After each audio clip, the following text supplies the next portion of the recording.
Aksi sini kerana aksi semuanya rapat-rapat duduk di tepi. Start dari mana mereka menembak. Mika Opi berjaya mendapatkan VSF. Tidak dapatnya pertukaran sebenarnya. Aksi RedONE mungkin chicken dinner mereka yang pertama akan on the way. Mama ini, hey noob. Kau tak noob sebenarnya sebab kau akan dapatkan winner chicken dinner yang pertama. Sedangkan tadi mereka hanya berbeza 1 poin. Sekarang ini dinaikkan sebanyak 21 poin dan EVOS bukannya bermain mereka tak tusun pun, mereka masih lagi mendapatkan sekurang-kurangnya 5 mata tadi, tetapi kalau di depan tu ada enemy, kita orang komit. Kalau kita tak ada circle, kita orang komit juga untuk lawan. Siapa decision semua kepada IJL saya okey. Itu yang kita orang komit untuk lawan. Kalau sebab okey dia percaya firepower kita orang.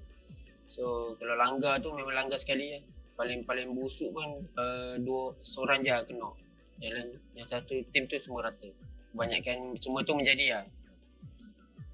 So advantage-nya ialah kalau kita nampak seorang dua tim dia jauh, kita boleh ambil point free lah. Lepas tu kita rasa teammate dia mesti takkan backup je sebab dia jauh kan.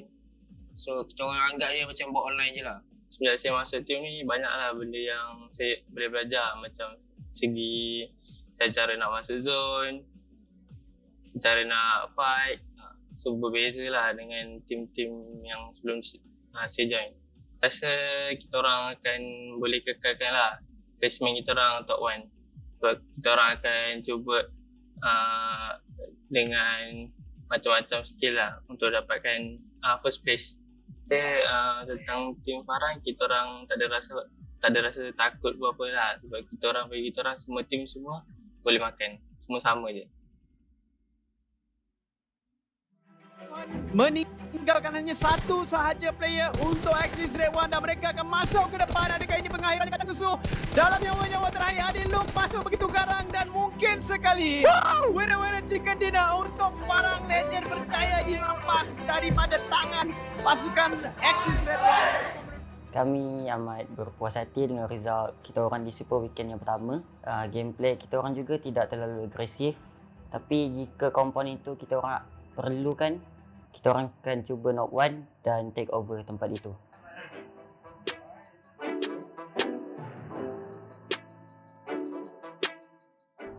Kita orang tak sangka dapat perform macam tu kerana kita orang lawan tu bukan tim yang biasa-biasa.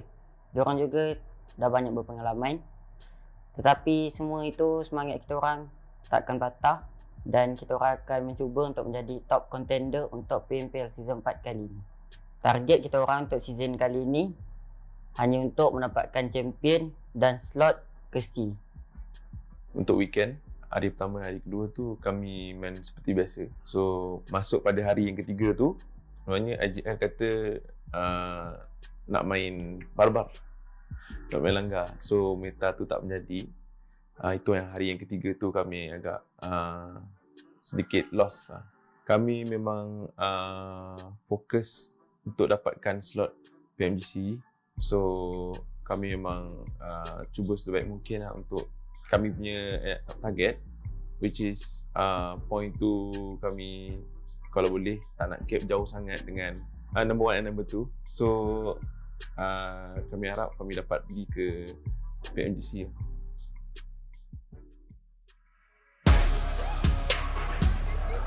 Ditembak dan berbeza sekan sebenarnya telah pun ditunjukkan. Kamil Mika 8 kill dapat untuk Axis. RedONE merusukkan apa? Tindakan knockdown. Dua telah pun jatuh untuk demi satu pemain yang perbankan SMG berjaya pun tidak akan suka dekat sini. Smoke sudah pun dibuka bertujuh.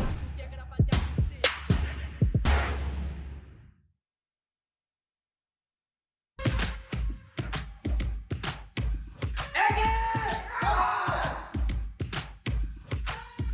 Hari yang pertama tu kita buat yang agresif lah, cari placement, kill.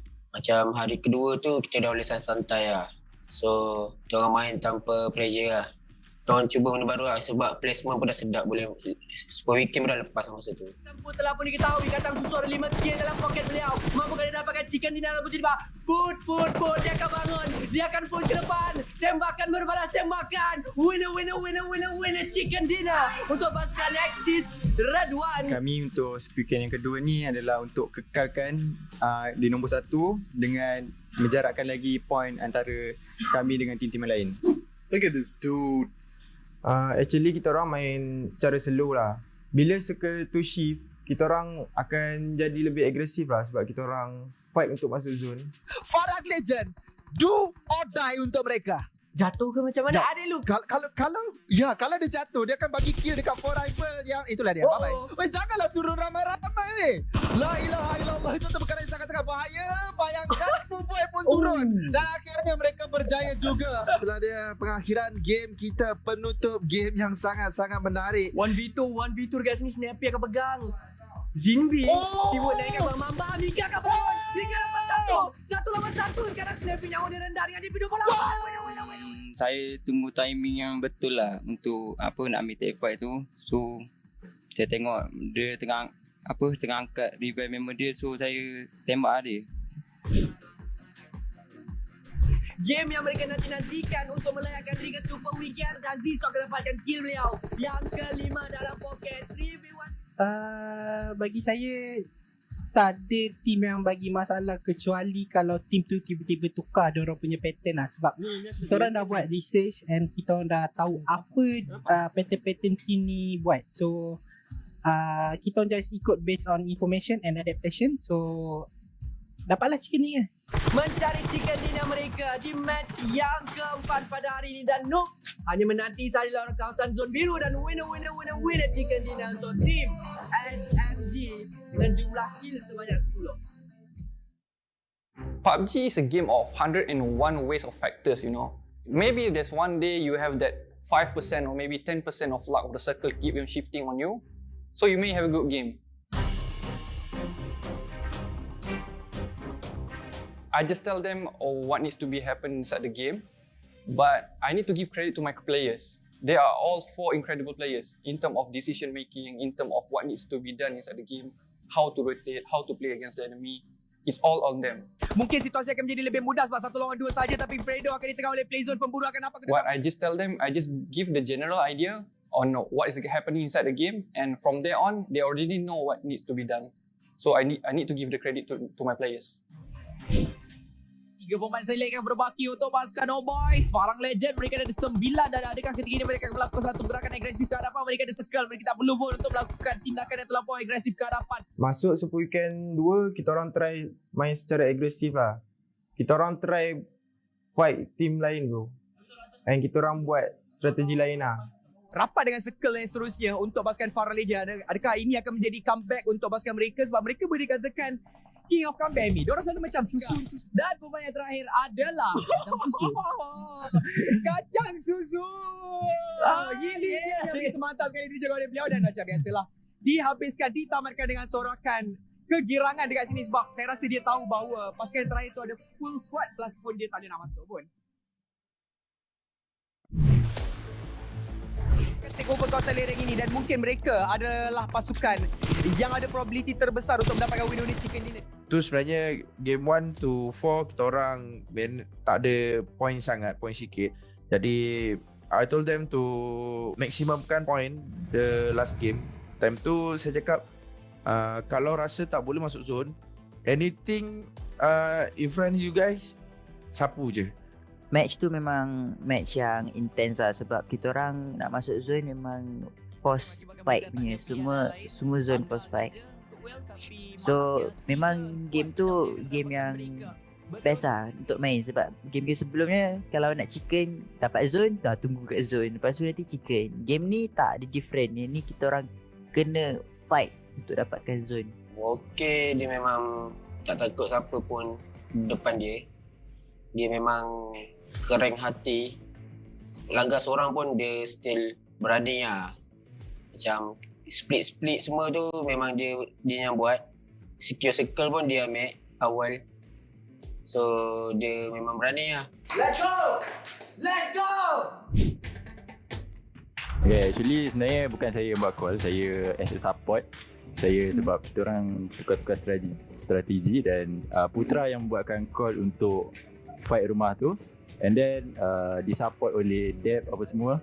Dan memang persetujuan ramai lah kita orang push rumah tu sebab memang kita orang dapat info yang rumah tu tengah fight. And then kita orang menang lah fight tu. Tidak duit-duit chicken dinner berjaya tu diambil oleh pasukan SW1D1 akhirnya.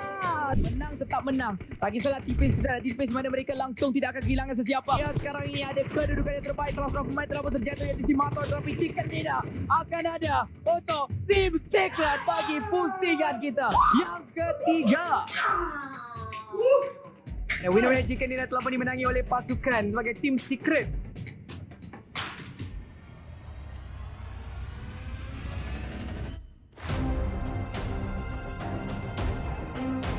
Alamak, Axis akan mula berjumpa dengan R2K. Dengan satu M249 dan sudah nampak dekat situ dan sudah boleh dijatuhkan.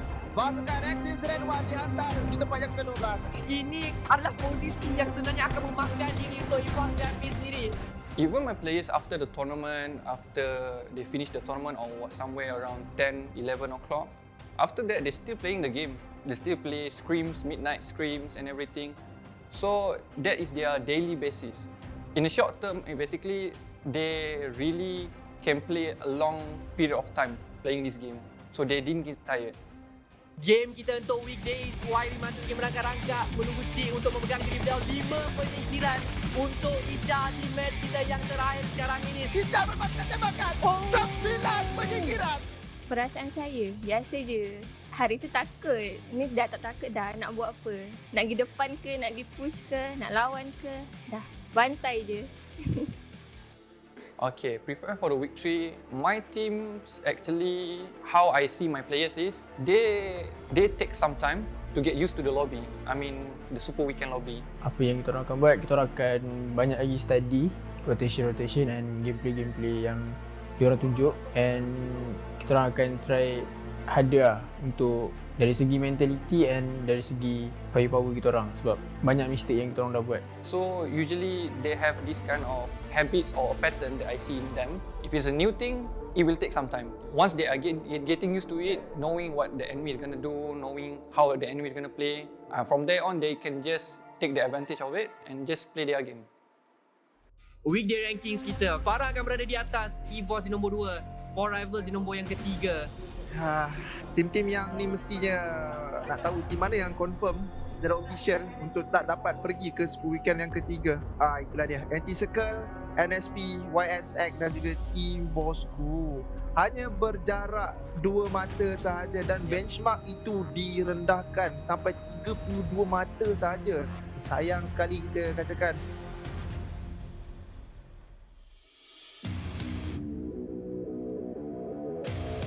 Selamat datang semua ke PUBG Mobile Pro League MYSG season yang keempat dan ini adalah minggu terakhir untuk kita untuk Liga PMPL Championship.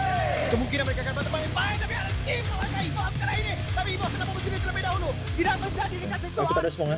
Ya, api di balik satu buat terbakar dekat situ dan micro Uzi kepakai. So kalau kita crash EVOS, Yudo nak keluar pun susah sebab surrounding dia ada ramai orang. So kita decide untuk lawan EVOS dulu baru kita lawan Yudo lain. Mungkin ini formula yang mereka perlu lakukan tapi itu Team Secret sememangnya mereka sedang farm. Pada waktu ini mereka nampak beberapa kelibat di bahagian kiri dan kanan mereka untuk pakai VXM juga. Jumlah yang tertinggi daripada segi elimination berkongsi dengan Team Secret sebanyak 5. Sekarang ni lebih kepada timing. Siapa yang betul-betul dekat ujung sekali. Ini lagi baling lama untuk PMPL MYSG. Satu di atas, satu di bawah. Saya rasa kita lebih awal punya tu. Matoy. Oh, down! VXM!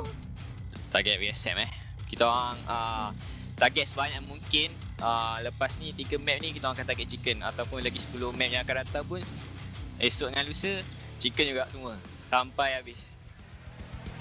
Dia dapat Moki juga dekat sini tapi Moki akan dijatuhkan semula oleh Pami yang mahu berlawan dan tembakan akan dilepaskan 26 bulan. Masa Super Weekend 3 day 1 first game Erangel, kita orang ada buat mistake lah sebab tiba-tiba rotation kena roadblock dengan VSM. So dekat situ first game kita orang dah down. So next game dengan third game kita orang repair balik dan akhirnya dapat good result. Kalau dia orang tahu winners kita, so kita boleh counter balik. Simbi akan terus beri garapan dekat belakang tu batu dekat sini tapi tembakan akan lepas dalam kesulitan yang dihadapi oleh Team Secret.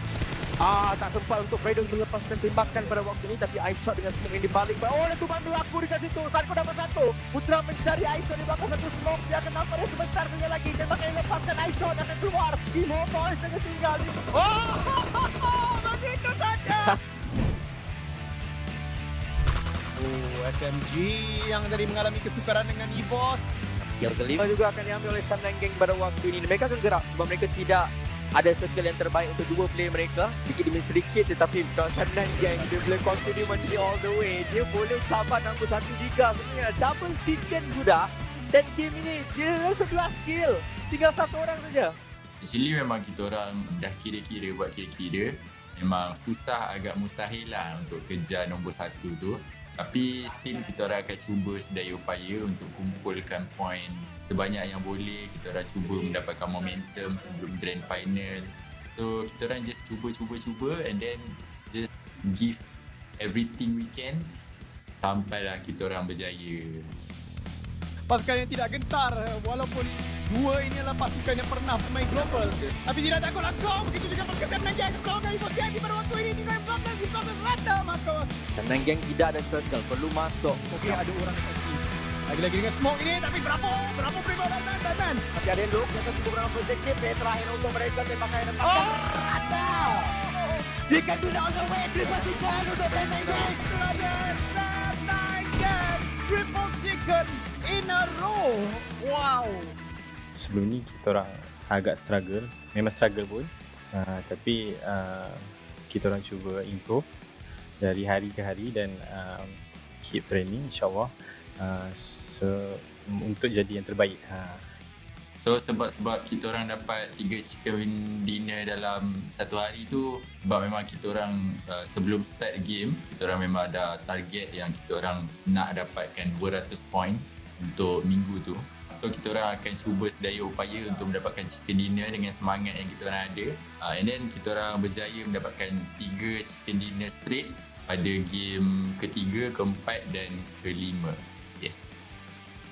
Sam9 Gang pada hari ini saja mereka menambahkan 8 dekat depan dekat nombor 200 kan. Sebelum ni mereka hanya ada 109 ke berapa je. Untuk Sam9 Gang dia jangan terpedaya tau. Dia 77 tu untuk 15 game, 83 tu bukan 15 game tau. Itu untuk 5 game je. Ya, itulah dia.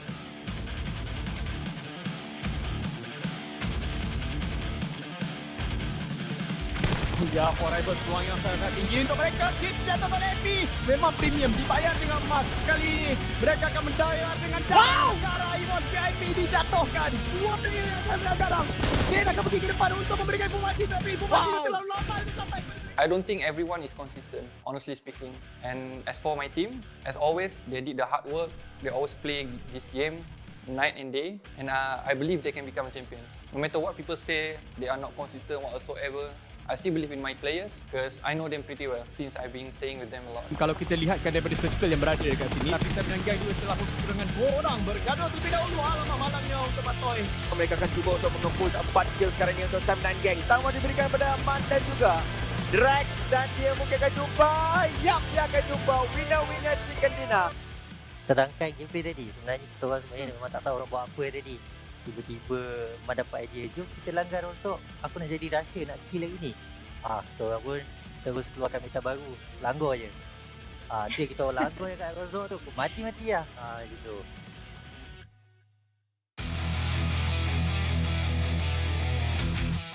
Selamat datang semua ke PUBGMOBILE MOS season yang keempat. Dan hari ini special sedikit. Kerana ini hari terakhir untuk weekend. 8 tim saja berbaki, tapi banyak gila player pada waktu ini yang sudah pun masuk dalam kawasan air.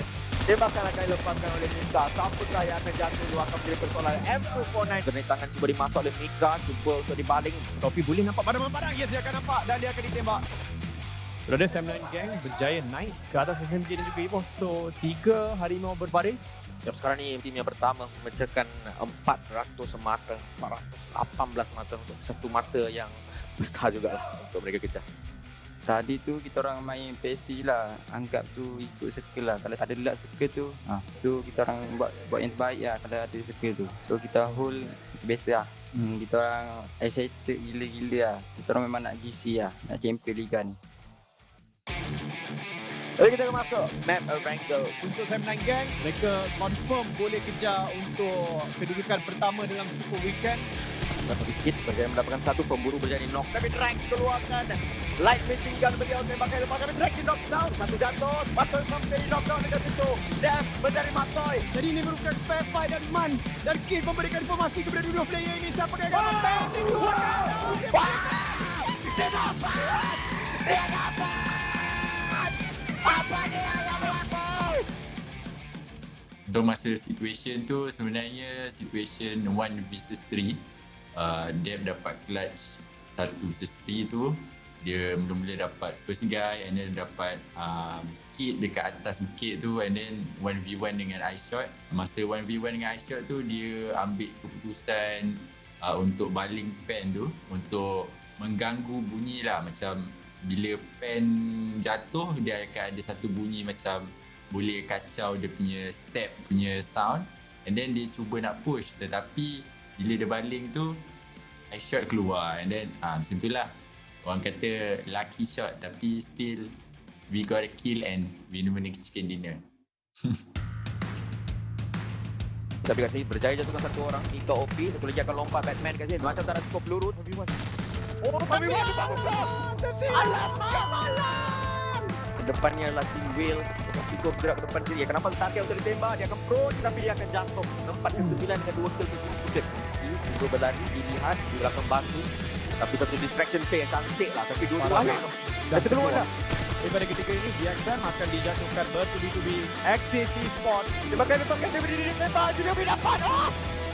Tapi kena lari, kena masuk. Untuk Team Secret, satu lagi berduratakan winner chicken dinner untuk Team Secret. Tetapi, one game too late untuk mereka. Ini cukup untuk meletakkan mereka di tempat kedua mungkin, tetapi bukan tempat pertama. Kita akan dedahkan terlebih dahulu sampai ke champion kita, Axis RedONE untuk PMPL season keempat Malaysia Singapura. Happy. Walaupun first time main game. Happy. Lepas tu terima kasih dekat fans. And then terima kasih dekat teammate saya lah. Kacang, Faris, Ika. Ni muka lah.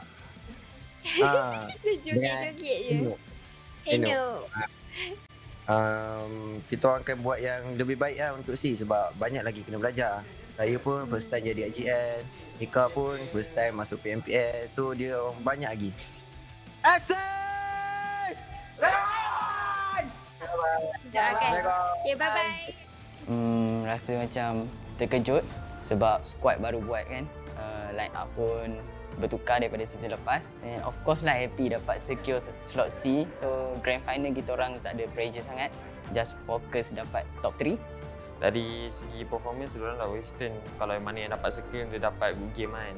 Kita orang just belajar daripada mistake kita orang, so kita orang akan perbaiki untuk kita orang target champion lah sebab kita orang tak dapat piala season lepas. Perasaan kita orang sekarang bersyukur sebab ni first appearance kita orang dekat PMPL MySG and kita orang dapat top 3. Kita orang sangat happy dan bersyukur, tapi still masing-masing ada perasaan tak puas hati sebab kita orang boleh kejar gelaran champion tak jauh pun, but kita orang tak dapat kan. Grand final kita orang ada satu lagi player ke-6, Aziz Lex. So dalam masa 2 minggu rehat ni kita orang akan bawa dia masuk scrim and akan bagi dia main untuk grand final nanti.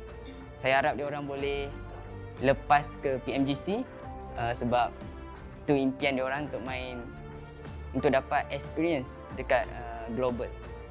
Actually sebenarnya selain DD banyak tolong dalam mental kita orang sebab kita orang perlukan seseorang untuk bagi kita orang semangat. So selain DD ni macam dia sebenarnya dia kawan rapat untuk Hahagus. So dia berniat baik untuk tolong kita orang, untuk menaikkan semangat kita orang. Disebabkan dia pun tak ada buat apa-apa, so dia just datang gaming house, dia tolong kita orang. Sambil-sambil tu lepas tu kita orang jadi bersemangat sikit lah. So dia bertolong, dia tolong tanpa minta balas. Macam itulah.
PMPL SEA Season 4, PMPL SEA Championship Season 4, PUBGMOBILE Pro League SEA Championship. Are you in?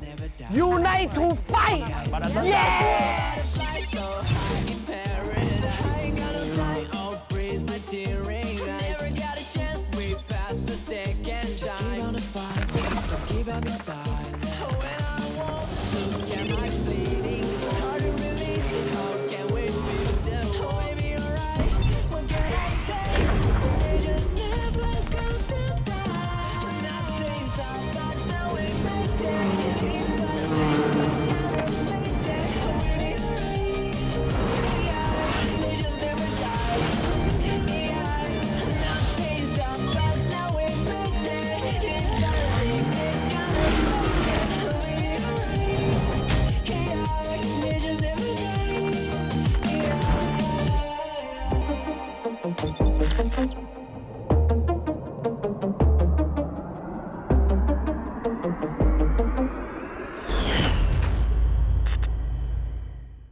Assalamualaikum, welcome back ladies and gents to the PUBG Mobile South Asia Championship Season 4, which we're down to the sensational Super Weekend. But before that, always formalities aside first, we have to thank PUBG Mobile, thank you so much, and which also co-organized by VSPN. Without this guys, none of this Super Weekend here down to day one, not gonna happen. Because of them, we are here today. Before that, we have to thank all our sponsors, and none other than our official smartphone partner, which gonna be Xiaomi Redmi Note 10 series.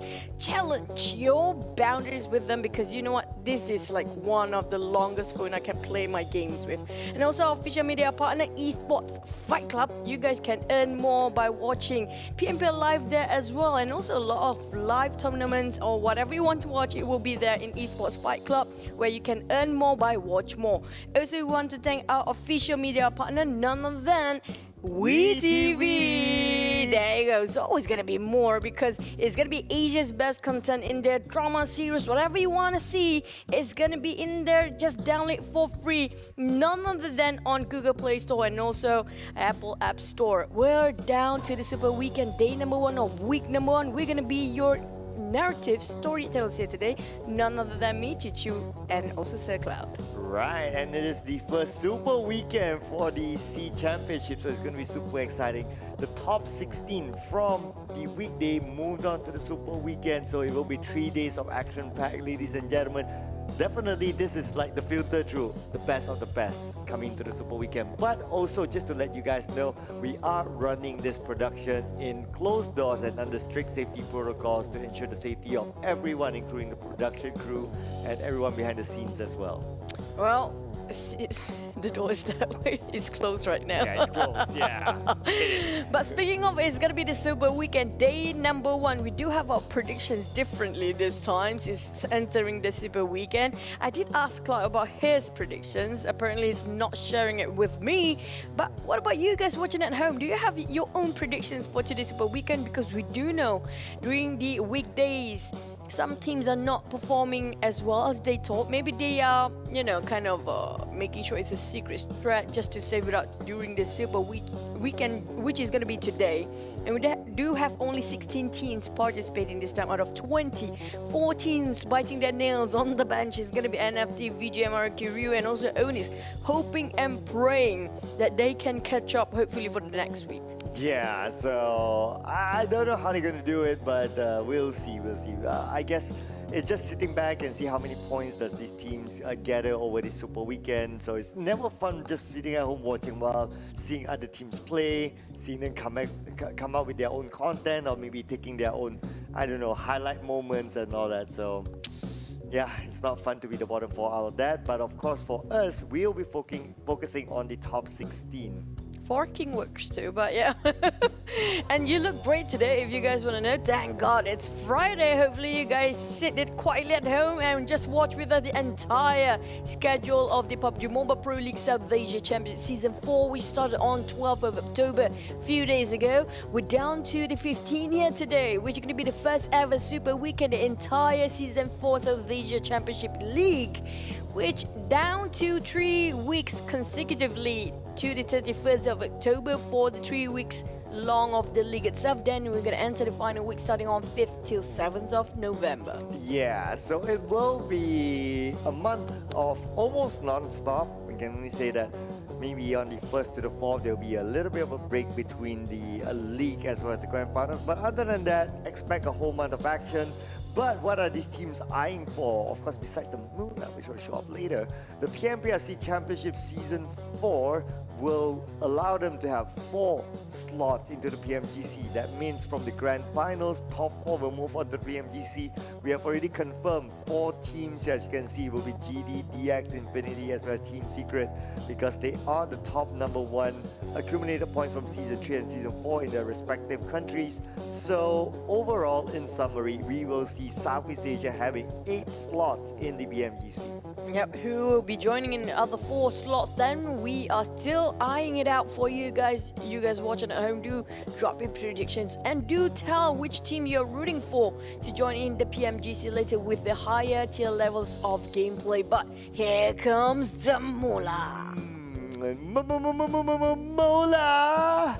And this is 2,000 USD on the line as a prize pool. And the first place will receive 15 points. Second place, 200,000, by the way. You'll be saying 2,000 US. Yes, it 200. Okay, so 200,000. Yeah, okay, there you go. There you go. It's a lot of moolah there. And of course, the third place will receive 10,000. Sorry, 10 points. My God, we got it jumbled up, right? So it's going to be 4th place, 8 points, 5th place, 6 points, 6 place, 7, well, 4 points, 7th place, 2 points, 8 to 12, 1 point, 13 to 16, no points and 1 elimination point per elimination as usual. Same since season 2.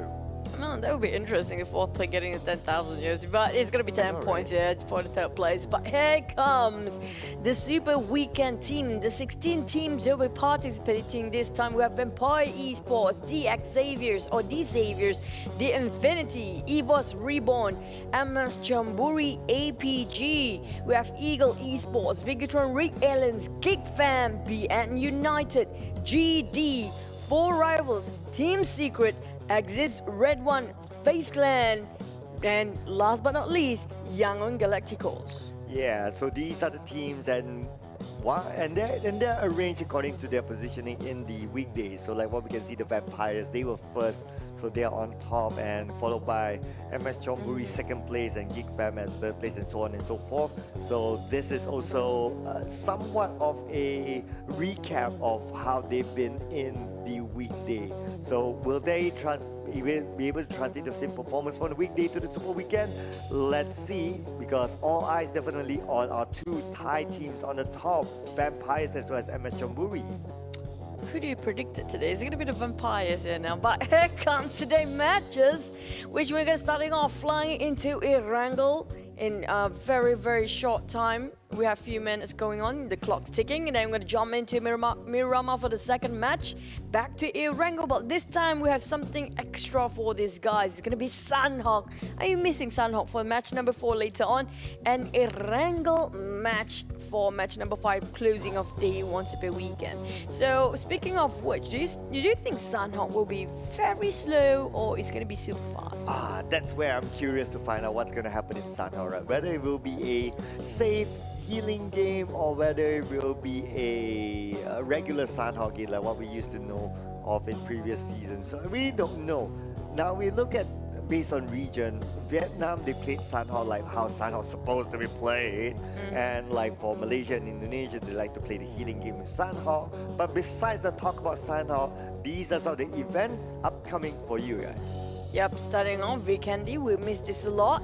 It's already live since the October 8th. And then we have Runic Power. You guys just jot down the dates if you guys want to try it out for every single mode. That is Survive Till Dawn, Payload 2.0. Last but not least, we have also the Infection mode. Yeah, so these modes, when they talk about it, we are so interested to see if in any way or in any case that the Infection mode moves is part of like a show match. That will be super fun for us to watch.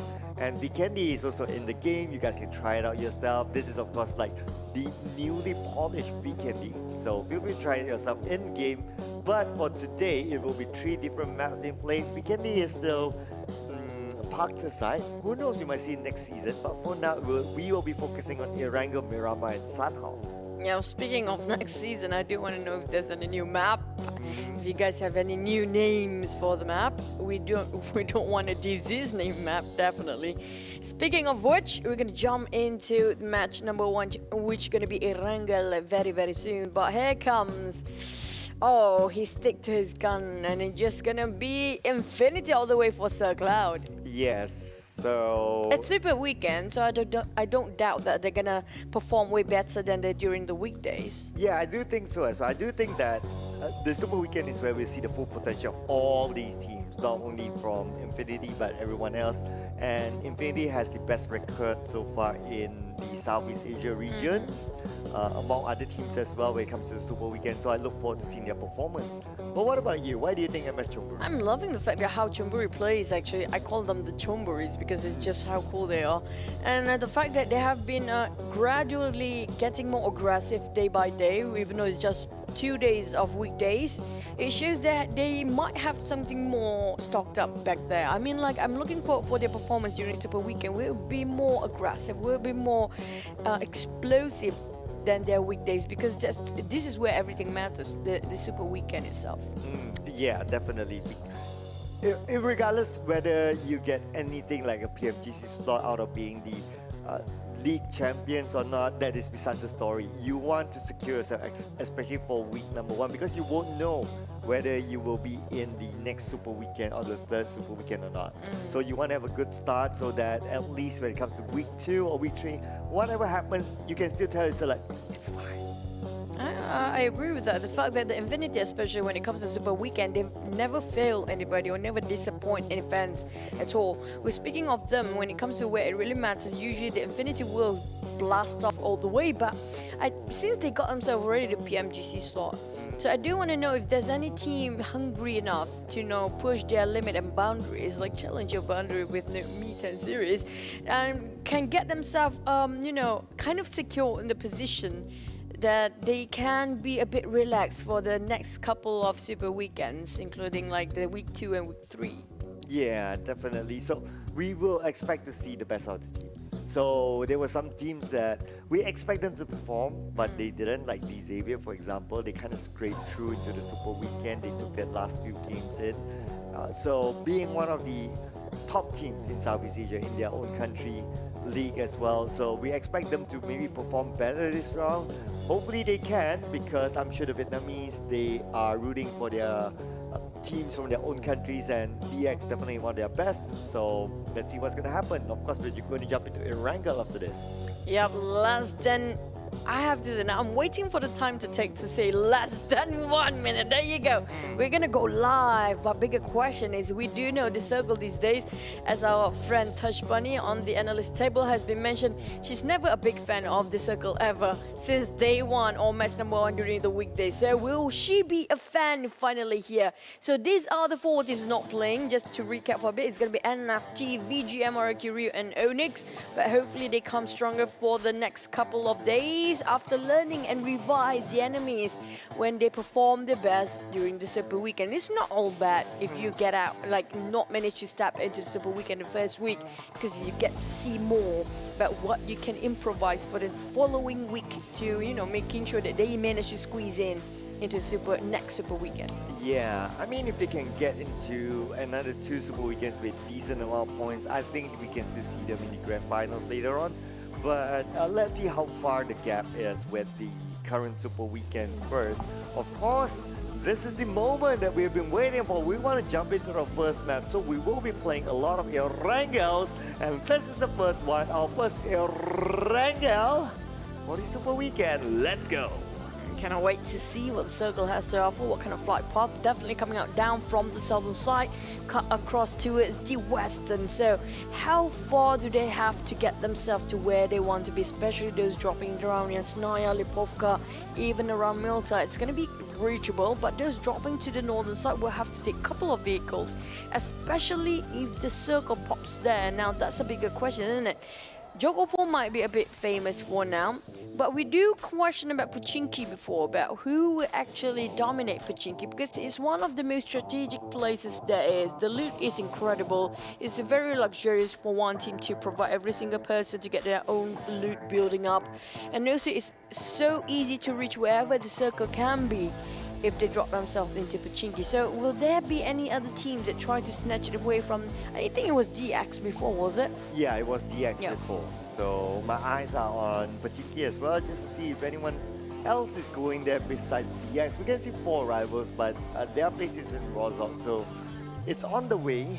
But okay, looks like it's going to be DX and Pachinki still. And the circle, we've seen this circle a couple of times over the past few days. Oh, hopefully. Well, the chances are whoever gets that mounted is always going to be the best part of the show, because they can get themselves quite a number of elimination points. Now, a bit slow drop coming out from Eagle Esports here. Gonna drop and build the loop as always. It's always going to be the same old survival game for PUBG Mobile, but when it starts to merge into fourth phase of the game itself, that's where the great migration happens, and that's where everything gets spiced up a bit more.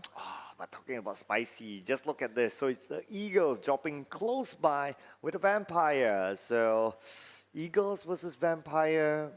Oh, we've Vampire seen. Eagles. Sometimes the Eagles do win. Yeah. But the bats these days are kind of relentless, I have to say. They don't care if it's daytime or nighttime. They're just going to hunt everyone down. But can they do the same during the Super Weekend? Because there are some teams we definitely see that they are not at their full potential yet when it comes to weekdays.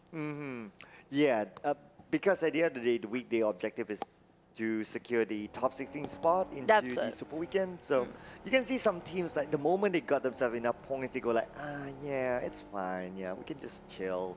And yeah, but this is where the Super Weekend will see the best of the best from these teams. Oh, they definitely want to build their momentum up since the start of the first game, which is really important because that's how you build up the morale for the team as well. They need the motivation, and it's really important because it's all down to mind games. It's going to be cerebral PUBG Mobile the way. Now we're going to see Axis RedONE just going to rotate around the school area after they build up a bit of loot. We can see a couple of level 1 vests and level 2 helmet, but nothing much when it comes to the utilities. That's what they really need. Grenades especially will be tossed quite a lot when it comes to Erangel. And Axis were one of those teams who changed their drop spot. So originally in the country PMPL, they dropped in military base, but now military base taken by Infinity. So looks like they're moving into school, and no one's in school so far. Quite the nomad really for Axis RedONE. Same goes for Geek Fam. They usually drop in Jogopol, but during the weekday we saw them drop in the Waterhouse. So I'm not too sure for this round where is the starting point. But the Infinity, man, this team. I think they're one of those teams It's that's this like, team because you predicted for this team. Of course, 'cause, So we're going to have to see who got the curtain. well, definitely not going to be me, that's for sure. I know Tash is going to back me up on this later on. But I think that they're one of those teams who haven't shown their full potential because of being objective in the top 16. Yeah, that's how they kind of played it in the weekday. Sound a bit too overconfident, aren't we? Oh, well, as usual. As usual. As usual, we want to actually slap a bit, but he's going to be slapping Das later on. And we know who's actually going to get the first ever chicken dinner. Now, back to Team Secret. They have been a bit in a rough patch in the first day, but then when it comes to the second day, they have been very consistent, getting themselves quite a decent placement and decent amount of elimination points. But speaking of which, do you think it's the same here when it comes to Super Weekend? Can they maintain that kind of play style? Will they have a bit of problems since we haven't seen everything come out from this team yet? Well, I think we can see pretty much the same from Team Secret, maybe just a little bit more motivation because they are a consistency team. Like, sometimes they don't even need the chicken dinner and they'll still be up there. So I think we can expect pretty much the same, if not maybe one chicken dinner in one of the 15 games. Maybe, usually it's like that, but so far we haven't got so many teams getting themselves a double chicken dinner like in a day set for APG previously. I have to say, I'm loving the fact that the wildcard regions these days are getting more better and they are more aggressive. And they haven't been playing, you know, as quiet or conservative as before. I'm loving the mouse ears as well from Namjin. Like, yeah, that's definitely a good highlight there. Yeah, so I wonder if the bats, like, you know, maybe if they wear headsets, you know, they wear earphones. That'd be cool. Have like the bat ears. That'd be nice. But is it practical though? That'd be a bit distracting during the game. I have a bit feeling that they might be a bit uncomfortable, but I mean, like sometimes why not pull off a bit of something interesting for us to see in the players' camp. But here comes GD. Well, GD, I'm glad the fact that they kind of learned a mistake in the first day of the weekdays. They come back stronger when it comes to the second day of the weekday itself. But when it comes to Super Weekend, they kind of I think they're trying to shake off their nerves here. Because, you know, sometimes you're going to help the idea about you having that pressure coming up at the back of your head, thinking that this is Super Weekend, this is Super Weekend. We have to be better, we have to be stronger, we have to be more careful. And that kind of pressuring yourself, sometimes it's a bit counterproductive. Well, they definitely have to be better because if we remember during the weekday, GD day, they always get themselves like, okay, into like, they can get themselves to a top 3, top 2, but they cannot finish up the game. That's their problem. Now, that's the only thing that they have to fix. They still have a couple of more weeks to go through that. Yep. But if they did actually make a progress regarding about how to closing out the game and how to finish it off when it comes to the last few minutes, that really matters. It's going to be a huge step up coming from them because formation-wise, I have to say they are one of the best down there to place them. But here comes the X. X has just arrived. There goes, trying to beat down on Frankie, but didn't connect for Voki. A bit frustrated for him, I guess. Frankie, don't waste any more time. I think that's a huge information bring back to the rest of the roster, so they kind of know the direction. They have to be extra careful. And I have a feeling they want to avoid unnecessary conflict during the early phase of the match itself. Well, yeah, frankly speaking, at least he's still safe. So Frankie. he's still okay. Yeah, Frankie speaking. Frankly speaking, he's still safe. So he gets information back to his team. Now that con, ooh, super critical. Now one more bullet and he's down. So good thing he's still all right. I guess the terrain kind of helped him. So he'll be back with his teammates. Well, what as we expected, at least me, I'm expecting this during the first circle itself. We're gonna see a lot of super long range kind of distance shots will be fired. None of the teams want to be the first one to bow out, even though they want to take high risk, high reward, but it's not that worth it to jeopardize the fact that your whole team might be way too early for the super weekend points. Now back to Faze Clan. Faze Clan, I used to love them last season, but I'm not sure about this season, being a bit quiet. But they gonna try to capitalize the Gakkan Mountain first. Well, Axis will have to challenge, and they got it. Korpai down on his knees. Now, Korpai will have to figure out how to actually be saved by the rest of the team. Tony K just arrived, but a bit too late now. As far as finish off straight away, right? A clean deal there done by Axis RedONE. And that's the first blood there that we can see given to Voki from Axis RedONE. He will have the privilege of looting the first box of the Super Weekend. And they're going to play 3v4. So Faze Clan playing with only 3 team members now. Vintorious and Mafai together with Tony K. Hasn't been the day so far. Although they got that one interesting chicken dinner. But other than that, I haven't seen them do much. Yep, and the fact that they lost one man straight away, they're climbing down Mount Gatka because they do know they don't have enough manpower to sustain. They're going to take the side of the mountains, and the moment they take the side of a mountain, they do know that the circle kind of shifted, but chances are the circle might end up on top of a mountain, and what's worse, it still comprises a lot of water ratio in there, so then that's not much land for the players to move around with or even place themselves. So whoever comes first will first get in themselves that vintage point. That's really important. And Voki, good thing he spotted out the red car for the side of Yangon Galacticos. So immediately he says, nope, we're not going to go there. We're going to find another location. So the scouting kind of worked for Voki. Voki, in-game leader, fragger, scouter, you name it. He's everything all in one. Yeah, it's the first time being IGL. Nonetheless, I have to say he's been doing splendid job so far. And the fact that he's swapping around Kachang Susu and also Faze will be playing, I do love this kind of dynamic better than the experiment of second day of the weekdays, which was Lex and also Hey Noob. This one is definitely stronger, have more better chemistry, and works better. And speaking of Bigatron Realis now, there's so many things to highlight here. We're still not looking Yuhai to put himself in the roster just yet. Liquid will be playing for the first game. And speaking of which, Bigatron, they barely made it towards the Super Weekend, but managed to scrape through in the very last 2 games. And they performed quite well. So it means that, was it coincidence or was it intentional that, you know, they want to make it a bit of low profile, but the fact that they want to come back into the league itself anytime they want, that's a bit scary fact, isn't it? That they can actually control the match if they want to. Couple of shots from Vampire versus Chonburi. Well, about the Bigatron, I don't think it was intentional. It would be intentional if like you're on top and then you like kind of chill and then you go down a little bit, then maybe. But if you're like struggling down there, I don't think it's intentional that you want to struggle and then come back later. Like it's such a big risk. But let's see if they can actually pull off a good performance back because we know their potential. But now we move over to Micah. Micah will be down by Chopper. So 2E, they only have 2 team members left. And same goes for Axis Red 1 as well. Only 2 team members, but not too sure where the rest of them are at. Chopper is still alive, but there you have it. Faris as well as Kacang Susu. Chopper will need to pick up Parajin, but it's quite a distance for him. Fair trade for both of the team, having a hard time to close the deal here. Kacatu tried to get the flank side, but Parajin gonna finish off by 4 rivals stealing underneath these 2 teams' noses. Now that's sneaky coming out from which direction, we have no clue right now. But I was just thinking about will there be any third party coming in, because we do know the circle is shifting and there's so many players moving. It's gonna be one of those moments. So Eagles have to bow down for Parajin. They have to make a go now if they want to live, because there might be a lot of team passing by.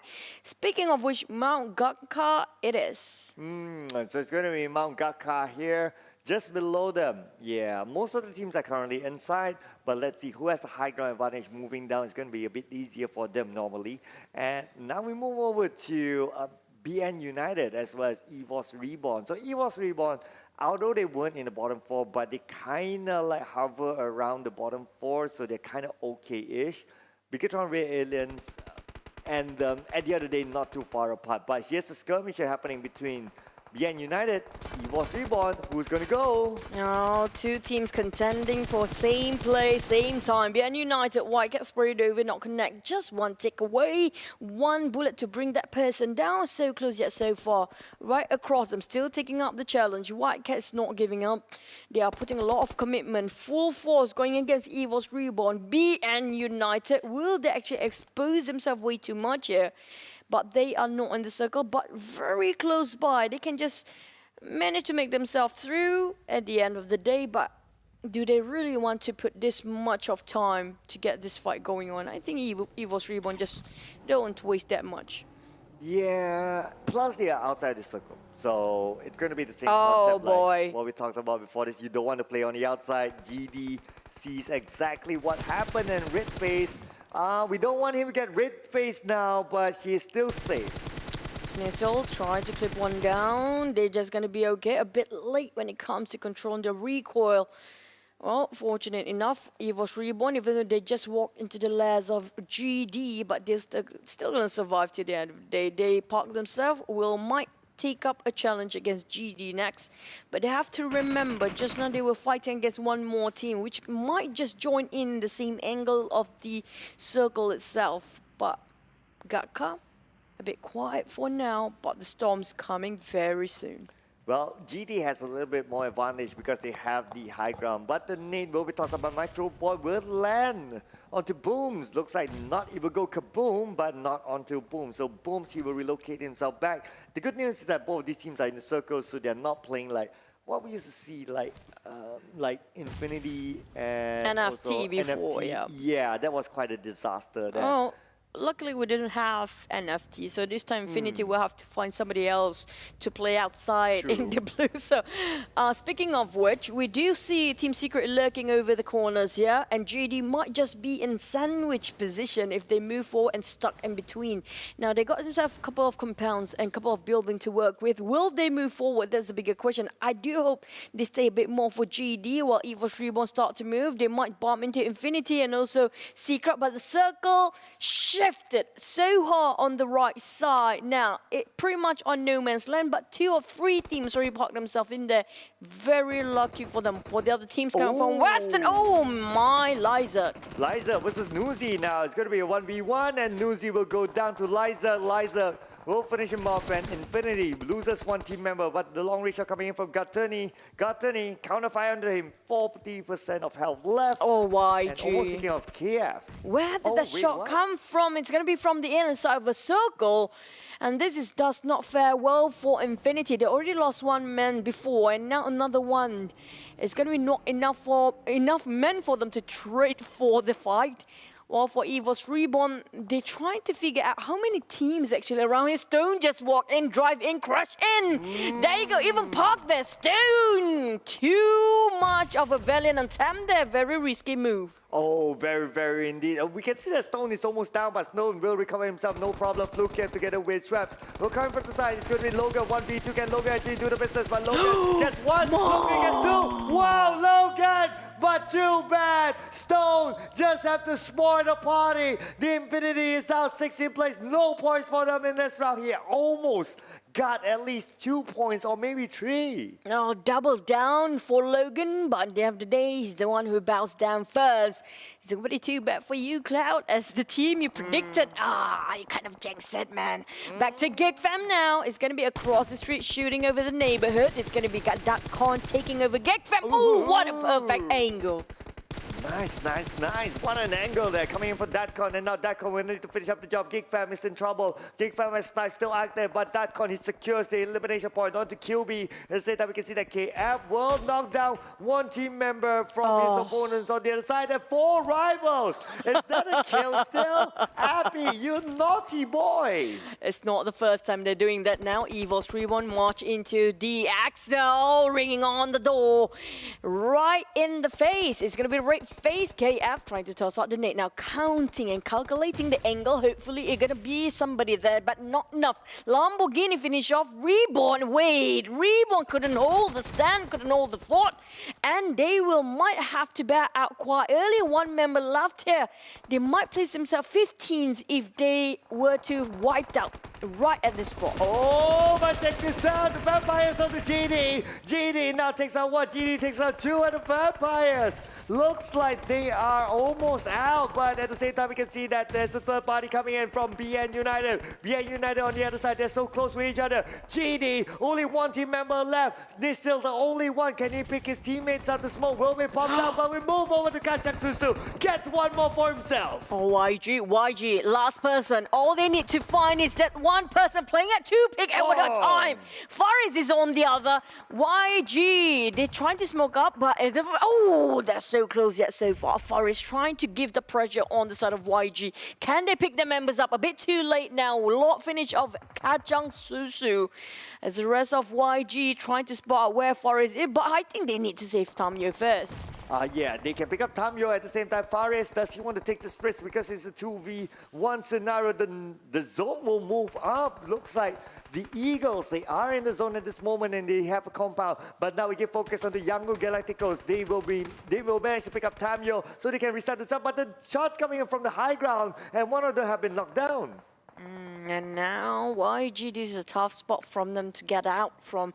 The moment they step out from this compound, it's going to be an open field full of eyes watching. Now Team Secret going for Chonburi, Jasper going on the different angle. TG13 taking out the flank, trying to find for Kid. And he found one. It's going to be Jumper on the back line. Nice eyes. TG13 taking the angle, but just whiffed it towards a bit more to the right. If only he returns a bit to the left, it's going to be a huge clutch coming out from him. Here comes a choke point between these two teams. Secret, that grenade just now was huge. Oh, but that's a high ground here coming in from Kid. Kid gets one, but Kid will be counterfied. Kid will be knocked down from afar. At the same time, we can see the elimination feed going. Microboy will get one for himself as well. At the same time, we can see that Chapter was the one to take out Kid. And the long range coming in from Pop. Can he get more from Team Secret? Pop gets one more. Matoy, the last man standing here for Team Secret. Matoy, what can he do? It's going to be a 1v3 scenario. Kid will be finished out by MS Chonburi, and the zone will close it. All these teams are still outside of the zone. Boy, oh boy, what a timing. Unfortunate timing for Secret. Now kind of stuck in a drench. They cannot get out from the blue zone, and the time's ticking, and the time is their enemy right now. They need to move forward, but how? They are stuck in between so many teams. While GD trying to wait for the right time of overpicking by BN United. Now waiting for the nade. If it's perfect, it's going to land right on top of 3 players. Ooh. But being pressured first by BN United, GD stuck. Bigatron Red Aliens now eliminated at 13. Surprising.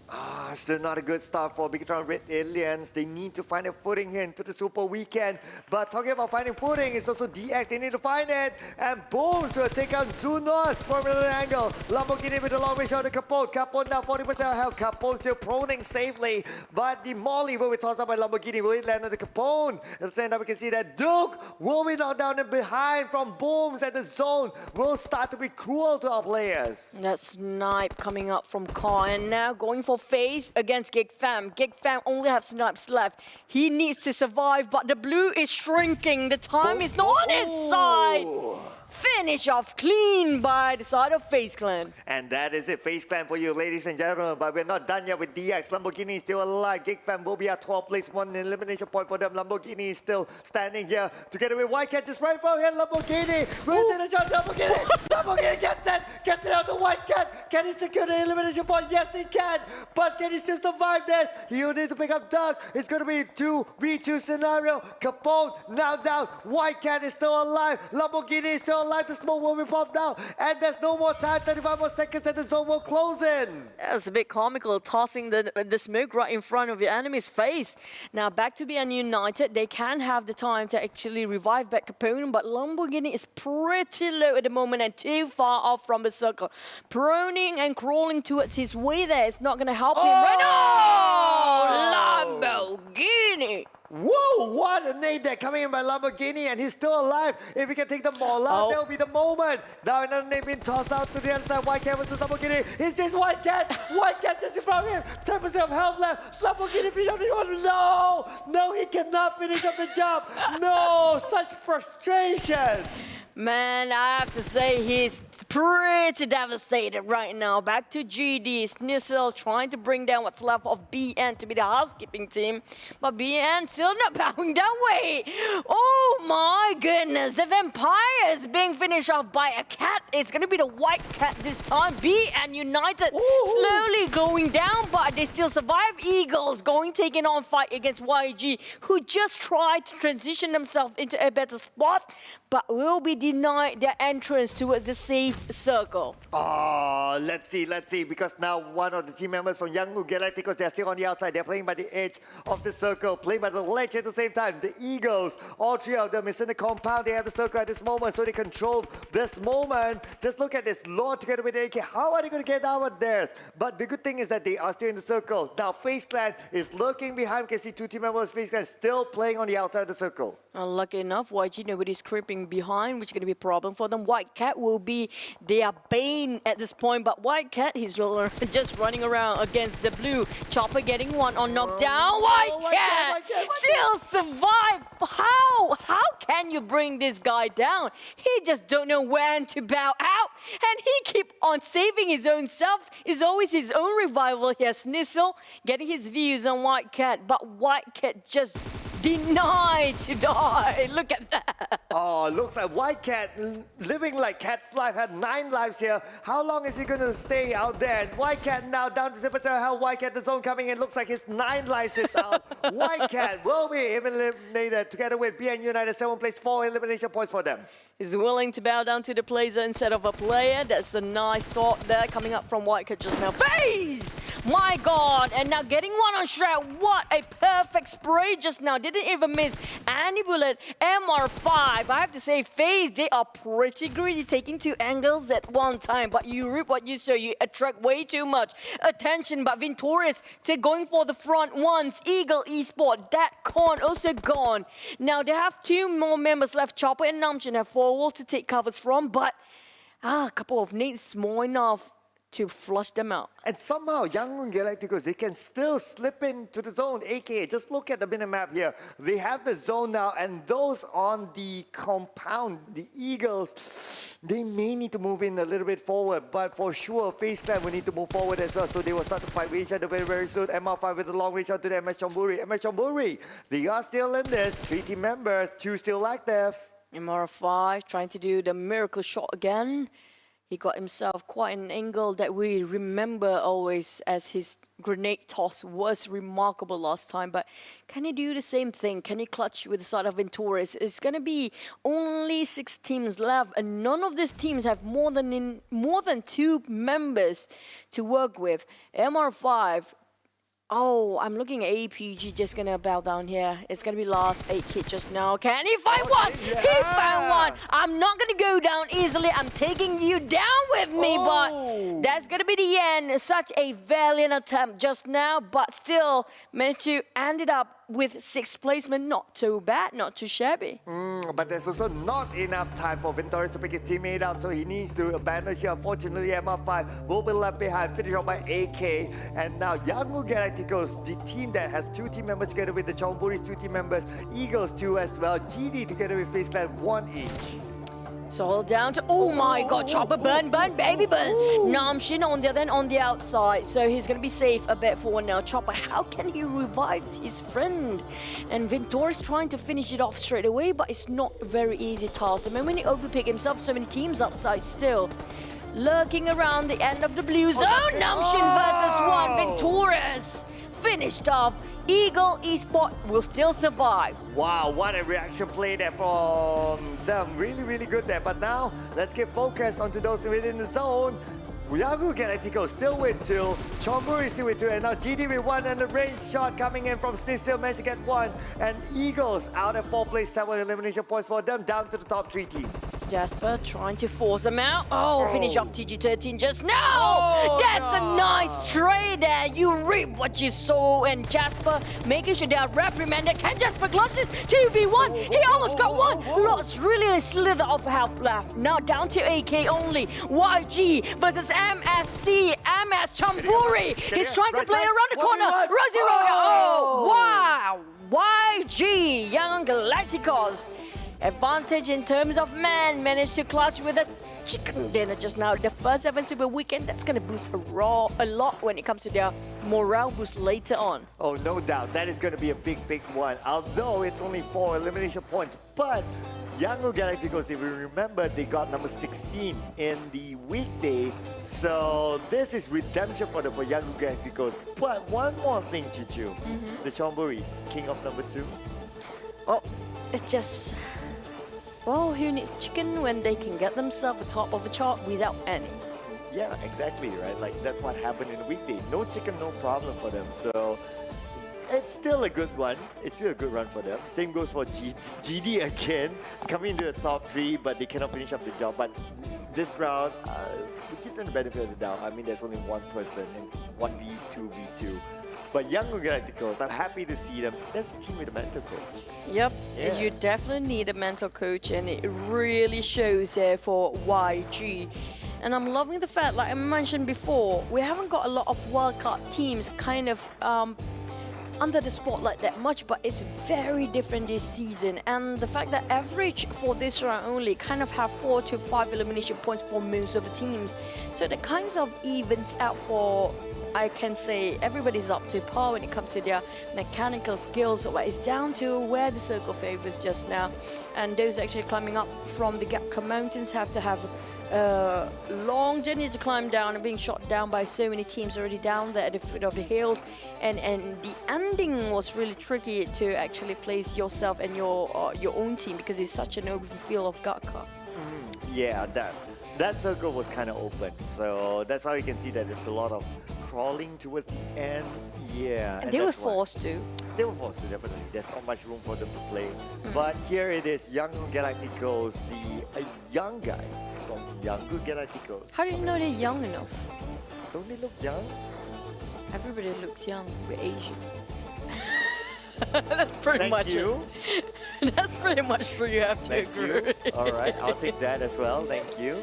But his moustache for the players kind of remind me a bit of the twins coming up for the previous ROQ, Athena, D2E and also G9, kind of you know, giving us a bit of that feeling. But nevertheless, congratulations to Yangon Galacticos as their brilliant performance coming up for the first game of the Super Weekend, getting themselves the first ever chicken dinner in their Super Weekend Week 1. That's a hot damage coming up from all the players, average 200 over damage for most of them, and 3 elimination points coming out from AK. I think it's pretty much average for most of the teams there, 4 to 5 elimination points. Yeah, so the top teams, they didn't really get that many elimination points, but it's okay. You still get offsetted by the placement point, so that's fine. Now for AK, I remember some of them were kill steals. Yeah, they were elimination steals. So there was one with the long range on the MR5 towards the end where Victorious tried to pick him up, but he couldn't. So AK finished him off. And these are their favorite weapons. So it's, wow. A lot of AK, yeah. You don't see AK that often. Well, YG, they do have 2 members loving with AK in the list of their name, so I guess that's kind of live up to the name. For your MP, it's going to be a lot of popularity these days, but here comes the highlight. In case you guys already missed that first game of Super Weekend, where have you been? The show already started, and we're just going to recap it for you guys a bit more. The Vampires, though. Who would have thought that they always have a bit slow of a start. They're a bit of late bloomers. They need a bit of warming to do. So I guess maybe they'll be, you know, playing differently when it comes to the next match. But a lot of kill stealing in this match only. Yeah, it's a lot because it's such an open field, right? Like what, flying car. Yeah, our replay guy just had to repeat that second time. That was so good. Yeah. I mean it's an open field, right? Like even we saw like 4 rivals. They got the Gatka Mountain. They got the kill steals from Gatka Mountain, specifically Abby. Yeah. Correct. They eliminated some through the long range there, and because of how the terrain is it's just me. So not too much of a surprise, I would say. Yeah, definitely true. It's hard for the players to stand up. The moment they stand up, everybody can see them through and through. It's pretty easy for them to get any kills, so especially there's so many cards being used here. And for White Cat, this guy is just like a zombie. He plays alone for such a long time. I have to give props to BN United, having such a mental strength, just going against the whole world. White Cat, he got himself quite a number of lives there. 9 lives to be exact because he's a cat. But at the end of the day, his lives had to run out. But it's okay. It's okay. I mean, with as a solo player, he hung on for quite a long time. And that fight was like 1v1 against another team. Which one was it again? Was it Faze Clan? No, it wasn't. It was another team. But yeah, it was a 1v1 fight and he fought well. So I mean, they did okay so far. They did all right. Yeah, I mean, like, this is the first match, and some of them still warming up their fingers and hands. So, just to push out the jitters and nerves away, maybe we're gonna see a different match later on, which is gonna be Miramar. We do know Miramar when it comes to the terrain. Whoever comes to that compound first is theirs, and it's always down to the circle. Especially when it comes to Miramar, it has to be the last circle who get blasted by the god of RNG and circle there, because in the end of the day, no matter how good you are, if you didn't get the circle, the blue zone will just punish you and the rest of the teams will be gone before you know it. Yeah, there is like maybe like a 30 to 40% luck element in this, whereby the circle kind of matters as well. I wouldn't say it that high. I put it maybe less than 10%, because if you know how to calculate the timing of the rotation, and you do keep on, do have your eyes on the timer as well, you do want to know when to rotate. There's so little talent, I have to say, out there that kind of have, you know, this kind of a hunch when to rotate based on the timer itself, and it's down to the IGL. The IGL really need to have this talent, the core to rotate. Right, so you're putting 10%. Just 10%. Like, I put it much of, maybe less, not much, maybe less 10%, because sometimes, because if you see about how skillful they are, like, it's down to that one tiny moment to manipulate the circle, even though they are not in favor by that circle before. If they're really that skillful, they know how to play along with it, even though they don't have that much time. Okay, so it's 10% for you. All right. It's less than that, I would say it. I mean, at the end of the day, whether the percentage of circle, how much does it really matter?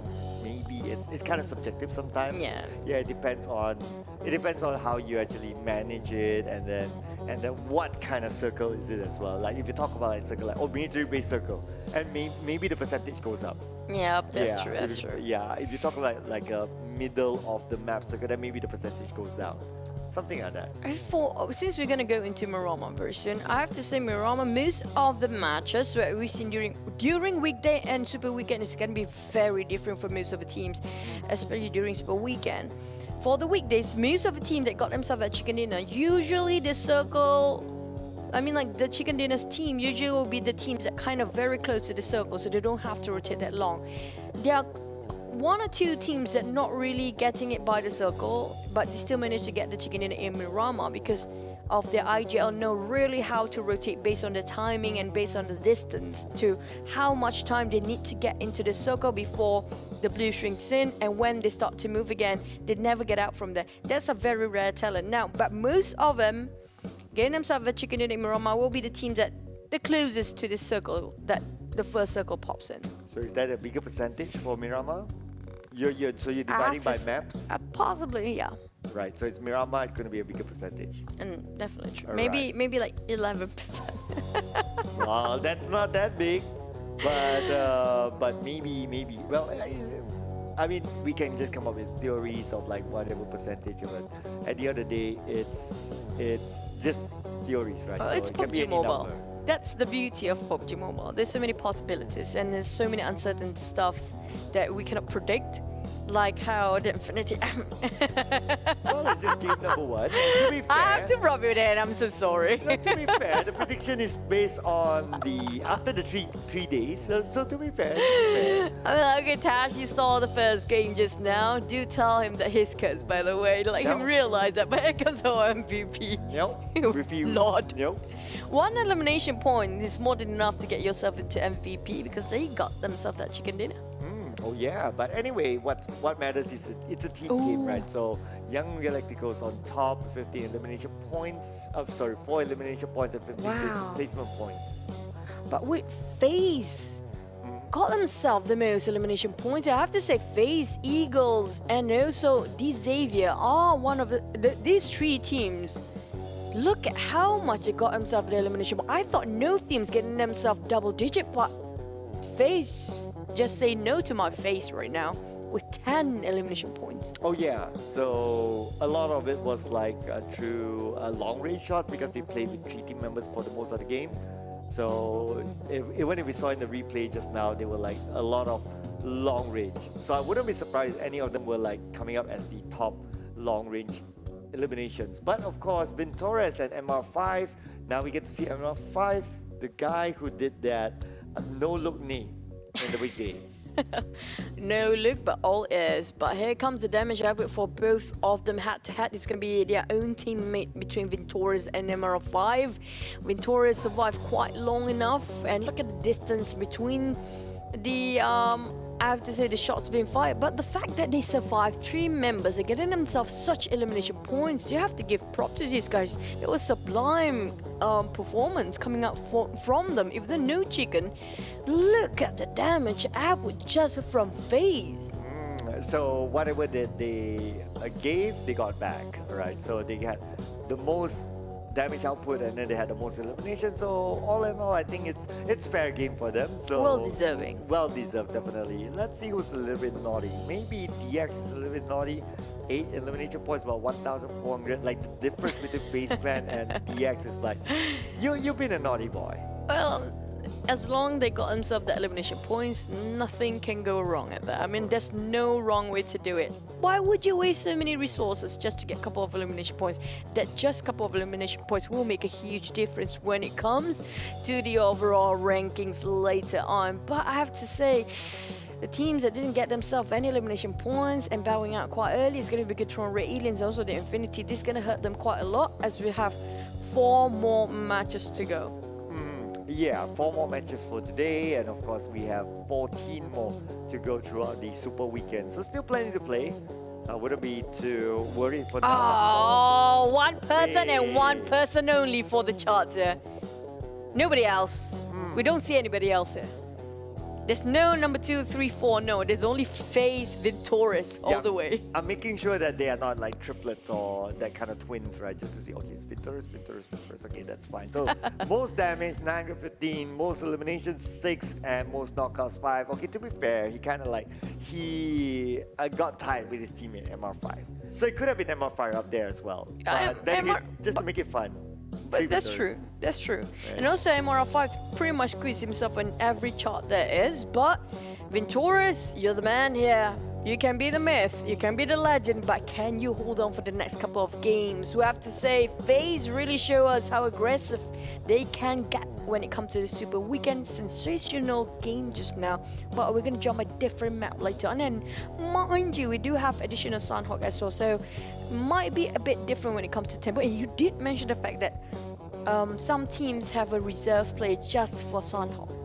Well, let's see whether it's reserved or not, because Sunhawk has only played once. So I don't know if you really want to reserve for that one map, right? You might want to go all out for that one Sunhawk. Maybe they played too much Baroma and Rengar. They kind of forgot about how Sunhawk looks like, you know. Kinda, because Sunhawk you really need to know the terrain, you really need to know like the map itself. If you don't have map knowledge, it's very hard to play in Sunhawk. And that's pretty much all maps.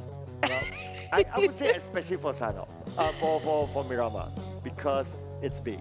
Like it's Sunhawk, it's like a smaller map, so you have Run and gun. lesser things to think about. Yeah. Yeah. But nevertheless, we will jump into the interview. Of course, we'll pass this on to Miss Tash. So Miss Tash, tell me I'm not cursed. Let's go. Hi everyone, thank you so much to our casters, Choo Choo and Sir Cloud. If you're cursed or not, I cannot answer that yet. We'll have to wait till the rest of Super Weekend goes on. For now, I have Kevin here once again with me, the team that just got and started the Super Weekend with the chicken dinner. How are you feeling right now? Hello, I'm very excited right now, and I'm very happy that they did their best.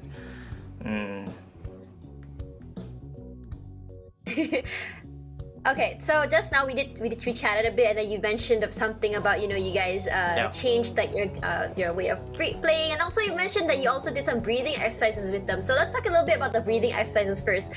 What kind of breathing exercises do you do with the team? First of all, we after the weekdays, we have one day to discuss about the strategies and their mental health, and we give a lot of motivation and planning for the some kind of strategies to play to enter the zone, because the zone is very difficult to enter in the weekdays, and after that, Today the zone is very lucky for us, actually, and so we don't need so much effort to enter the zone, and we have to play safe in the zone before the last off. So we didn't get much kill back. They tried their best to get the chicken dinner. Honestly, I think it's really, really good. I mean, the performance, especially from today and on the weekday, was very, very different. The way they played, their confidence is very different. And honestly, it's great to see a team from Wildcard just starting off the weekend so strong. So in terms of that, can you just tell me a little bit, like, what's different between YG in the weekday and YG on the Super Weekend? There's no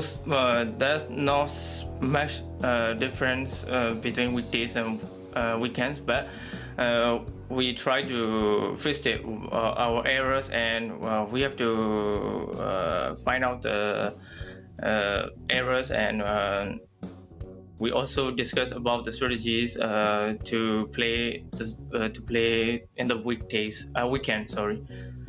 So they are trying their best, and we hope we'll get another chicken again. Yeah. I'm really excited to see that. Thank you so much for sharing, Kevin, and super excited to see what YG can achieve throughout this tournament, especially as a wildcard team. So thank you so much, and hopefully I'll interview you again later. Bye-bye, Kevin. Okay, bye-bye. See you again. Okay guys, so let's talk a little bit about our first match today for the Super Weekend. This is day 1 and it's already looking very, very intense, especially at how aggressive some of the teams are. Of course guys, we have It's been known that we've been getting some cursed circles here in this tournament, and it's no different today, all the way to the left side. And the flight path was also very weird as well, from Novarapnoye all the way up to the, I think, north side of the quarry, if I'm not mistaken. And where YG landed was actually right in the terrain in near hospital there, where they actually went through hospital and went toward Gatka. So one thing that I've learned in my years of PUBG is that Gatka circles are not necessarily the best circles. It's not fun, it's very terraneous, it's very annoying, and you can expect a lot of fights, which we did experience just now. And of course, as Chuchu said earlier as well, because the circle comprises of a lot of water early, a lot of teams were rushing to get in to get the prime locations early, because there's only this side, which is the right side circle, for them to enter. You cannot enter from the left side, obviously, so you can come up from the north and also the east side only. And for teams who actually dropped later in the flight path, it probably would be like, okay, great, this is like in a Malay saying, it's like bagai tikus jatuh ke dalam guni beras or something like that. Forgive me if my Malay is also wrong. It's kind of like a rat falling into a bag of rice, which is like, whoa, you know, jackpot. So now the circle though, I wouldn't call it a ping pong circle, but it did kind of troll the players a bit, because it gets smaller toward the side of Gatka, side of ruins a bit, also the hospital. Prioritizing the terrain, of course, teams on top of the terrain would be very happy about that. Easy picks. Speaking of easy picks though, we saw a lot of third parties. We saw 4 Rivals do it, we saw Eagles do it, I noticed as well, and I think, if I'm not mistaken, MS Chonburi was also one of those teams. Not the cleanest sort of play, but also third party is always been a strat. The name of the game is eliminations as well as the chicken dinners, and that's exactly what people are going to go for. So after that, guys, you can see that YG though, total of 4 eliminations, 834 damage. While I want to say, like, you know, it's great for them to have survived for that long, it looks like what they the name of the game they played was the waiting game, was the survivability game. They didn't take fights, they didn't need to get, they're just going for the chicken dinner, going for that placement, only taking fights when they have to, which I believe only happened toward the last side. So if you look at that, the circle actually went right toward the side, almost toward the ruin north side of Gatka, as Chuchu calls it, would be the no man's land. And it was so interesting to see there's barely any teams inside of the circle. Then I think around phase 5 we were seeing a lot of teams still fighting outside of the circle. No one was really able to push inside coming from the left side. And if you look at the right side there, where MSC came in, where APG was, it's completely empty. People were coming from the left side, from the side of hospital. So let's talk a little bit about that as well. So one thing about Axis as well I noticed, right, was that they were playing very aggressively. This was the Axis we saw during Malaysia-Singapore Country League. I believe they wanted to take a lot of eliminations if possible, but the thing is, I think what you have seen, what all these teams have seen during the weekday, I wouldn't say it's totally irrelevant, it's not, but I would say take it with a grain of salt, because on the weekend is where a lot of teams start to switch up their playstyle, switch up their strats. They might go more aggressive. Some teams, they probably are just playing weak on the weekday, just going surprise everybody on the weekend, who knows, right? So that's why I think that on the first match, going super aggressive might not be the best play, because it comes back to what happened on weekday day 1, where it's a reconnaissance, where you kind of like figure out what kind of playstyle everyone is doing, what kind of rotations everyone is doing, who is rotating, who is going to respect your drop spot or not.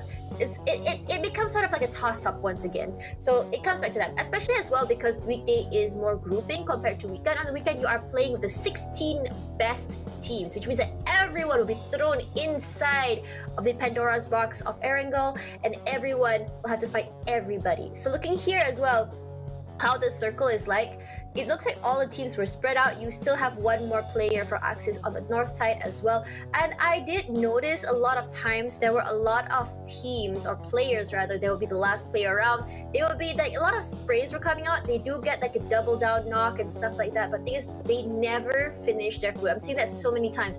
And those kills, either they get stolen or they get revived again. So I think, like, if I could say one thing to the teams, is like, if you're gonna get kills, you just better finish your food.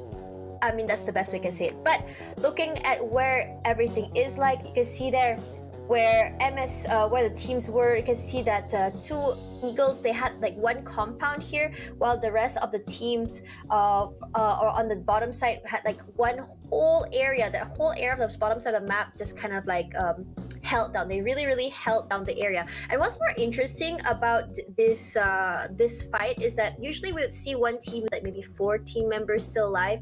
But toward the last circle for this one, we're seeing a lot of teams only with like 1 member, 2 members, which shows how competitive and how aggressive this first match really is today. So it comes down to, at the last part, because of how the area is, it's basically your positioning and how well you guys play with the gun. Of course, we almost saw a win there from the side of MS Chonburi. I think MS Chonburi is one of those teams that doesn't clinch it, but it's okay because they do well regardless.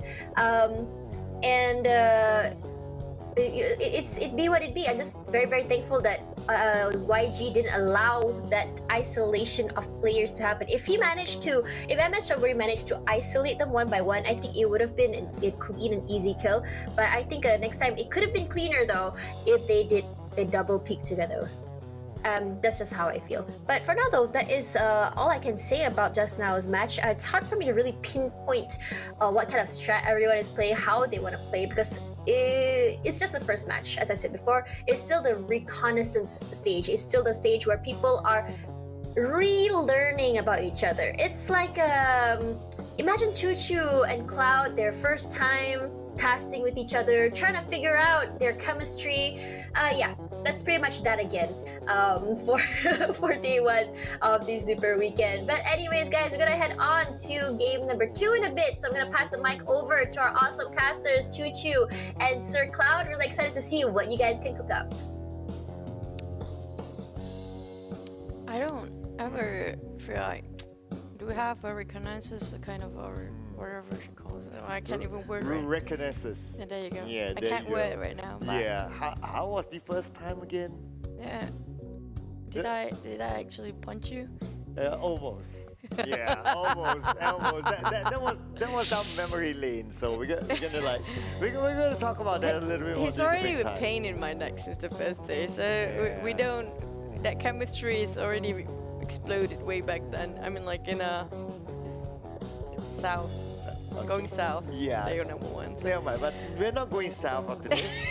We're going to Miramar after this. You like the segue? Wait, what? You like the segue? What's segue? You know, like we're not going south. We're going to Miramar.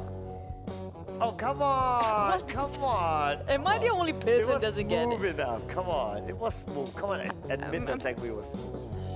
I didn't get it, but yeah, okay. Just for the sake of it. But Just say thank yes. you again, Taj, for the beautiful analysis segment again. Segue, I don't even know, but we're gonna jump into Miramar next because we have no clue what's gonna happen. The circle is sort of so far the Irenga's kind of predictable. Well, It's kind always of. been, yeah, for most of the part it's been In left Gaka. side. It's gonna be where again? Gaka mountains, yeah, most of the time. But when it comes to Miramar, which circle that we kind of seen a lot popped in the games, like It's been changing. I think it's not like a certain fixed point of circle. It's not really kind of a common thing. So we've seen Apostle, we've seen Chimasera, we've seen Impala was quite more than the others because we've seen it twice during the weekdays. But there's one Impala we haven't seen, the Impala Island. No. The two, that island just beside Impala. Yeah, let's go for it. Let's go for it. We want it. I want it. It's like he's wishing for unicorns to actually exist. Yeah, keep on dreaming. It's okay. No, it's never like, stop dreaming. It's like I'm wishing for Choo Choo to buy me dinner, but yeah. I did bought you quite a lot of dinners before. You're the one who rarely buys me any dinner, you know. Just saying. Well, just because. And how of a gentleman am I to do that? I'm But- such a nice person. Well, just because we haven't been able to dine out, I'm just saying, you know, I still have excuses. Yeah. I have a reason now to ask me to buy me a dinner. But speaking of which, I still have to rub it in. Cursed or not, the Infinity definitely didn't make it out for Game one. It's game 1. But we have to agree the fact that some teams are still warming up too. So we do see some teams are kind of a bit massive when it comes to making the formation. Maybe the circle kind of moves a bit where they weren't predicting there. Because we do saw most of the players are dropping around the commanders on the western side of the map. But when it shifted hard towards the right side, that kind of a lot of players and also teams panicking the moment that blue is shrinking in, and they realize such a tough journey for them to just go out there because they cannot stand up. The moment they stand up, they're gonna expose themselves way too much in an open field. Everybody can see through anything, and then also there's not much vegetation except for small bushes for you to crawl upon. So if you need to crawl, it will take some time for you to reach there. Yeah. But they don't have that much time. Yeah, they don't. So plus after this, if you said about bushes just now, right after this in Miramar, it's going to be less of those. Yep. So it's going to be No less bushland. Of those high. Yeah. No bushland. And oh, bushland. What's a bushland? Okay, but I just had to say yes to that. Bushland. Better than what you said before. I don't even get it till now. I'm still thinking about it. What was he? What was this? What was segways? Segway, you know. Like Sideways? Segway. Is that even a word? It's a word. Come on, segways when you move from segment to segment. Okay, never mind that. We'll sort that out later on. But I need to recheck my vocabulary. I have something going on at the back here. But we're talking about the teams that are having a tough start, including Megatron Aliens. There's so many supporters and the fans down there quite disappointed with their performance. They really need to step up their game. But we've seen them playing since day number 1 of the weekday. They seems to be a bit struggling from my point of view right now. Yeah, they were like what, number 13? They were like, they cannot make or admit the same mistake that they did in their weekdays. They don't have much time for that. Yeah, definitely. One thing is about time. One thing is about the patience of the fans. Because fans definitely, like, they have a big fan base, right? So definitely patience. Fans can get itchy and they can go and like, Megatron, what are you guys doing? You know? So could it be time for Yuhai to play? That's a big question, yes, still, but it's never easy to beat them. You know what? If you're a real fan, you're gonna stick it up till the end, whether they are at the rock bottom or not. Because right now we're gonna go live into Miramar for our Super Weekend, day number 1, match number 2. The Yangon Galacticos, good start for them just now, but can they make it 2 rounds in a row for that chicken? Can they? Because right now it was the rise of the the wildcard team. So if you remember, day number 2 APG Esports. Oh, they got day, 2 chickens in a day. 2 chicken dinners, yep, and it's a good performance for them. Now it's on to Yangon Galacticos getting their chicken dinner. So it's been a good 2 days for the wildcard teams. Very true, very true. They got themselves a bit of a, mojo and juju going on for this season. Hopefully they keep it up till the end of it, because maintaining that consistency, that's a bigger question for most of these players. As you know, 20 teams participated the entire league. Only 16 who make it through to the Super Weekend. Those of you actually watching this for NFT, VGM, Mercury, and also Onyx, don't worry about that. They're still in the game, but they're just resting during this Super Weekend. Hopefully they can rectify for the next Super Weekend, which is going to be next week, and just playing a bit of catch up for the points. Yeah, but okay, it's still game number 1, so there's still plenty of games to play. Let's see who gets this next chicken dinner in Miramar. Definitely going to be super exciting. And it's only going to be 1 Miramar being played, as compared to like the weekday you get 2 Miramar, so you only have this 1 chance until tomorrow. That's very true. Now you mentioned it, that's very true. Miramar, even though maybe some of the players love this this particular map so much, it's going to be played only once. For the rest of the day, it's going to be Erangel all the way, and then also whoever actually really dominate Erangel, it's going to be good news for them. Yep, and the flight path will be from the southern side going up north, I believe. That's so really down south, by the way. It's going to be a very side flight path, so we might see some early encounters. Possibly true. Especially those who want to drop by around on the eastern side or right side of the map, they will have to go through the same direction. Might just bump into a couple of 2-3 teams along the way. I do want to see St. Martin circle for once. I do want to see a very generous circle for once, but with this kind of flight path, it's not really necessary, as the player is still gonna have to go to one direction, and it's good was more on the left side of the map for this flight path. So, oh well, hopefully they'll land themselves a couple of vehicles to go wherever they need to be, or they're fancy, and just leave it out for a couple of more circles. And one of the drop spot changes here, Vikrant Red Aliens, they dropped on the outside of Puerto Price. So before this, it was around Ruins / Trailer Park.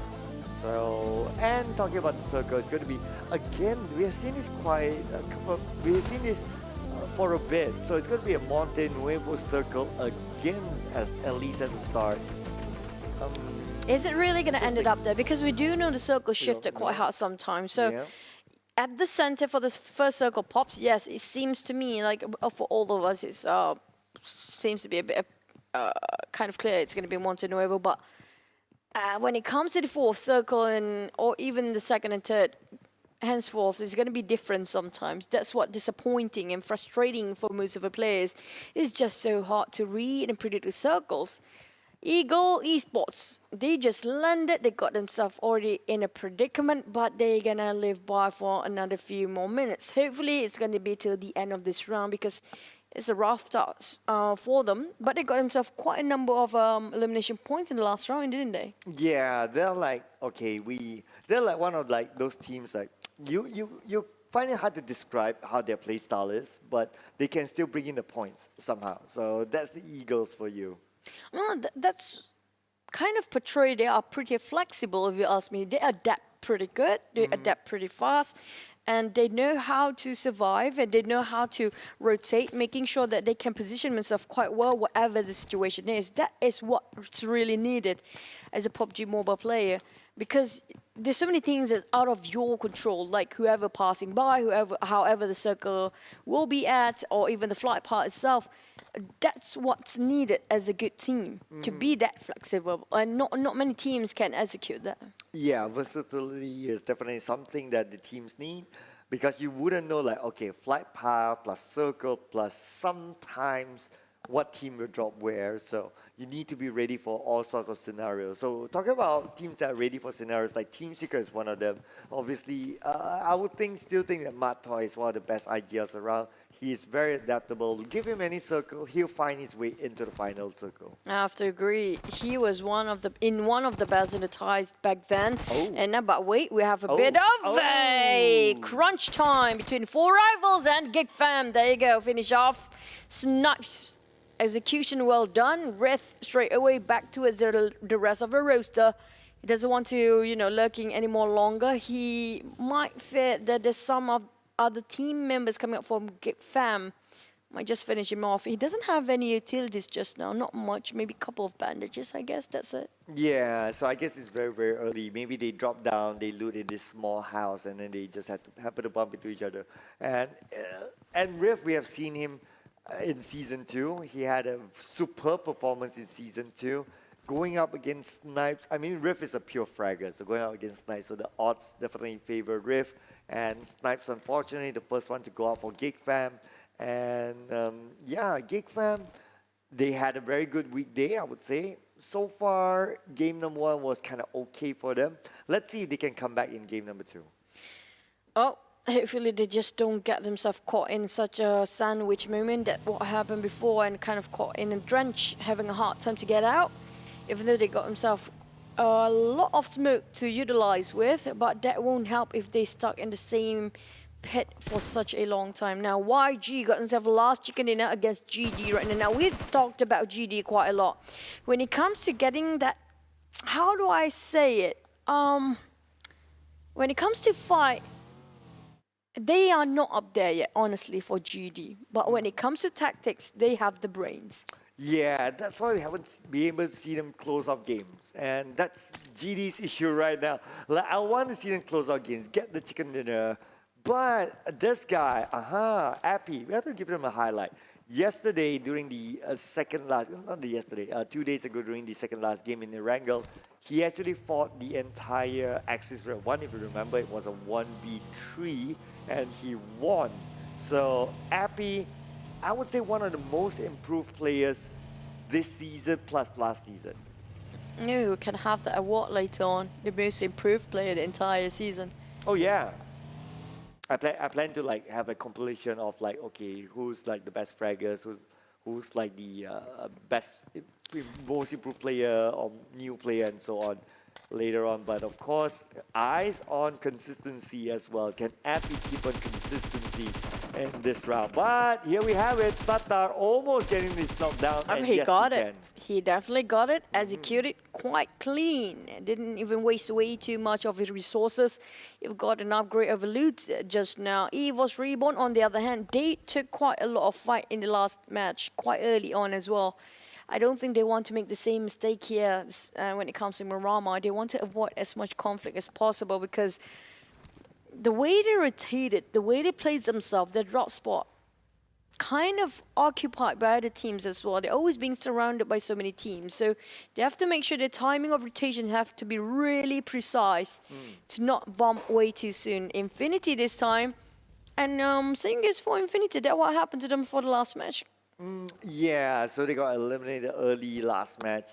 When it was supposed to be, to me, quite a straightforward rotation for Infinity because they just needed to go from the military base to the left bridge and they weren't being gate-kept, so they weren't gate-kept. So it should have been an easy entry for them, but I'm not too sure what happened to Infinity being the first team to be out. Oh, but boy. let's see if they can come back this round. So far, Bigatron Raiders the same thing. Now they are tanking out the zone, as we can see. Oh boy. A lot of these teams still, I'm sure the fans are still hopeful for them. Okay, what we're looking right now is EVOS. If they manage to climb themselves up on the top of a mountain, they can get themselves a huge number of elimination points because there's 2 teams, 8 elimination points in total they can get. You can wipe out every single person of BN United as well as Infinity. But to have that climb, it's going to be a long climb from bottom to upwards. And Infinity wanted the same spot as well. Oh, silence. I was the first one to fire. And now he will rip what he's so traded one-on-one for the knockdowns. Logan trying to go for the flank side. I think he wants to go for the revive first. But if he moved forward just now, just got across it, which he will do right now, he might just find the whole team of BN United at this particular angle. Yeah, can he make it in time? Yes, he could, but there it is. It's going to be a 1v2. But can he finish up the job? And Zunos will go down. Logan will take out another one. Logan will be counter-fire. But it's okay. Logan can still be picked up. And Mela can go towards Logan. They need to do it fast. White Cat will recover his teammates. Oh, the housekeeping team is climbing up right now. EVOS Reborn, they need a bit more time. They can be the third party and butt in right now.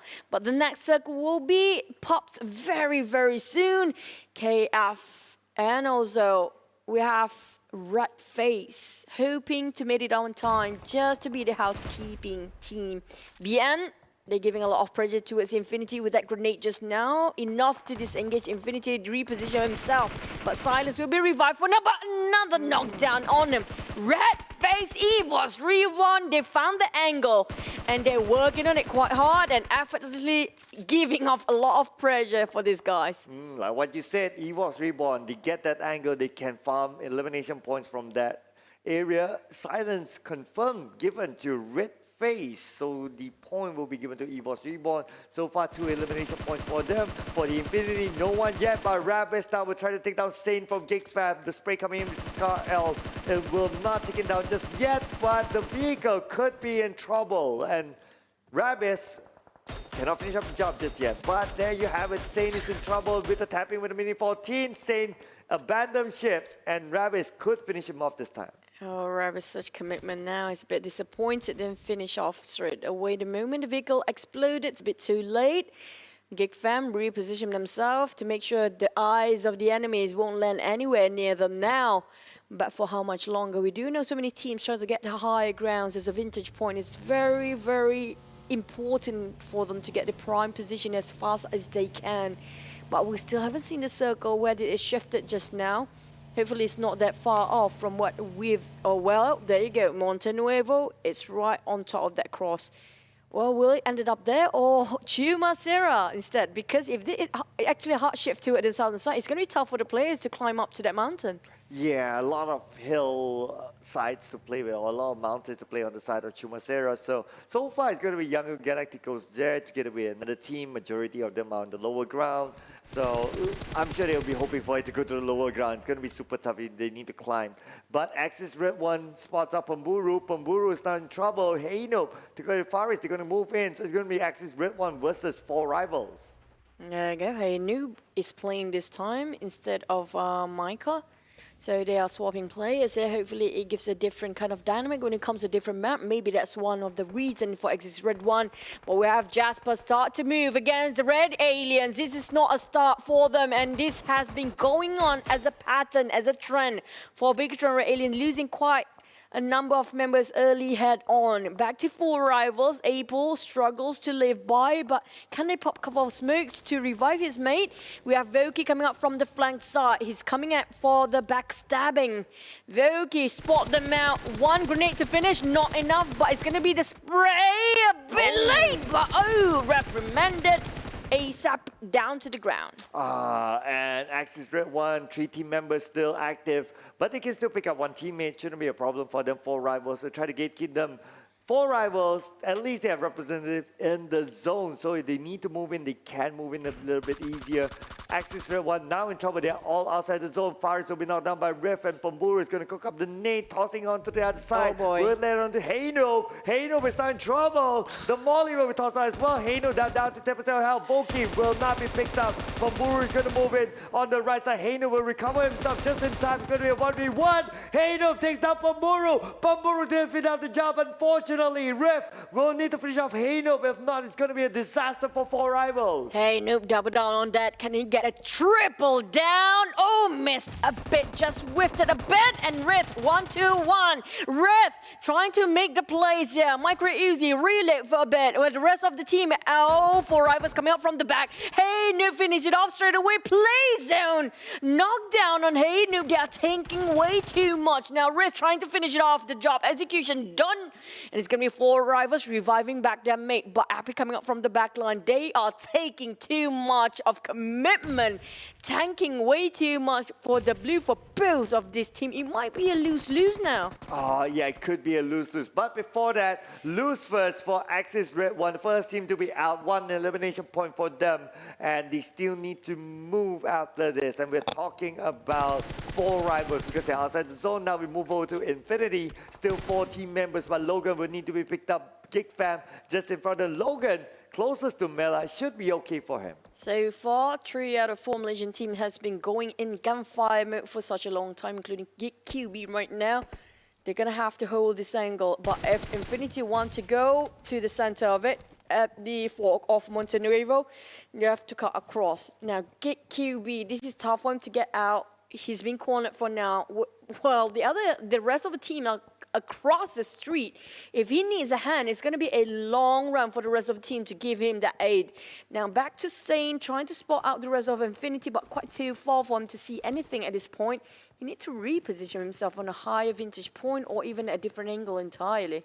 Yeah, so, but does he have a good angle? Does he have enough places for him to play? Not too sure about that. Let's see what's going to happen later on. But, okay, that's a little bit of a delay on the elimination feed, but that con will be knocked down. Faze Clan going up against Jumper from Team Seeker. Jumper is alone, his mates are behind him, and Ventores will toss out the nade onto Jumper, perfect. and Ventores managed to land the nade onto Jumper. Jumper, don't think he can be safe.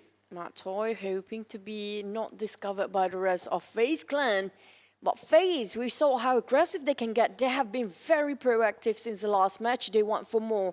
Now they're getting 1 knocked down, but they are very cautious about approaching this execution because they do know this might just be a bait, and they are not taking that one, letting him bleeding out for Jumper, or the rest of Faze try to scout out things coming up from behind. The thing about getting the center of a circle is that you get a bit paranoid about the other different kind of angle and different directions. There's so many teams might just pass by, and you get too distracted by the fights in front of you, forgot about the other directions as well. Yeah, just like what we can see here, 4 rivals behind Geek Fam, Infinity in front of Geek Fam, so Geek Fam is stuck between 2 teams. The good news is that, not good news anymore because we can see the circle is that actually doesn't favor them. Same goes for the Vampires, it's not being favored by the circle. AK from Yangon Galacticos knocked down by the zone, and the long range coming for stress. It will land on the pawn's eye, but it's not an instant knock. Oh man, that's really tough. He's just randomly shoots one tap at a time, giving off the pressure, like a warning shot at this point. But for this is interesting. The fact that Kid got baited. They purposely didn't rush in for Faze. They want them to take the bait, and they took it for Team Secret. And this is not what they anticipated. And Kid have to run back, wasted such a long journey to revive his mate, but he's still going to go down anyway. For the rest of Team Secret, I'm not sure the rest of them will give an extra hand for Kid to get out from there or not, but they need to. They cannot lose any more men. Or that casualty will really hurt them in terms of their resources, their manpower, even their survivability at this point. Such a smart bait there by Faze Clan. They know that someone's going to come pick him up, and they took advantage of that. Now iCharge is starting to move in. Matoy is on the high ground, so they cannot move out of this compound simply. And not Matoy could gun them down, but gunning down. iCharge takes down Torres, so now we're down to 3v3 again. Oh, but wait, there's another team coming up from behind. It's going to be 4 rivals, but ooh, that's really close. iShot got the eyes on the rest of Faze Clan. Tony K really in a very precarious situation. Drops out the net. Seems like perfect angle. Boom! It didn't hit, but it just finished off victorious for Matoy here. Tony K on the other hand, kind of confused. So many teams coming by. 4 rivals has arrived. It's going to be Rith coming up from behind, trying to KO steal away whatever they can, tapping out Matoy on the high ground. Now, Matoy is too far to help the rest of the team, but he's still inside of a circle. He can get into a prime spot, more vintage point to get extra field of vision. Yeah, but Matoy needs to be careful because another team coming up behind him. Riv will be knocked down by Kid with a long range shot, and now we move over to DX against the Vampires. Rabbis just in front of Stone. Stone just on the nade lander onto Rabbis, and now another gunfire onto Rabbis. Rabbis will retreat back to his teammates. Back to Vampires we go. Chonburi is up there. The rest of them hitting quite a lot of casualty on Shrubs. Just now he was tapping way too much, attracting way too much attention. The Chonburi spot out for Secret as well. EVOS Reborn start to fight against the Xavier. Rabies is knocked down. But the Vampire still tailing Rabies and the rest of the DX quite closely. But they have to be careful now. It's going to be 4v2 only if Lucas down on his knees. Chonburi making sure they try to finish it off straight away. But for YG, it's going to be same compound sharing. Very friendly neighborhood with Geek Fam. Pop will be knocked down by Straps, and now we move over to Yangon Galacticos versus Geek Fam. Tamio, only 10% health. He's moving into Geek Fam. Oh, that's not good news, and Sane will take him down. Surprise! Hello! And now Yangon Galacticos only left with 1 team member. Now, Ponza really have to revive Pop. He needs to. Pop is one of their best fragate in the team. He always rushes in, but can they make it out enough time? He's tried to squeeze himself into the safe zone, but Straps being fired. Heaps of bullets coming in. Liza making sure they cannot make an entry at all. Denies their mobility. All the side of EVOS Reborn have to make sure they have everything covered because there's 3 teams coming up their way now. On top right here, we can see that TG13 with a long range shot. Oh boy. Whoa, wait. Car, calm down, car, calm down. I don't know what made that car actually flip, but calm down. Oh, that's what's a good flip. It was 360 flip, by the way, but here comes Stone! Finish off Pop. And it's going to be the end of it for now. Ponzai, 1 need to rule them all, but not going to be it just yet as KF making sure they can kill still every single person that is in such a distance. Why not? Because it's not really that against the rules, isn't it? Whatever you have to work to make the elimination points happen, it's going to happen. Now, Stone and also Ravenclaw just coming up from behind with the buggy. Now, I'm not sure if this is a wise decision. They kind of walk into the war zone right where everybody else is. Well, they don't have the zone, so they have no choice. They need to move it. But talking about moving, it's going to be APG versus GD. GD Sata is going to move in for the right side. Charles is winning on the left side. Charles spots out his opponent. Charles moves in with the UMP. UMP being used by Shroud, and now he will pop out the smoke, but now he changes back to UMP. Enemies on the right side. GD is still waiting on the outside. The neighbor will toss out from the left side, but they will not land. They're laid onto Shroud. Shroud will still alive. Daybot will cook out his own nade onto nobody. There you go, the nade's being tossed, hitting nobody just yet. Strike on the other end, have to run. He doesn't have anything else to cover with now. At the moment he leaves the warehouse, it's going to be nothingness out there. Now Onyx trying to give off the pressure on the side of EVOS Reborn, but will it be enough? The rest of them are kind of clumped up in one very small compound. One grenade, double toss of Molotov is going to be more than enough to wipe the whole team away or flush them out. Vampires start to move them forward as well, while Eagles kind of being crushed in different angles. EVOS, on the other hand, wants to play along with the open field. Now, the Infinity eliminated again at 12th place with only 2 elimination points. Secrets arrive. Eyeshot, what was he thinking? Taking one whole team down by himself with Vampires trading it out for Eyeshots, and Matoy is done. Well, Team Secret, they somehow don't have much option because they were playing on the outside of the zone, so they were kind of forced to actually move in, and that's the risk that they took. But at least they went home with 6 elimination points. They're kind of okay for them. Now we get focus on the DX. DX against EVOS Reborn. Both of them still in the zone. But the next zone will reveal itself. Where will it go? It could go to the right side. Not many people there. Looks like it goes up north. Only 2 teams in the zone. It's going to be way up there. No teams except for 2 going in. Parajin. Parajin, the dead never rest. Even though he's gone, he's making it difficult for these guys. APG giving the pressure on GD. They have been going in parallel movement and direction for such a long time. Finally, they start to fight against each other. But it's going to be APG fighting EVOS Reborn. They are sandwiched between 2 teams here. None of the 2 teams inside the circle just yet. They have to cut across each other. Only one team would triumph here. But the moment they finish off this fight, there's more fights to come later on. Oh, here we go. So it's APG versus GD. They need to move in because no more time. 5 more seconds in the zone will close in. And Dayball right at forefront together with Cecil right behind him, giving cover. But can they actually finish up the job? They need to cross the road after they're done with it, so they need to do this quickly. Red Face over knocked down by Zero. The long range are coming in from APG as well. Micro One together with Liza going up against Faze Clan, Coldpie as well as MR5. But now they're starting to fire. Dayball is down. One more is down. Shroud is down. Boom is down. One more left here for GD. Can they finish up the job? Zero goes in, trying to find the enemy. And yes, he spots him out on the left side. And yes, there you go, GD. They are in trouble, but no. Stinsel is still alive, but no, he goes down as well. Boy, oh boy! Oh, it's not done and dusted yet. They don't even have time to recuperate as EVOS Reborn in Faze also eyeing down on them as the fight commenced just now. It's way too late for the other team to sit down quietly now. For the side of Vampire, they want to very, very low profile at this rate because they only one member left. 1 nade toss. And it's going to be Corpa on his knees. Red Faze, and also EVOS. This has been going for quite some time. These 2 teams, it's not done yet, but once the dust settled, it's going to be the smoke dissipate, then 1 more nade pushing off. It's going to be MR5 left alone. Yeah, that's MR5. We did see him clutch a moment during the weekday, but it's going to be 1v4. It's going to be a bit tough for him this time, but then again, he is in the circle, so he can still buy time for himself. At the same time, we can see that these teams on the other side, APG will need to move, but the zone is cruel. This is the 6th zone we're talking about here, so we can see a lot of damage by the zone, and KF takes advantage of that.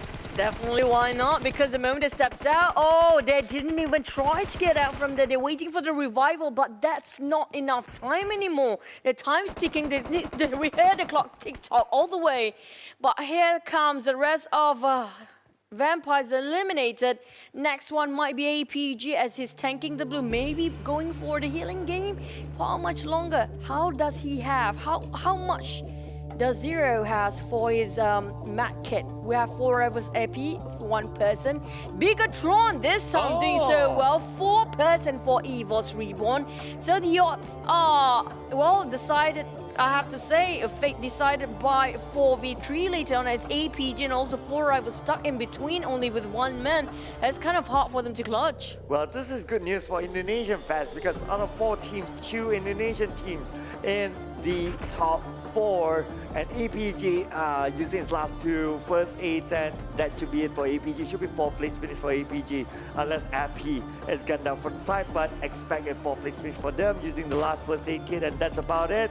And there you have it, Zero just tossing out anything, just trying his luck, but Zero confirmed. But he still managed to get 1 knockdown onto KF before he goes out. But that 1 knockdown didn't BTR, turn. good movement. into elimination points. Zaxi taking whatever. Oh! My, oh my, I think that's a big mistake just now. He thought he had the time, but he didn't. He predicted way too wrong. His calculation were off the chart. Now, Bigatron, they were having a lot of men just now, but the circle just didn't favor them. They have to move, were forced to move forward. And the rest of EVOS Reborn, can this be their first ever chicken dinner in the entire league? It might just be it. It could be right now. It could be for EVOS Reborn, their first chicken dinner. Let's see what's going to happen here. Bigatron realized they don't have any vehicles left, and they don't have the circle, obviously, so it's going to be super tough for them. Appy doesn't have anything at all. It's 4v2, v1. EVOS Reborn cannot drop this. If they drop this, it's an absolute disaster for EVOS Reborn, but I don't think there's any way they can drop this. They need to prune as it's kind of an open field. Now, a couple of vegetation. The terrain is not flat. That's a good, at least a minor good news. But it's going to finish off Bigatron Aliens straight away. Down to Appy. 1v4 Appy. Can you really do it? Let's see. Can he make us wow? But that's going to be a wow. EVOS Reborn. Finish off the chicken dinner with 4 men well and healthy. Still standing. That's a clean game kind for EVOS Reborn. Add to that, they got themselves 15 elimination points as well. Yeah, so that's 30 points for EVOS Reborn, and they really needed this because it wasn't a good weekday for them. So now EVOS Reborn is back. Red Face, Microboy, KF, as well as Liza, netting their chicken dinner for themselves. And for 4 rivals, Appy. He could have gone out a little bit earlier, but because he kind of played this patiently, he managed to get second place, so that's okay as well for 4 rivals, plus their 7 elimination points, so that's alright. Bigatron Aliens, actually not too bad for them, so considering that their weekday was almost a disaster. This is an okay showing. They kind of they haven't showed the fight like we want them to be, like how they used to be for the Red Aliens. So they're playing a bit conservatively this time, a bit more safe if you ask me. But I have to say on the side of EVOS Reborn, this is a huge win time for them. They unfolded the fight such well thought of. The fact that they're getting themselves quite a huge number of elimination points. If you saw how they were playing just now, they don't really get into any compound that much. Yeah. Most of the time they'll be outside playing with the terrain, abuse it whatever they can, and just butt in whatever fight they can get. And also, this is also the theory of your theory of like the 11%. Yeah, because they kind of got the circle as well. Is it really just the circle then? Well, yes and no, because they didn't really need to cross the road. Imagine if the circle was like on the other side where earlier it was Bigatron side? It was APG. Yeah, APG. Yeah, and they needed to cross the road, and they all went missing. So, so it was invisible people have been playing. I think they're like too happy, like yay, we got a chicken dinner, so let's go celebrate. This is a huge wake-up call for them because they make their debut finally into this the entire league. They didn't get any for the weekdays, but they make it when it really matters. Now, KF, look at the damage. Output almost hitting the 1k damage with 5 elimination points just by himself. Seeing this for Redface, you have to give props to these two guys. They got themselves, KF and Redface. You remember when they got themselves on top of a mountain where everybody was still struggling? It was who is it again? BN United and versus who again? This one was one more team. We're going to see the replay and also the highlights just now in case we missed. And just to recall a bit about where KF and Redface was just now to get that number of elimination points. Yeah, we could be shown with that, so we can recap through that later on. So, but other than that, I think it was quite an action-packed drama, I would say. Definitely. From the start to the end, even from like the moment Rift versus Snipes, as we saw in the replay earlier, up all the way to the end, it's just gunfire everywhere. That's pretty much the start of the first match, like this first second of a match itself. They haven't stopped moving, so it's a bit more aggressive in Miramar than Erang. Maybe because there's not much of vegetation, there's not much of compound. It's an open plain all the way, and a lot of high grounds. Whoever gets it first will get the first few bloods. And GD, we talked about GD before. They kind of had a pretty much okay run this time, but what went wrong? again, they can't seem to finish up the game. They can't close up the game. So that's something that's missing with GD. I guess it's the X factor that they're missing. Like, at least like when you talk about EVOS Reborn, what's their X factor? Red face, KF.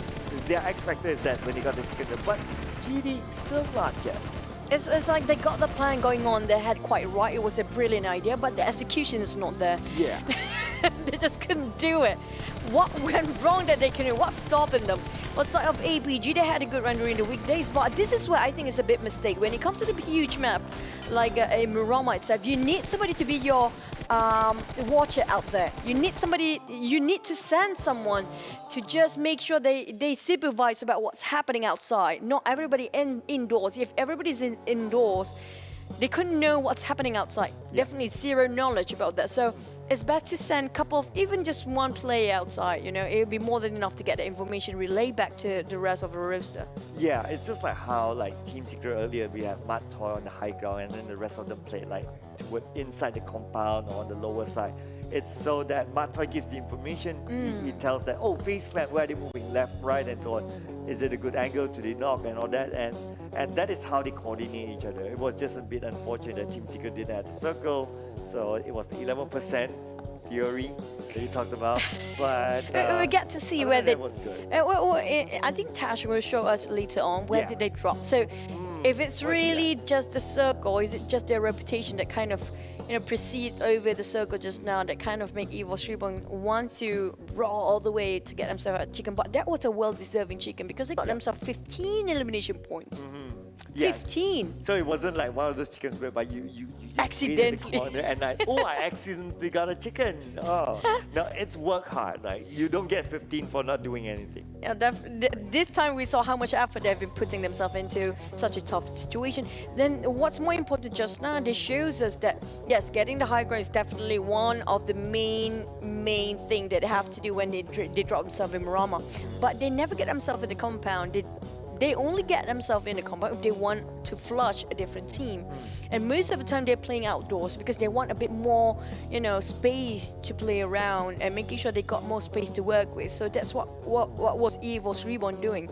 Most of the team we saw kind of being executed or eliminated, decimated quite early on are the teams that kind of cower themselves inside of their buildings. So it's not working out right for them. Yeah, like the trick is, I wouldn't say the trick, but the tip is like be active. Yeah. Right, like don't just stay inside the building and hope for chicken dinner to fall from the sky. It doesn't work that way. How does it look like if a chicken dinner falls from the sky? Wait, let me order that for you. That'd be great. You know what? And if it falls from the sky, I would want to see that. A plane just drop chicken on the plate on top of this table. It'd be great. Or the delivery guy, like he tosses the chicken for you. That might toss into my face later on. I don't want the chicken slaps my face. And but then you'll be a red face? I'll be possibly chicken face. Okay. So red face, we'll leave it for EVOS Reborn then. But that was a good choice for red face. I think either one of the MVPs is either KF or red face. I think we have to give it to KF just now. His damage output is way out off the chart, and plus both of them deserving for the MVP, but it's down to execution, elimination, damage output. So they depend on each other. Just now there's only two of them to finish off BN United versus Infinity, who is too busy against each other, and none of them actually got themselves in the last few circles. In the end of the day, the housekeepers is going to be EVOS Reborn getting themselves that chicken plus elimination points, a bonus, big bonus there. But can they keep up when it comes to later back to Erangel? Because when it comes to Erangel, there's no certain teams that kind of dominate the entire map. Yep. And we don't see any teams like that. Okay, Erangel, this is going to be the king of Erangel. Yeah, we don't have that just yet.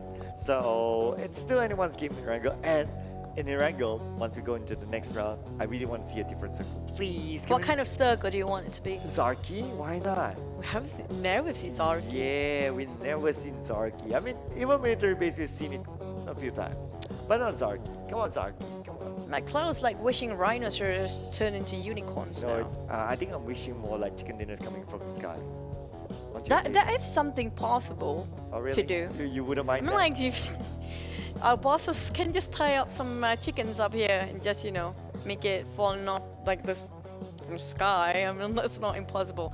But here comes the MVP, KF. Look at that graph.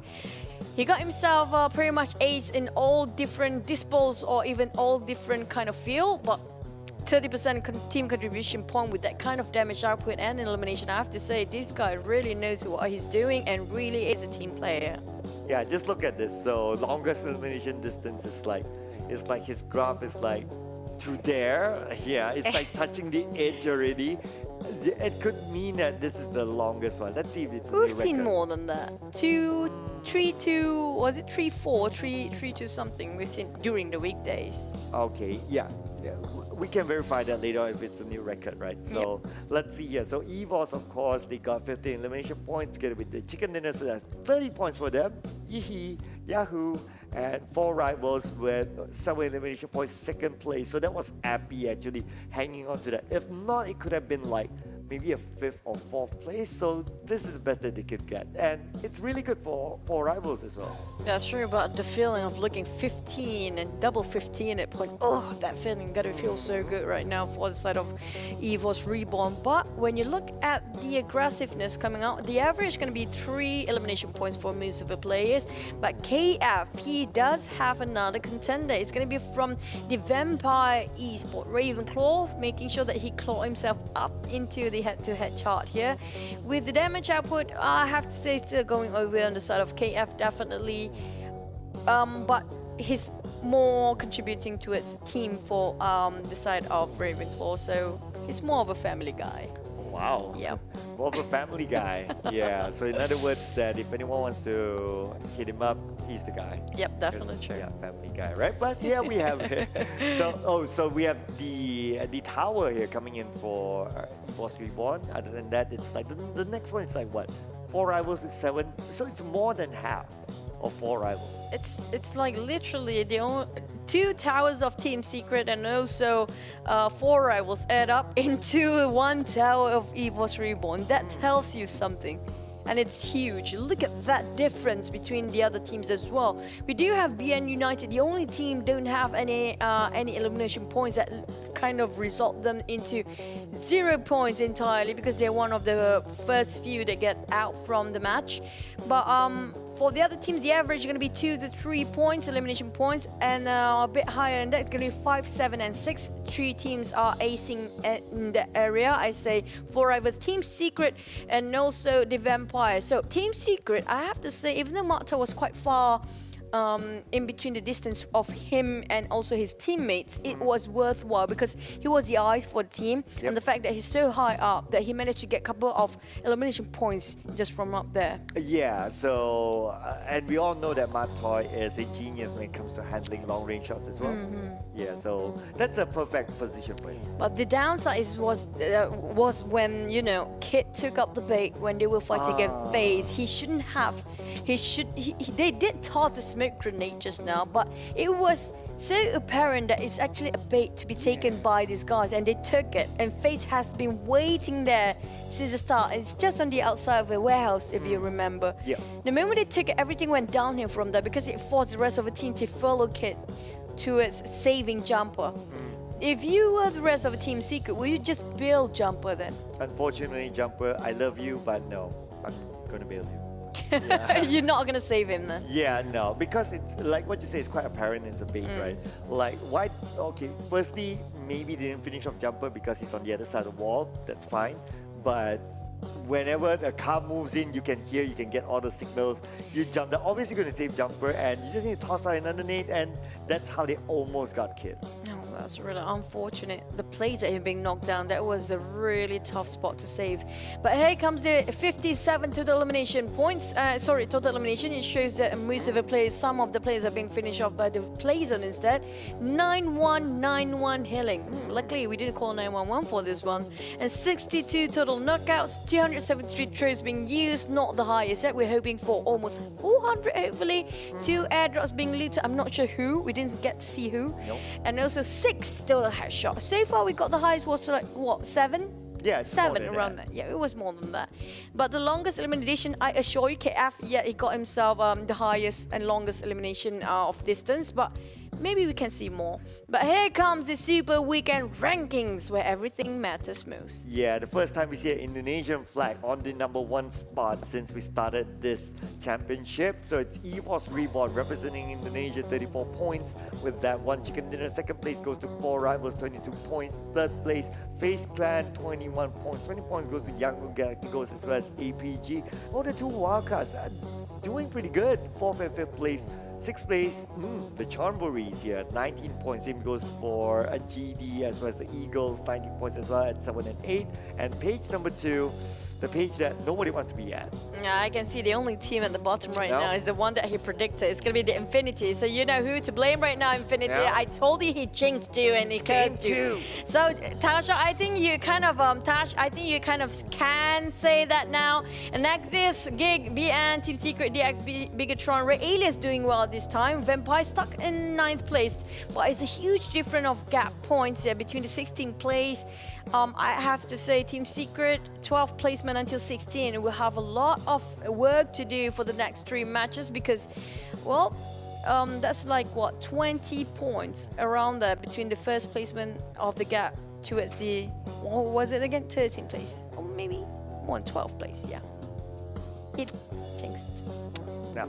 Okay, all right. So we talked about our predictions, right? Even the production crew were laughing at it just now. Okay. but there's one person we didn't ask. We need to know what Tash prediction is. So why not we jump into the interview? Tash, please let us know your prediction as well. Let's go. Thank you so much to Choo Choo and Sir Cloud. I don't want to talk about predictions because I don't want to be cursed, but Sir Cloud, you are absolutely cursed. You also called out the circle just now. Good job. But for now, let's have a look at our player of the match. Just now, we have with us APG's player Zero. Once again, as I said before, we are absolutely best friends. So my question for you today is, just now the other day when you won that chicken dinner the other day, you said you had a pizza, but right now you got 4th place. What did you eat just now? Fried rice. Fried rice. I think that's also that's like the middle kind of range. Like I think you need to eat pizza again. I think after this, if you want a chicken dinner. For now though, I think you're for today as a wildcard team, you guys are playing first week of Super Weekend 1. How does it feel like playing on the Super Weekend compared to the weekday? Is it harder? I think the Super Weekend is much easier than the weekday. Why? Because weekday you have a lot of team that gatekeeping and not letting other team go into the zone, so it's much harder to get points. But I think that Super Weekend, everyone trying to play safe and not get too aggressive. Yes, I did notice some slower matches as well, so you are absolutely on point for that. So for now, what do you think of your team's performance today? I think that my team performed very good, but we have to respect other team. We don't want to get overconfident and try not to jinx ourselves.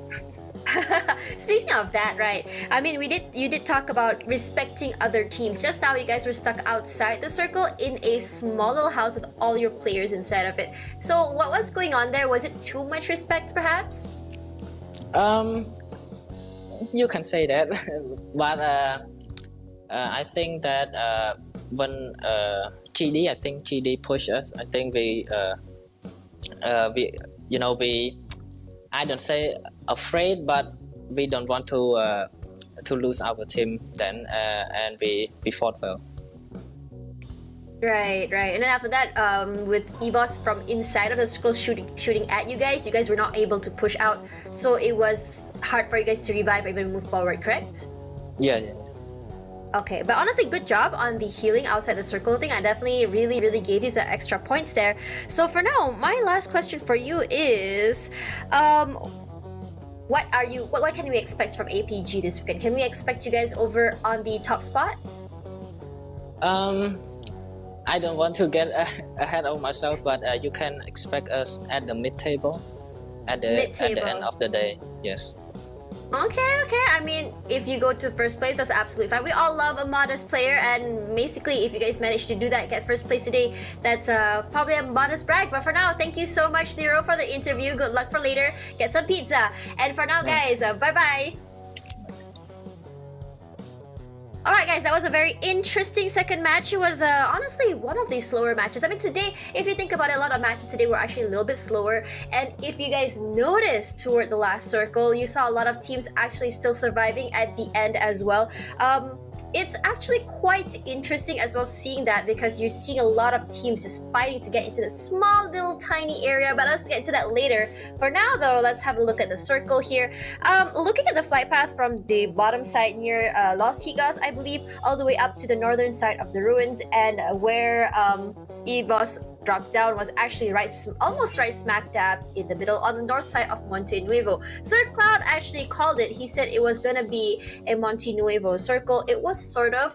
So in a way, he kind of was right. But if these predictions just keep getting more and more right, I might have to say that you rigged this, Sir Cloud. I don't know for what gain, what benefit, but we'll talk about that later. All right. So for now though, look at the rotations where EVOS did. EVOS didn't really have to go far. They actually went to the side there just to get up to the terrain, and that is where they got a lot of their kills. They just managed. That's how you're supposed to play Miramar, in my opinion. Get to the high ground or as fast as possible, farm as many kills as possible from that area. When you have the high ground, it's so much easier for you to once you hold that area, it's so much easier for you to see everywhere. It's so much easier for you to get a lot of kills even from far away, which you saw what KF did just now with that really far away elimination. And if you notice as well, if someone tries to go up and fight you, it's easier if you just move back because the terrain will give you the advantage. So it'd be what it'd be like that.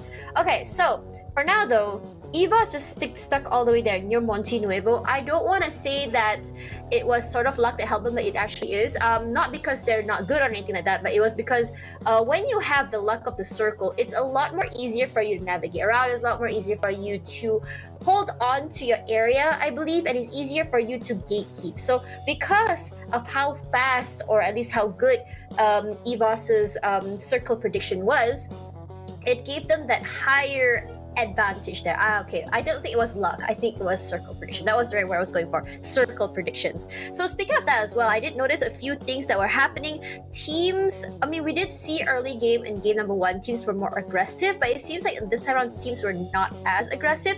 I mean, we saw some early kills from the side of 4 rivals toward Geek Fam, but it was like an outlier sort of thing. We didn't see an actual team wipe up until 17th minute, which is actually halfway into the game, which shows that everyone was just trying to survive for as long as they can. But look at the circle though.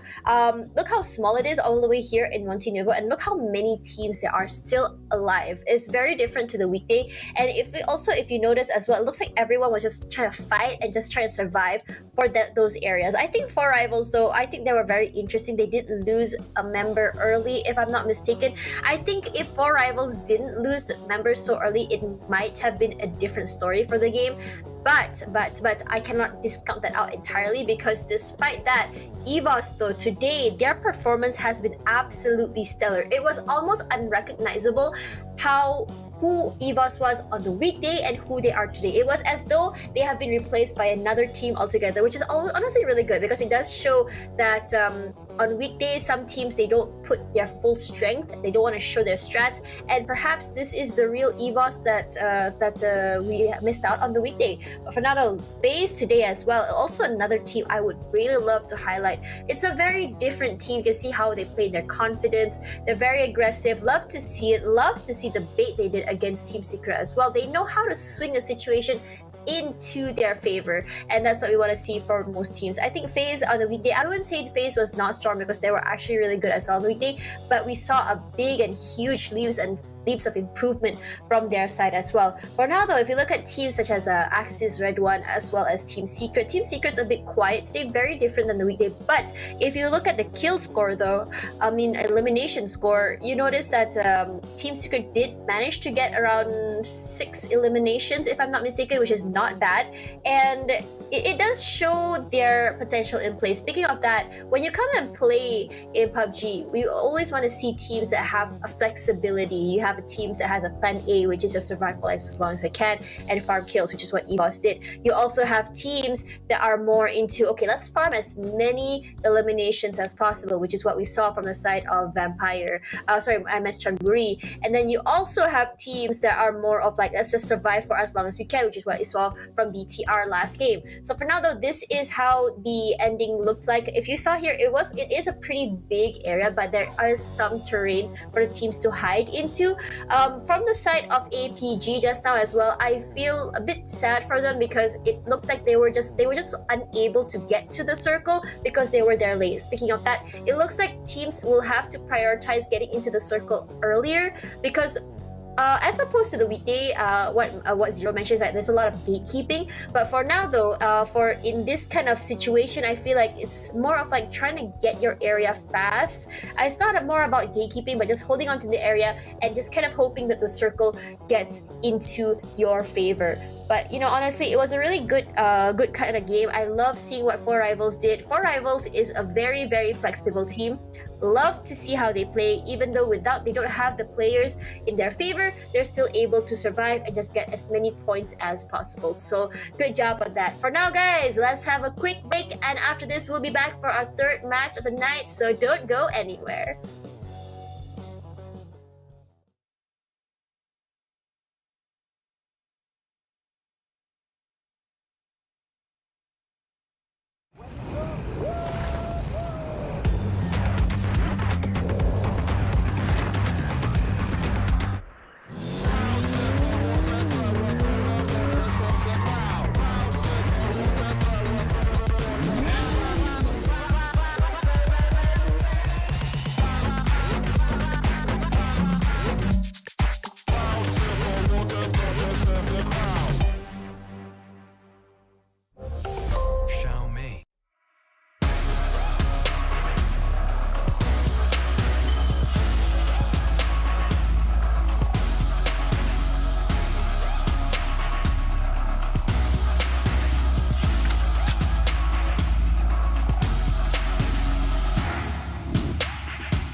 Berbanding musim lepas, YSL tidak dapat melayakkan diri ke PMPL.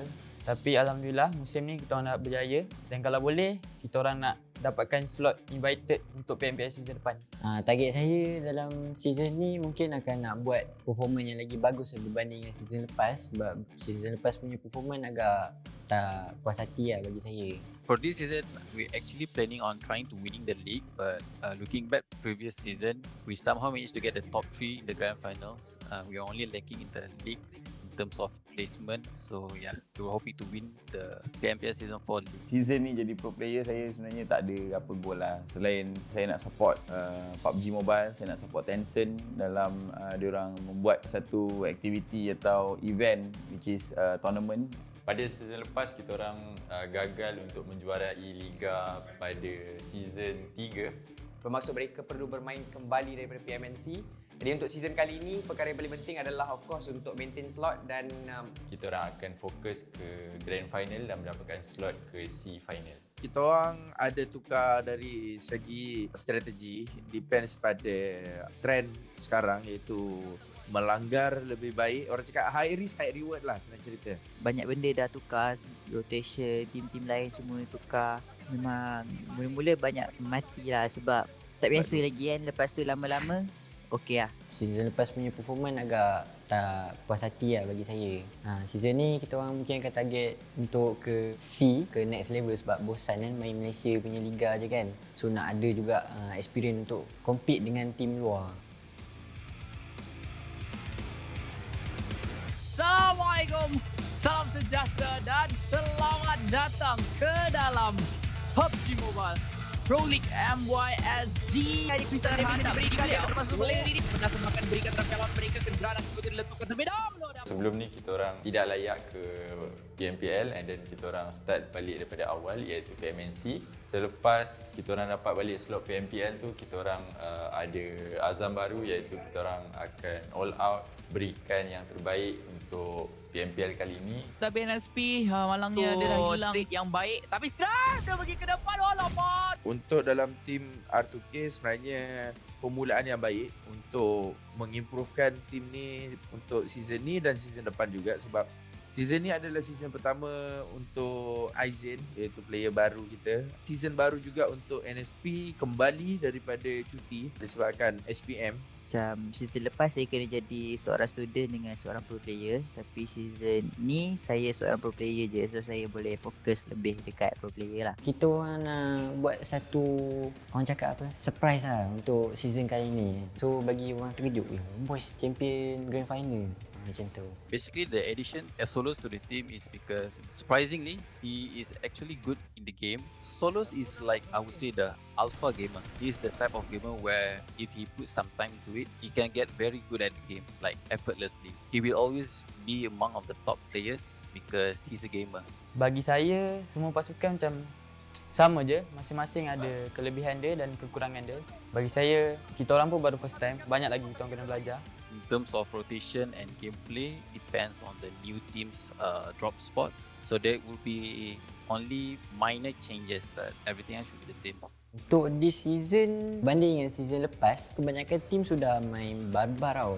So kita orang kalau main passive pun, peluang untuk menang tu mungkin tipis jugalah. So kita orang pun akan ikut tie sekarang untuk main barbar. Pada weekday yang pertama, hari yang kedua, saya masih ingat lagi pusingan yang keempat pada waktu itu di mana Bravo berjaya untuk melontarkan nade dan seterusnya meratakan pasukan Farang Legends secara langsung. Dan itu merupakan satu perkara yang sangat-sangat manis sebab waktu itu memang betul-betul mereka tidak ada zone. On that day, kita orang dapat momentum yang macam energi lah untuk hari itu. Mereka telah pun berpecah, ada yang pergi ke bahagian kanan dan ada yang pergi ke bahagian kiri. Tapi malangnya, hanya Bravo saja yang mampu untuk survive dalam situasi tersebut. Dan sebenarnya dia hampir untuk clutch pasukan Geek Fam yang pada waktu itu ada 4 orang player. Dia berjaya untuk menjatuhkan satu, hampir-hampir menjatuhkan yang kedua, tetapi ialah disebabkan oleh bullet yang tidak mencukupi, menyebabkan pasukan 9 Gang hanya mampu untuk berpuas hati di tempat yang kedua. Tapi itu adalah satu momen yang sangat-sangat memorable lah untuk minggu yang pertama bagi pasukan 9 Gang. Dan hopefully kita orang cuba untuk bawakan momentum tu sampai ke grand final. Masa diorang last game tu saya on the way dari Kelang. Bila saya balik je, diorang menjerit. Wow, chicken.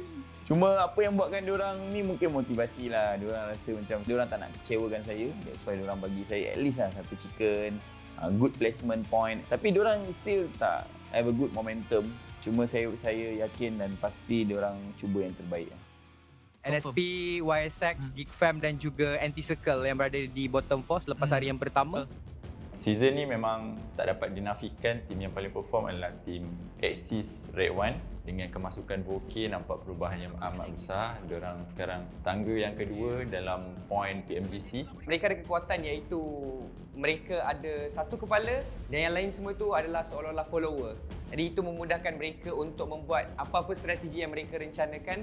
For this season, there are actually good new teams like Farang Legend and Yudo Alliance. But overall, the top 3 teams that we are actually looking at is actually 4 rivals, Geek Fam and Team Secret, because they are the ones on top of us in the PMGC race. Season ni yang paling perform dan juga konsisten adalah Team Axis RedONE. Sebab tengok diorang betul-betul konsisten tau. Kalau diorang ada tusun satu game pun, next round tu diorang akan comeback dengan kill yang banyak. Tim yang agak orang cakap mengejutkan lah liga kali ni, saya rasa tim Farang Legend lah. So bila diorang masuk je, diorang lepas je PMPL, memang diorang tunjuk yang diorang ni bukan sekadar underdog tapi diorang boleh perform dengan lebih bagus. Mungkin ini kali pertama mereka bermain di PMPL MOIZ season yang keempat. Pasukan lain kekurangan data untuk gameplay ataupun corak permainan pasukan mereka membuatkan mereka ada lebih banyak kebebasan untuk melakukan apa yang mereka inginkan sebagai pendatang baru.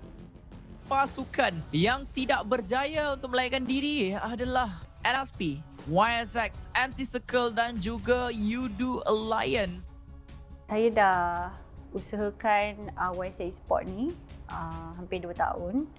And Alhamdulillah ini adalah kerja keras semua tim termasuk tim X yang sedang bertanding dalam peringkat PMPL Season 4 Malaysia Singapura ni. Untuk apakah semangat yang bawa mereka ke sini adalah hasil perjuangan dan latihan mereka selama 2 tahun.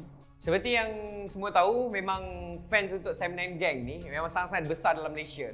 Walaupun mungkin mereka gagal untuk menunjukkan prestasi yang baik di minggu-minggu awal, tetapi dengan sokongan yang mereka berikan untuk menjadikan Sam9 Gang lebih baik ataupun lebih hebat daripada apa yang pernah mereka ada sebelum ini. Dan yang paling penting, Allah yang satu. Obviously, based on the first week performance, it is very disappointing because we know that we could do way much better. I mean, looking back at the previous season's performance, coming to this season, I think the players, there's no confidence in them as much as there were compared to the previous season. So I think the main problem or the main factor that actually affect the first week performance is actually the players' confidence. Jujurnya Sam9 sekarang a bit struggle without the coach. So kita orang cuba benda-benda baru. Kita orang cuba roster tukar. Ada time saya tak main, ada time Drex tak main. Memang semua akan ditukar lah.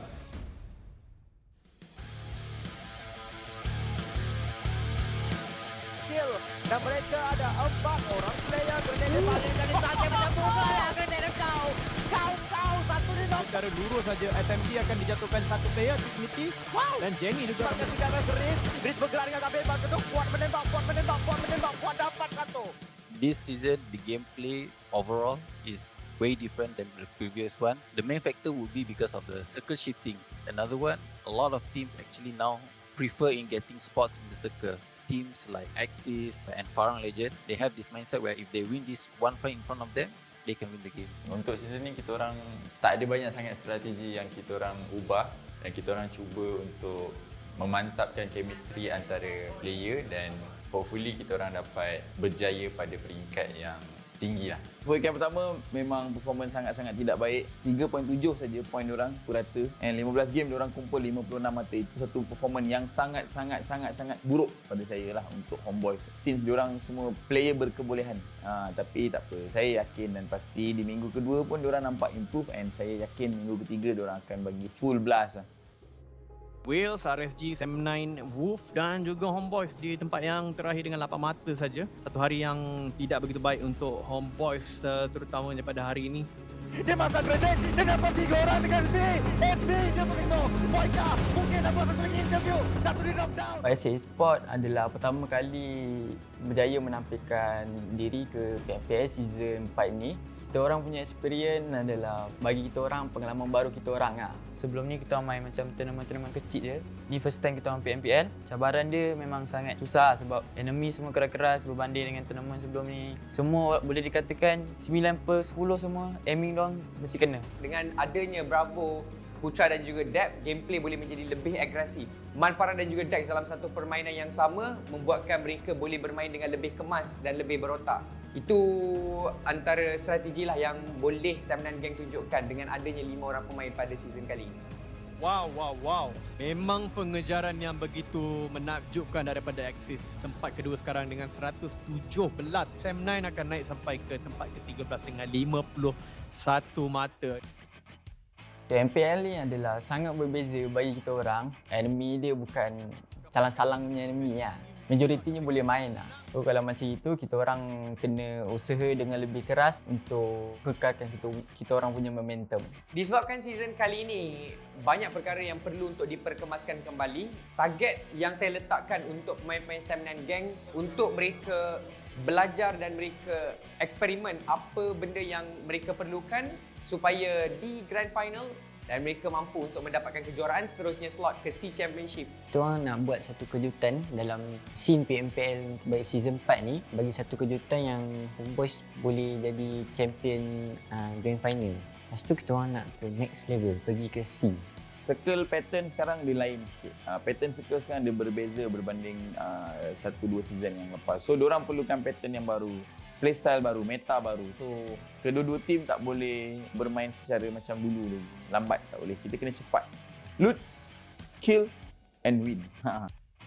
Super Weekend ini pun satu benda yang menakjubkan. Axis berada di atas, kemudian diikuti SMG, kemudian Farang top 3. Pertukaran chicken dinner yang berlaku berkali-kali menyebabkan kebanyakan mata yang sepatutnya ada pada tim nombor 1 diberikan pada tim-tim yang di bawah.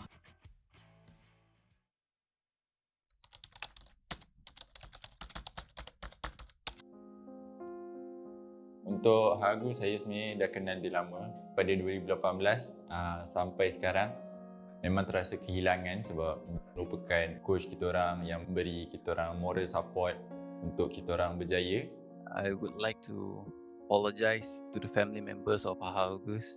I am very sorry that I am kind of late in trying to fight the COVID with him. Personally, knowing him as a teammate, as a friend, he's a fierce person, but he's not mean. He is very disciplined person, but at the same time, he won't bring people down. Dia memang sangat-sangat hardworking, dia memang sangat-sangat committed untuk memastikan bahawa pemain-pemain ini bersatu padu dan juga bermain sebagai satu pasukan, bermain sebagai satu unit. Itu adalah kelebihan yang Arwah ada. This year punya raya, dia datang ke rumah saya untuk makan-makan pada raya pertama. So tu adalah momen terakhir saya dengan Agus. Masa tu memang kita orang borak lama, kita orang selalu borak pasal in-game and real life punya situation.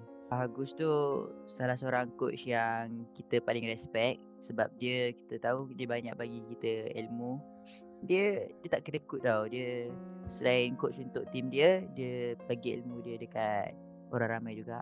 So kehilangan dia memang bagi impact jugalah dekat semua pro player.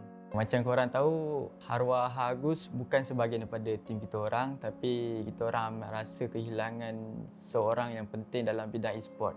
Pemergian dia, kita orang semua terasa sedih sebab dia orang kuat dalam bidang e-sport ni kan. So marilah kita beramai-ramai doakan Al-Fatihah atas arwah tersebut. And cuma saya nak pesan satu je lah dekat komuniti Mana yang belum pernah pergi vaksin lagi, belum ambil first dose tu, ambil lah. At least kita boleh kurangkan sikit efek kalau kena COVID kalau dah ambil vaksin. So pergi vaksin lah, itu lebih baik. Saya sebenarnya even tak ada kaitan pun dengan Agus, tapi saya still rasa macam satu impak yang besar. Rasa sedih. Saya dulu tak hati main PUBG. So apa-apa ilmu yang Agus kongsikan apa semua saya belajar je. So saya rasa macam benda tu berharga lah bagi saya. So bilanya seorang orang cakap guru kan dah tiada lagi dalamnya untuk mengajar kita. So rasa kehilangan tu terasa lah bagi saya. Kita orang decide untuk tukar nama Haha di depan sebab kita orang cuba untuk membawa semangat yang dia bawa. Di mana arwah Agus memang dah menjaga mereka sejak daripada season yang pertama. Jadinya bukan mudah untuk mereka move on secara langsung. Dan saya rasa itu sebenarnya membantu jugalah kepada mereka bermain ataupun kekal bersemangat walaupun dalam keadaan kesedihan. Sebab dia selalu sebelum ni memang even apa pun berlaku dia nak tengok teammate dia berjaya. Say hello. Budak baik.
PMPL SEA Season 4. PMPL SEA Championship Season 4. PUBG Mobile Pro League SEA Championship. Are you in?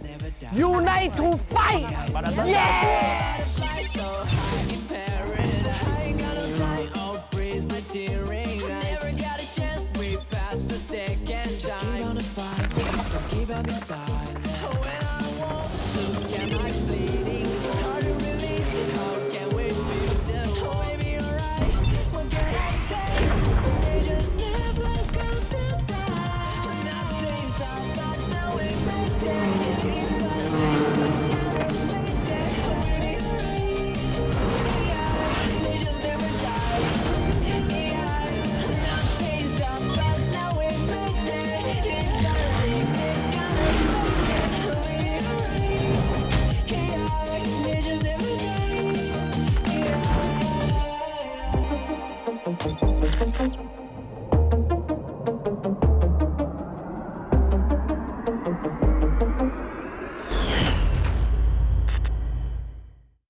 We back after that break, and of course you are still with us. This is the PUBG Mobile Professional League Southeast Asia Championship Season 4, brought to you by PUBG Corporation, Tencent, GIDS, Lightspeed and Quantum Studios.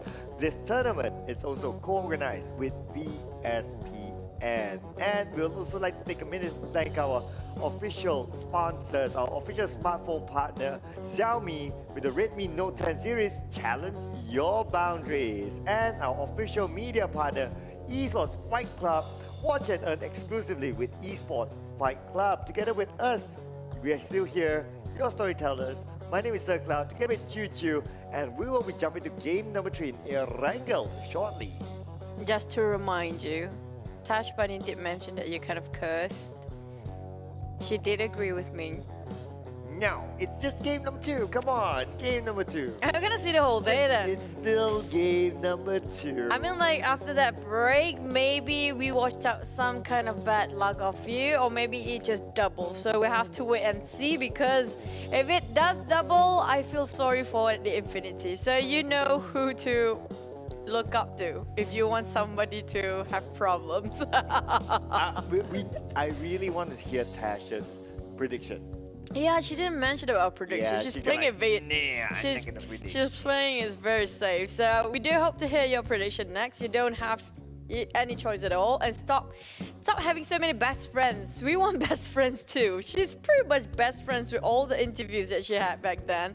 Keep on asking about the pizza, maybe even their burgers, and even about their meals later at the end of the day, what else they eat to actually win the every single round. But speaking of winning the round, EVOS Reborn just got away with a huge amount of elimination points, plus also they got themselves that huge chicken dinner just now. That's gonna boost their morale, that's gonna boost their in terms of their strategy, everything else, and that's just gonna keep on going, or will it stop? Yeah, so, and that is good news as well for them, because during the weekday they were like sort of like ish. Yeah, not doing that well, but now they got. But that's good. You mentioned it's just weekday. Who really want to like a weekday? You know, it's a weekday. Okay, cool. We're gonna play it cool. We're just gonna make sure that we got ourselves a top 16. That's it. Well, it's not like they were comfortable and then they dropped down. It's like they were always like hovering around there. They're like, please. Yeah. So, we need to get in. Yeah, so it's a bit different for them, right? As compared to Bigatron Red Aliens. Bigatron Red Aliens, well, they had a worse start during the weekday, so because they had to climb up back. But of course, now it's the weekend, like what you said, it doesn't really matter anymore what happens in the weekday. So far, the 2 chicken dinners that we got were 2 teams that didn't really do that super well in the weekday. Well, the thing is, there are teams that are not doing well in the weekday are not doing well as well in the weekend. That's a big question mark that we have here, because it seems to me it just shows that they are not progressing at all. It means that they're kind of stuck. They are still figuring things out and still struggle about the entire tournament. Hopefully, it's not the entire 3 weeks, because it's still week 1, you know, still first day, still many days to go. That's not the right mindset for these guys to set on, because every single match matters, and every single elimination point they have to treat as a dime, because when they down to the final day itself, these starting points will actually make the gap between them. Also will make a difference whether you're gonna march to the grand finals or not. Yeah, you don't want to be like, okay, at the last day and then you're like 1 point behind to go to the grand finals. That's the worst case scenario. Like you'll be kicking yourselves and say that if only that match we did that. If only. All the if only will come. All the ifs will come, and you don't want to be put in that scenario. You want to at least like, okay, we got enough points going to the grand finals, top 16, we're cool, we're clear, and we just look forward. We just focus in the grand finals, right? Yep, and the biggest tips in life is actually just put out of the equation of the word if, you know, because if can never bring anything productive for anybody at this point. If is something that means they're regretting it and it's never gonna happen. Yeah. So just put out if in the equation and put in how about, you know. Yeah, it's like if he likes me, and how about I ask if he likes me, right?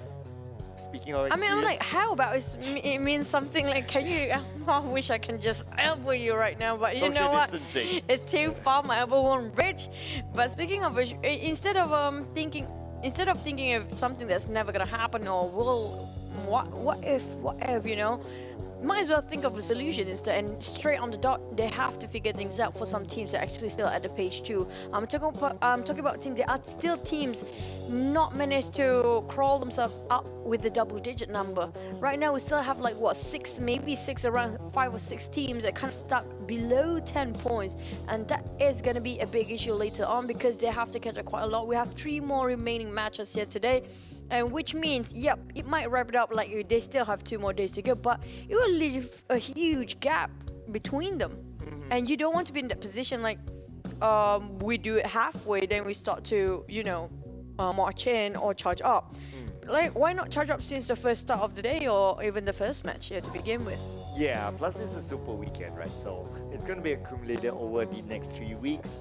You won't know if you will come back in the super weekend number 2 or number 3, so you don't want to leave a too much of a gap, and then in case you don't go into super weekend number 2, you'll be biting your fingers and hope that other teams don't overtake you. You don't want to be in that scenario. So it's the same feeling like now the 4 teams that didn't make it to the super weekend, they'll be looking at this game today and tomorrow and day after and saying that hopefully they don't get as many points, especially at the bottom, so at least we can have a chance to actually climb back up to the top 16. The thing is, why would you leave anything to chance? Because you can actually make your own fate for these teams. They really need to step up their game. Talking about the teams that are actually at the bottom of the very bottom, not actually the very bottom when we count all the 20 teams, but the teams that are on second page with the top 16 for today, the Super Weekend. There are possibility that they might join or not join in the next Super Weekend. So who doesn't want to be comfortable at all times? But the thing is, to get that comfortable, they have to be very uncomfortable first. They have to beat the odds. They have to reach out for more. They have to push their own limit and boundaries to get themselves at number 1 or even the top 8 spot. But here comes that wrangle again. Circle, we've seen so many got cars, so many we've seen twice in Lipovka, nothing at Sonovska yet. What else we haven't seen? Zaki never gonna happen, just saying. Oh, come on. Just saying. Come on. It's never gonna happen. Come on, let's do a Zaki. Okay, if not a Zaki. I've seen Severny, but not Zaki. Right, okay, if not Zaki. If not Zaki, then let's do a top of the mountain. Let's do a top of the Stalber. Top of Stalber. Stalber. Chances it might be there. We'd never seen it right on top of it, but maybe on the outskirts of Stalber there's a possibility. But I really think it's gonna happen this day. I don't think so. But here comes the top 20 teams again, just to give a glimpse of you guys the idea about, you know, this is the Super Weekend. In case you guys forgot, today is Friday. Thank God it's Friday. That's why it's called Super Weekend for a reason. And hope you guys are happy enjoying the show as we do, and with your families as well. Don't forget to share the stream and like it, the post and everything else, and tag your friends to watch along with you. It's always the more the merrier. But we're gonna jump straight into the map of Erangel, match number 3, where we don't have any kings of Erangel yet. Yeah, no, not yet. So it's pretty much up for grabs. So no expectations. Plus, it is the Super Weekend, so it's going to be super different. Just like how we saw Yangon Galacticos getting their first chicken dinner ever in the Southeast Asia Pro League so far. Oh, really? Is it the first of everything that they have been fought? all their luck in PUBG Not Mobile. all their luck, definitely. but it is the first in the Southeast Asia. Really? Yeah. They haven't got any before. Even we cut away this previous seasons. Okay, if it's ever, Really? I don't That's know. a I need to huge fact check that if it's ever. I think they did score one or twice. Because the last we saw them was in season 2, so it'll take a little bit of. I need to Flashback, yeah. Yeah, I need to open my. I need to ask my history teacher. But wait, we're looking at the similar flight path as the first match of today. So if it's a similar flight path, will the circle kind of land on top, almost the same place again? Will it be around Gatka, comprising of hospital, the mountains, and a bit of, you know, on the southern side, of it, or southern side of Gatka. But if it doesn't, then will be on the right side of the map, because this is really an unbalanced flight path skewed towards more on the left side. It's going to be a tough journey for those actually running into one direction if it's going to be on the right side or eastern side of it. Yeah, so flight path, same. But circle, come on, let's do a different circle. Okay, it's different. Flight path same. Circle different. Circle very different. Very different. Very different one. Yeah, we have to be a bit Asian sometimes, you know. Yeah. This one, Uncle Oh, this is one Uncle Saksi. this Sorry, one- but wait. No, can he run it over, make a U-turn, and turn left? No, not gonna happen. Nothing gonna happen. This one, I tell you, Uncle Secloud, luckily, nobody first blood or but maybe first blood. Oh, yes. yep. That con is gonna go down, and it's gonna be this con turning into that con now. Splat, we go. Yeah, that's how it sounds. Yeah, and it's still liquid in the lineup, so Yep. no Yuha yet inside. First blood for Bigatron with Aliens. A good start for them. Oh yeah, Really good start. Because before this, it's always them being the first blood. Yep, that's true, Yeah. especially Liquid. But he redeemed himself quite a lot these days. But the question is, if just now it was the side of Eagle Esports get themselves that bug, will it be a different story? Yeah, I guess it will be. Whoever got the buggy first. Yeah, whoever gets the buggy first, right? It's like, okay, 1, 2, zoom. And then if you get the buggy first, you get the advantage of splatting someone. Splatting. That's even a word now. Great. It's- The word it's a of word, PUBG right? Mobile. Splatting. The wonders of it. Yeah. You can make so many new words. We're still waiting for a new map name. If you guys have any ideas about it, I do want to know. I mean, like, make some pretty cool map names. Splatting. How do people ever figure out how to name Mirama as Mirama? He sits in the mirror and says, Miram. I know there's a story like in Erangel, like the name. We Erangel. do There's a know the story, yeah. Yeah, I just don't remember, but there is a story behind It like, was how they- based on the Russian, right? That one. Is it? Yep, that was based on the Russian for Erangel. But I'm not sure for the others. Maybe one day we can get somewhere around the South Asia to make into a map. Okay. That would be pretty cool. Somewhere with mountains. Wow. I was thinking actually somewhere with a lot more water. A lot. It's not enough that we have a very small map like Sandhawk. Ended up everybody playing the healing game. Like, I was thinking like the level of like, imagine the water tower oasis, but the entire map. I wish we have like a raining map. I mean, like, we haven't seen any tournament maps play as in rain or in the dark, because it's just, maybe it's a bit too hot for the players. It's already hot enough to predict the circle, definitely, but, well, I guess some teams are just making their own way to build up their loot, and nothing happened so far. It's going to be the normal same old, Pachinki, Wrangle. But yeah, I'm a bit disappointed. Actually, Team Secret didn't try to get a Pachinki, because they can, since we don't have Araki Athena anymore, or some teams. But you know what? Zaki it is. Zarki, it is not. For the circle, at least. Not the circle, but the players. Yeah, for the players. At least there's yeah. somebody occupying Zaki, so that's not really a bad sign, is it, for Zaki? So it's not a bad sign for the vampires? Yeah, well, It's not a bad sign for the vampires? the vampires are doing Get their it? own thing. No. Oh, It's not a bad sign for the vampires? I don't think that's even funny. Okay, I'm trying. I can't. I'm trying. I'm I trying don't- with the puns. I'm trying. I'm like, I can't even. I'm like, okay, you got me. I'm like, okay, now what?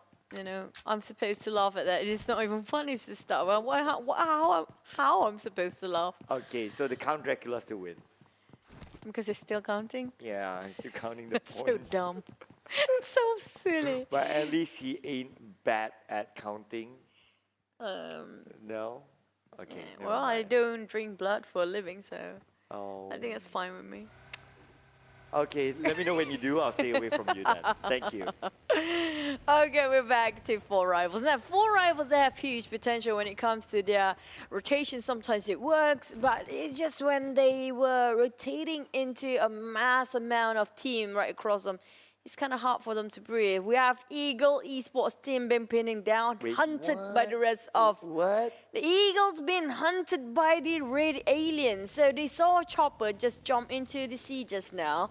So they are figuring about being a fisher, you know, a very, very successful fisherman. Well, I've heard of aliens like to probe. I thought aliens hated water. You told me about water. They kind of have sort of an allergy towards the water. Well, that's why they're not the ones swimming. Oh, maybe that's true. Yeah, there you go. So it's Chopper is the one. And you see that they don't really pursue Chopper, so they're like... I mean, like, what's the point? Because basically Chopper is way off the map already, but I'm not sure if they're gonna connect anything by far. And the fact that we do know the refraction of the bullet getting in the water kind of get, how you call it, the kinetic energy can reduce due to tension of the water surface physics. So Wow. kind of not going to pin down direct on Chopper, while Namsheen, on the other hand, kind of in the open area. Parajin, I don't think it's a good idea for him to fetch his mate just yet, so it's best for him to stay out of this area, just not to distract way too much attention, but I have a feeling that he really wants to get Namsheen so bad. He really wants to have his mates and he's not going everywhere alone. Interesting. So many early fights. Yeah, and that's at the Potato Hill. But we get back onto Namshin. 1v4, Oh, they boy. know where he is. Oh, now they know. But Namshin gets one, but not good enough. Zaxi's going to finish him off. And Bigatron Red Aliens, they want the points. 2 points in the bag. Oh, can they get a third point? Because I can see Parajin is actually waiting to try to help save his friend just now, which was Namshin, who already rested back in the lobby, but he has to stay low. It's down to survivability of the team. Chopper, I'm not sure whether he swim himself. He's a true Olympian since he's been swimming for such a long distance. Hopefully he survived, but on the other side of the shoreline, definitely Parajin having a very touching reunited moment with his mate later on with Chopper. But how can he get away from this? Did they actually see him running at the shoreline here? Maybe not. That's why they let him go and now they focus on Zaxi is kind of lurking around.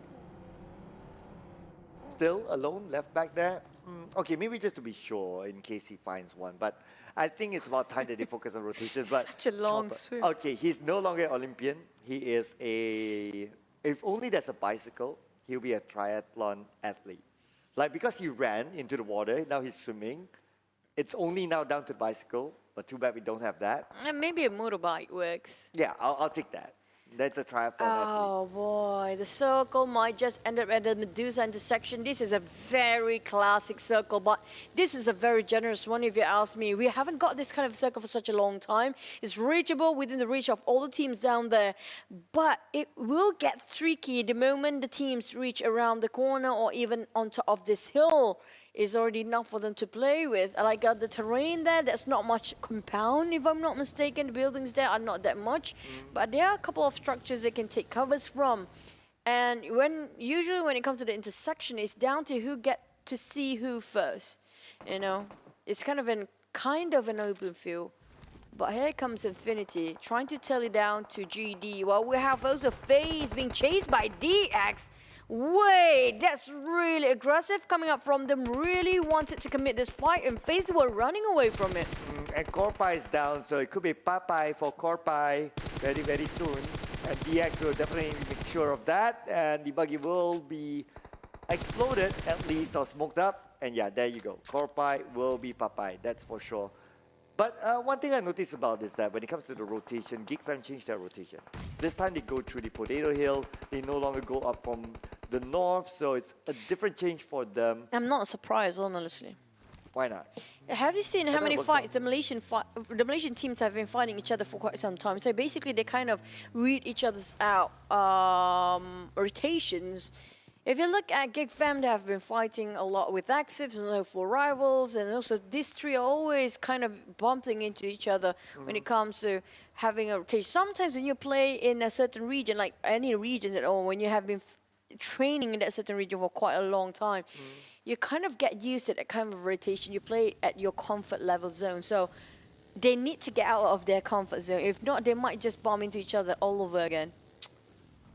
Yeah, okay, so maybe that's why they switch up, right? So Yeah. for Geek Fam. Although it was kind of okay for them if they used the northern side, but maybe also the second thought is like, because it worked for them many times, they need to change. If not, other teams will like wait for it. They're like, oh, I know you're going to come in from the north. And maybe because of a circle, that's one more reason for that. I mean, like the moment circle pops in, and then the player's like, no, we cannot go to the previous drop spot because of it might be too hard for them to reach. And they don't want, like, especially for teams like Geek Fam, they do play alongside of the edge of a circle, so they cannot rotate very late. Now, the Chonburi start to fire against the Vampires who are just passing by. They are greeted really warmly with a sort of Chonburis. Look at that. They are welcoming them with heaps of bullets, but that's just, you know, giving out warning sign not to come near us. This is ours to take, and you have to mark your own territory and make sure you don't cross that line. I'm not too sure how much does sharks enjoy warm greetings. Like, they're always in the water. That's why they need the warmth. Oh, really? Yeah. You would know. What's that supposed to mean? Never mind. How does your brain even work to actually connect those two scenarios? Well, you know me. You know, sometimes it's like bat and vampires and yeah, never mind. And what's Segway? Segway. Yeah, Segway is a thing though. That is an actual word, by the way. Oh, okay. I'm gonna Google it. Okay, later. yeah. Yeah. Boy. But this is a hardship circle down south. Oh man, look at, if only the circle ended up really on the edge of the southern side for the last few circles, that's going to be a huge problem. First, there's not enough land to play with. Another thing will be there's bridge in between. Now Vampires 4 rivals greeted well and able. Oh, he got reprimanded instantly, and now the rest of the team tried to migrate. They might just bump into Bigatron Aliens. Had a good start just now. Now Fluken going into what crashes into Bigatron Aliens. Will they bump into there? Will they stop? I think it's best not to, as Bigatron start to fire preemptive shots just to make sure they won't stop here, and they will not be stopping, definitely. Yeah, after those shots, definitely not going to stop. But Vintores forced to stop by Lamborghini. Stone will be knocked down as well. And the Vampires now 3, but Vintores, if they want to pick him up, they need to U-turn. So it's not going to be... It's probably not going to be done by them. Oh, good lord. I don't feel good for Vampires right now as they're stuck between 3 teams in total. They sandwiched themselves. They parked themselves in this turmoil. And it's kind of stuck in between. Axis Red One on the other side. We have also Victoria Aliens on the other. Now DX just rush into Geek Fam's territory, and they are not happy about this at all. So Sane gonna go for this engagement, reposition himself on the back line. The rest of the Xaviers, they want this compound. They will take what theirs. They make sure it's gonna be theirs to take and dominate around here. Oh, what's interesting, QB is right here. So QB will have the vantage point over DX, and he can actually give that information, but no. Fluke taken out by Volky. That means the Vampires now with 3. Oh, this is a bit confusing. We're jumping here and there, but the Vampires, they took a big risk just now. They made their own mistake as they parked themselves. They didn't just cut across it. They stopped here. They shouldn't have stopped. And the moment they stop, it's going to be 2-3 teams hovering around. They're crossing onto their heads. And it's going to be Volky jumping down. He's getting to double down on that. He can get a third if he wants. Now he opens the door. No, he's going to jump over the other side. Well, we do have Stone, the only member left for the Vampires. This ended up really tough for them. Such a rough path for the Bats and the Vampires. It's too much of a sunlight. They went down quite easily by the wrath of Axis RedONE. Looks like Axis RedONE is protected by higher power from the vampires. So vampires. What kind of higher power? The Well, sunlight? The sunlight. I don't know. Garlic. I don't know. Holy water. I don't know. All those protection coming in onto Axis RedONE, and they didn't lose anyone though. So that's good for them. 4 points in the bag. It's a huge win for them. They basically got it very clean. Yeah. That's a very clean execution. Now, Chonburi scouted out for 4 rivals. Now, we did mention about, we're loving the fact that if there's somebody else scouted, it's going to be on top of Milta, by the way, for the next circle, just pops. 4 rivals did kind of separated quite thin between themselves. They made a stretch in such a way they can actually scout and supervise about what's happening outside. But they're taking a longer rotation for the Chonburis. We do know the Chonburis getting very aggressive when it's like a 5th circle onwards, so maybe that's the plan here. They try to get themselves a higher ground, also try to approach it on the northern side. But do you know what? The 4 rivals can sniff about this strategy. They're doing the same thing. The Xaviers on the other hand trying to fight against BN United. It's going to be Team Secret there as well. 3 teams in a fray, but we have Infinity lurking around the corner. 1 knockdown just now. It's going to be Lamborghini far apart, but on the side of BN United, they almost knocked 1 down, but didn't manage to do so. Axis Micah OP eyeing out on Geek Fam right now. And DX only has 1 team member left, so not good for DX. But here we move over to JD versus Yangon Galacticos. Yangon Galacticos say hello, surprise, and booms.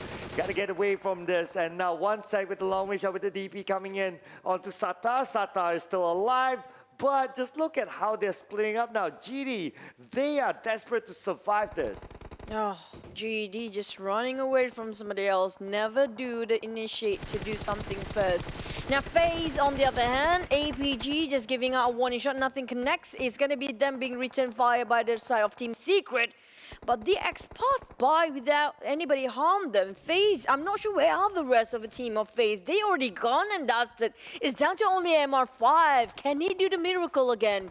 Or will he go down very easily on the side of YG? Hello, APG. Gonna take this compound away from you, flushing them out. They start to rush. Yeah, battle of the Wildcards. Hello, is that okay? I didn't know. I don't know if that's a blunder, but then again, 1 sec now with only 1 tick of life left.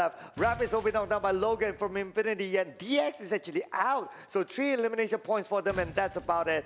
But 1 sec will toss out the nade onto the 2nd floor. Wow, that's a really nice nade coming from 1 sec, but will it land onto 0? No, it will not. 0 is still alive. 500 million IQ angles here, but it's going to be 1 second. And it only takes him 1 second to knock 1 down. There you go, nice control of a recall.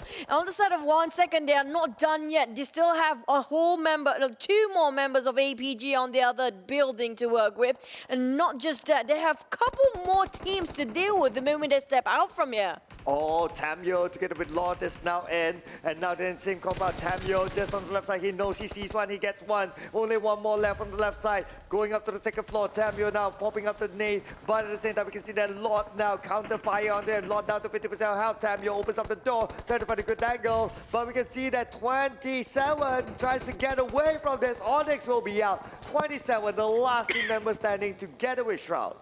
Oh, wow.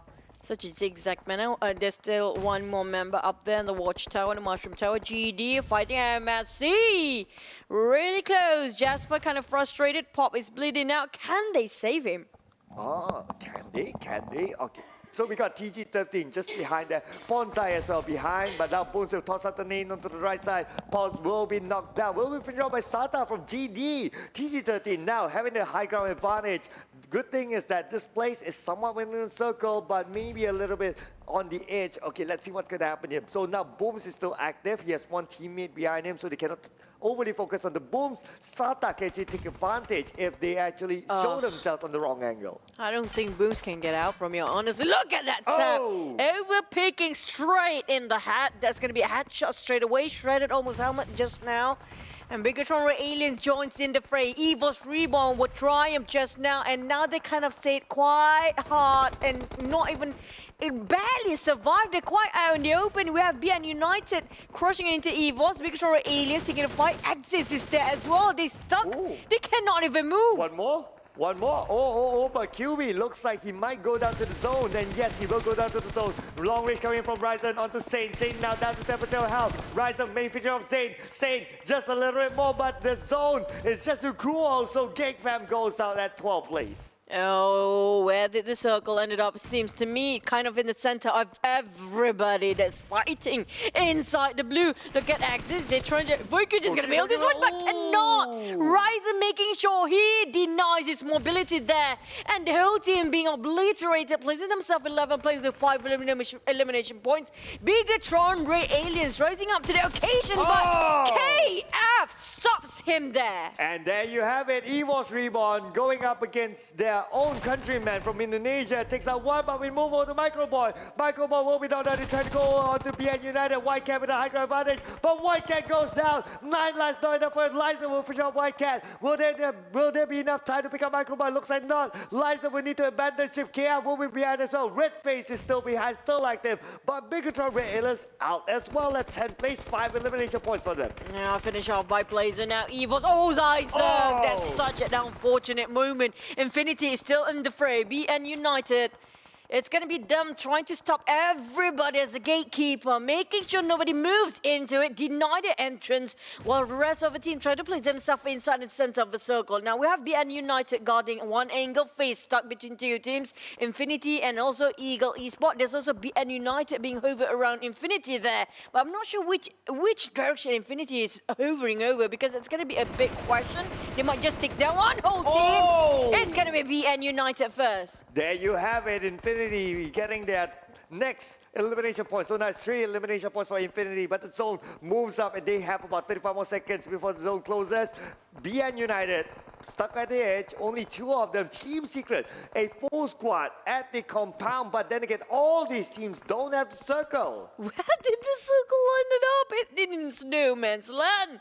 Nobody's actually inside the circle, and we are waiting if there's any team actually inside of it. 4 rivals holding out the angle against YG. Now another team is bowing down quite early on 8th place. So far it's doing okay for them, so they got themselves quite a number of points. It's going to be Jumper. This time he's not buying out quite early. He's being the grenade eliminator. We have only one team hogging into the compound and the circle. It's going to be only one. Team Secret barely scrape in, but we have 1 or 2 teams coming up very soon. We have Eagle Esport fighting Infinity. MR5 just gonna squat there for a bit. He's just gonna lay it low. Yeah, he's just gonna lay it low. Definitely nothing much they can do, but Infinity, they're moving in onto the Eagles. So it's gonna be a 4v2 chopper together with PUBG. MR5 is just gonna wait on the outside. He's not gonna do anything for that. He's just gonna toss out all the utilities, but Infinity is getting focused on the next floor. The spray coming in from Logan will not connect to anyone, but that should be enough. Eagles will go out 6th place, 1 elimination point for them. MR5 is still alive. MR5, when it comes to camouflaging himself, he did that the best. Now Team Secret trying to give the pressure onto 4 rivals. Chonburi already knocked down, bleeding out. MR5 finish off Infinity. Wait, that's gonna be the end of Faze Clan. MR5 bowing at 5th place, and they just won that a minor fight just now. Back to Team Secret, trying to flush out the rest of 4 rivals. Get out from there. We need you to get out. We want to actually eat you alive. But 4 rivals, April gonna take the lead first. He's trying to actually rush in. He's trying to go in. Wait. That is too much of a courage. He might just cause the whole team to go down for April. But you think about it, 4 rivals, they don't have the zone, so they need to force their way in. But Team Secret is waiting for them right in front, so they need to fight with Team Secret. They must win the fight against Team Secret. Kid now moving up to the ledge. He sees exactly where April is at. April is alone, but Riv takes down Kid from the side, and that is the 4 rivals. He's going to go for the flags. Oh, why would Team Secret backtrack themselves? They can't actually move forward, but they're kind of hard for them to leave. The play has got the high ground on 4 rivals. Getting one. That's really punishing on themselves. Team Secret overpick themselves. They're being burned. They're being rushed. They're being down. Matoy taking on the flank side. Riv finished off just now. April is bleeding out. Matoy being knocked down next. It's going to be Jumper. Still away well and alive. The rest of Team Secret have to sacrifice Machoy. He's way too far off. Now down to Chonburi. Can he clutch out the whole team of Team Secret for his teammate 4 rivals? Well, if he has a need, he can actually do the job. But then again, no is out at 4th place. Team Secret now still on the outside of the zone. No one is in the zone at the moment. We're now down to the top 3 teams. Team Secret still in trouble, but Infinity now fighting up against the Chonburis. Oh, just now, Secret and 4 rivals spawning down there. He was stuck there. None of the team can get out from there.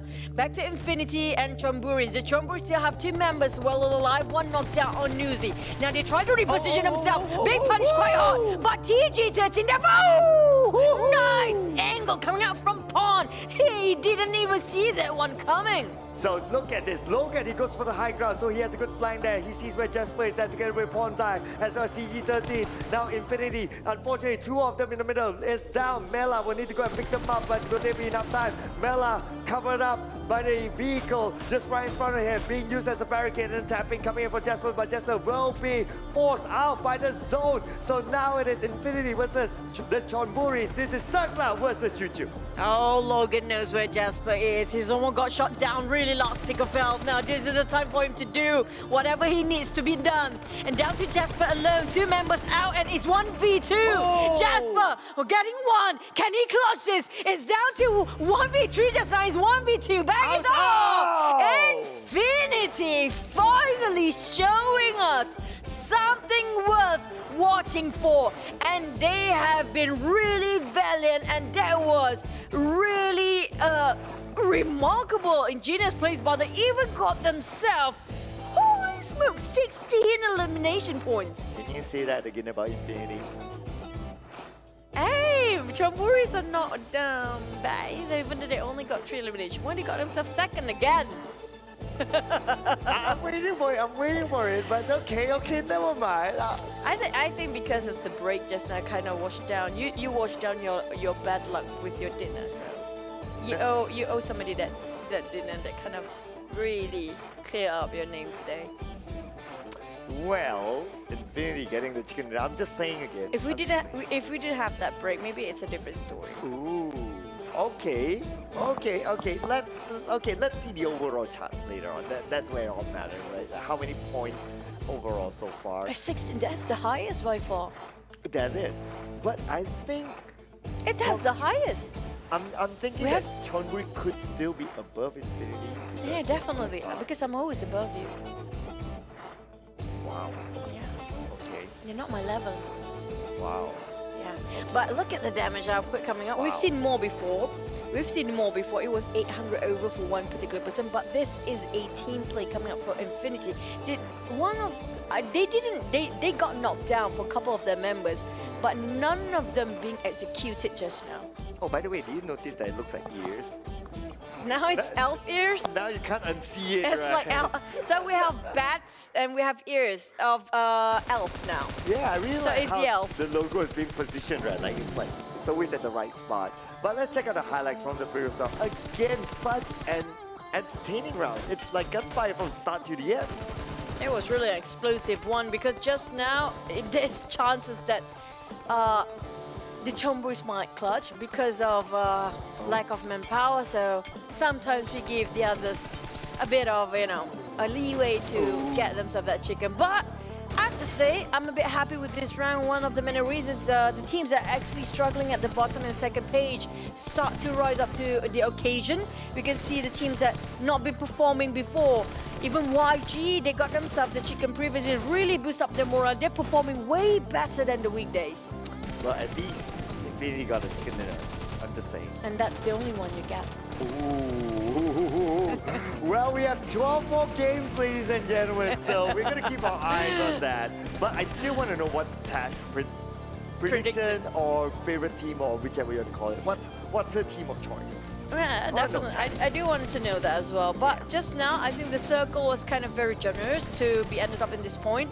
And the fact that this is a kind of one of the most quite common circle back in the days, because everything is quite uncommon and really frantic in the last few minutes. But when it comes to this kind of typical circle, it's really reachable for most of the players. Just a circle heart shift in the very last minute, make it so hard for the players to actually get in. Especially for the side of Team Secret and 4 rivals, they are stuck there. They cannot even move. The moment they move forward, it's right in there, straight in the line of sight for these guys. So it's a free elimination points coming up from Infinity also on the Chonburis. Yeah, so that's good work for these two teams.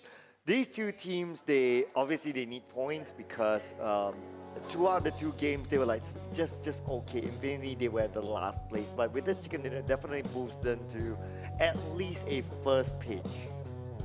Oh, definitely, because 16 elimination points, it's going to be the highest by far, 31 points in total in one singular round. So that's going to push them like what, up to maybe even top 3 if they want to. Possibly. Possibly. Possibly. Yeah, Chonburi is still going to be up there. Because they're always in second. So Chonburi, they're the type of team that don't really care about the chicken because they know without chicken they're still going to be up there somewhere. So.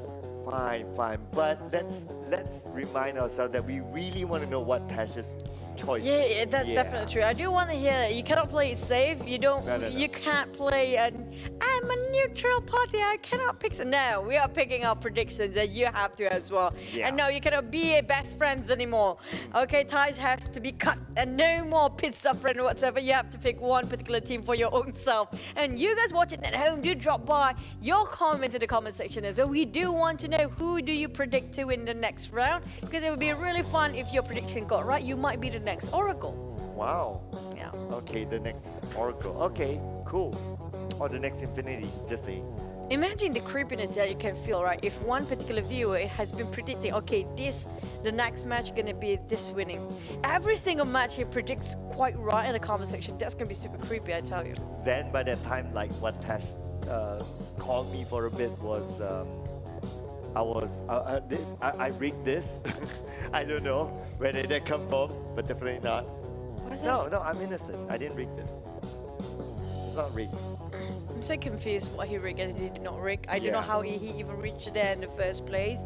His brain is rigged, so we just leave it be, okay? Sometimes I don't get him as well. Not just you guys, just, he needs a friend. So any of you singles out there, just hit his social media because, you know what? Yeah. He will be the next crypto. Oh my god, the fans gonna be crazy about this. But you know what? We want to see one day the Asians or the South Asian who will fight against the other teams. One of it, you'll be a favorite crypto player. So yeah, I know there's a lot of fan base down there for crypto as well. But here comes the MVP, Infinity Logan. 6 elimination points, 700 over damage. Look at team contribution, a bit more than usual. But his longest elimination distance is still not the longest, but it's gonna be okay. We have the elf team here, Infinity. Now they're the elf team. Well, they do look like fairies now because of the wings. So if they put it up a bit, so it's gonna be fairy ears or elf ears. It's elf ears or wings. Yeah, it's either one. So fairies live for Infinity, I guess. Yeah, but okay, so here it is, 16 elimination points, 15 placement points. We already know that for the Infinity. So this is the highest so far in the weekend. Super weekend. Wait, did you notice that Faze Clan actually have 0 elimination points when they bat out? Now I do. I think because one of the reasons they're being chased down by DX before, so they were caught red-handed and they were caught kind of having their guard down. So they didn't expect at all them being ambushed. And that 0 elimination point will help them in overall ranking for the Super Weekend. Well, Faze Clan, so far it's like a so-so day for them. It feels like whatever happened in the weekday is like being brought to the weekend so far. Yeah, minus the no-look chicken dinner. But here we have it. So the two Infinity boys, Logan as well as Ella. Now you look at the logo, where did it end up? Like going into the ears, like going into that ears and coming up from that other ear. So it's like being drilled from Logan's ear into Mela's ear. I can't unsee it, you know. I'm so sorry, Infinity, but it's just fun to watch. But when it comes to the head-to-head, this is the only 2 players in the same team that cannot be compared with anybody else because they literally almost obliterate quarter of the population coming up from the PUBG Mobile itself, almost hitting the 20 mark. We haven't Yeah. seen the 20 mark of elimination point just yet. Nope, not yet. It's Not been a yet. while. It's been a while. Yeah, it's been a while. I think this season, if I remember correctly, there was Bigatron Red Aliens doing it in Indonesia. But I need to fact check that. But here we have it. Confirmation, of course, is 16. And then it's a 10 elimination point cap. Yangon Galacticos next together with Bigatron Red Aliens. And then it goes all the way down. What I'm a bit disappointed right now is the sorry, not the Chonburi. Chonburi never disappoint me. The Vampires Esport. What happened to them? They had it in the first day of the weekday, and then they kind of lost it when it comes to the weekends. They just do bets, sleep during the weekends, and just work on weekdays. Now it makes me wonder. I guess a lot of other teams already have protection against vampires. They got, They got their holy water. Holy water, silver bullets, garlic. The garlic is the most cheapest. Oh, water is pretty much free, so. Yeah, holy water is free though. So, yeah, they got all that prepared, and I don't know, they're kind of like blessed that they managed to. Feels bad. fight They need something. They need something to push for themselves, for the vampires. Here comes a match summary for the top traveler, the most nades, and also grenade elimination 2 by far. I thought it was more than that. It's gonna be Jumper coming up from Team Secret. Has been a bit consistent today. Jumper didn't knock out quite early, so that works great for the team and a huge asset as well. But Jasper, he is always like a duo with Pops, but this time he is under the spotlight, under the radar for GD. They love their vehicles a lot. Yeah, GD loves their vehicles. 10,000. 10,809. Even the next one is like, what? Difference of, well, okay, that's about 100, only 100 meters away. Yeah, that's okay. But Jasper, the last man standing, so it's quite a gap with God 20 from Infinity, so it's 17 to 14. But here we have it, and EVOS is still on top. This heated up quite a lot of things. Even Infinity now tied with Chonburi when it comes to the point. It's going to be 34 points, even tied with 4 rivals. Look at that point gap. It's just 3 points shy between the first to the 4th place. So up to the 4th place, anybody can actually swap seats then. The Chonburis don't need chicken because they might still place themselves in 1st place. But YG, sorry, I'm a bit, we've been in a bit of a competition here. YG, on the other hand, surprises us so much with their performance. Only in the Super Weekend here, and day number 1 of it. And they've been really stellar. I'm like, literally, they have been performing quite well. Faze, on the other hand, that last match just now kind of hurt them quite a lot when it comes to overall rankings. And Eagle Esports swapping places. Secret pushed themselves in the 1st page, but the gap just less than 10 points from the 8th to the 1st place. Now checking out page 2, everyone goes down except for Axis. So it's a GD with 20 points, even goes to APG Esports, we get our Red Aliens 9, 10, 11, and then we have the Vampires. It's unusual position for them to be there. 15-15 with DX, 12-13, 14-15, 16 goes to BN United, Axis RedONE with 10 points, and Geek Fam 9 points. Geek Fam, they were consistent during the weekday, but 9 points only. This is what I mentioned about the region. Based on their own respective region, there's a sense of some sort of pattern here for especially Malaysian teams and even Indonesian teams. They always bump into each other in a certain kind of a rotations, So same case for Axis, Geek Fam also. I think it was 4 rivals, if I'm not mistaken. They always bump into each other quite too soon, quite early conflicts that they don't necessarily have to fight. And that's kind of a bummer for most of them, since they are very familiar with each other kind of rotation. So it's kind of like, they are too familiar, too comfortable, they choose that kind of path. Maybe they're kind of nervous about the Super Weekend itself, so they choose something that's very comfortable. So maybe that's one of the reasons they always bump into each other. Right, okay. So anyway, we gotta hear what Tash Bunny chooses as her favorite or personal pick team. Let's hear it from Tash together with the interview. Let's go. No dodging. Alright, thank you so much to Choo Choo as well as Sir Cloud. Speaking of favorites, guys, let's hold on to that while I interview one of my favorite coaches / analysts for Malaysia, which is Team Secret Y2K.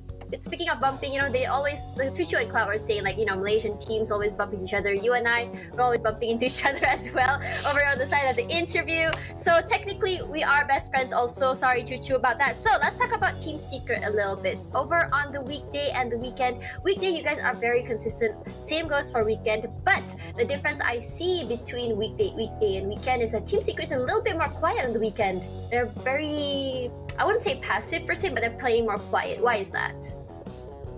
It's simple because there's a lot of different teams playing differently. It's just not us. So right now we learn from what others are doing, and then we're trying to do something to counter them.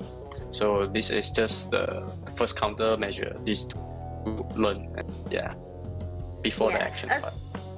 I think that makes sense, especially because just now in terms of rotations, we did mention that the Malaysian teams are bumping into each other, especially for Rivals, Geek Fam, and Axis RedONE. But I noticed that Team Secret rarely bumped into any Malaysian teams except for the last match. So is it because you guys have a different rotation compared to the other Malaysian teams? Well, it's easier to educate ourselves about Malaysians' rotation, but for the foreign teams, it's a little bit different. So we kind of expected their rotation, but that is our reasoning for the different rotation compared to Malaysians and the foreign teams. Okay, that makes sense. So compared to the weekday and the super weekend, which is harder? Of course, Super Weekend is harder because everyone is trying their best to earn that points that they deserve. Yeah. Okay, so speaking of that though, right now Team Secret, I wouldn't say like they're doing the worst, but they're not exactly like super shining like they were in the weekday. So right now, because you did mention that right now it's just you guys are just trying to figure out like how the rotations, how are the plays. So what can we expect from Team Secret? Starting from from later today till tomorrow and Sunday. You just have to process like as usual, and we'll do better. We always learn to grow and climb. Yeah, that is our motive for now. Okay. Yeah, that's so what right to now. expect. Also interesting as well. Last question from me to you guys is that right now, with Team Secret down, not too high up, but do you think it is possible for Team Secret to end the weekend at first spot? I wouldn't say why not, because the difference is not that big. But we understand our capabilities and we try to reduce our mistakes first before we try something else. Yeah.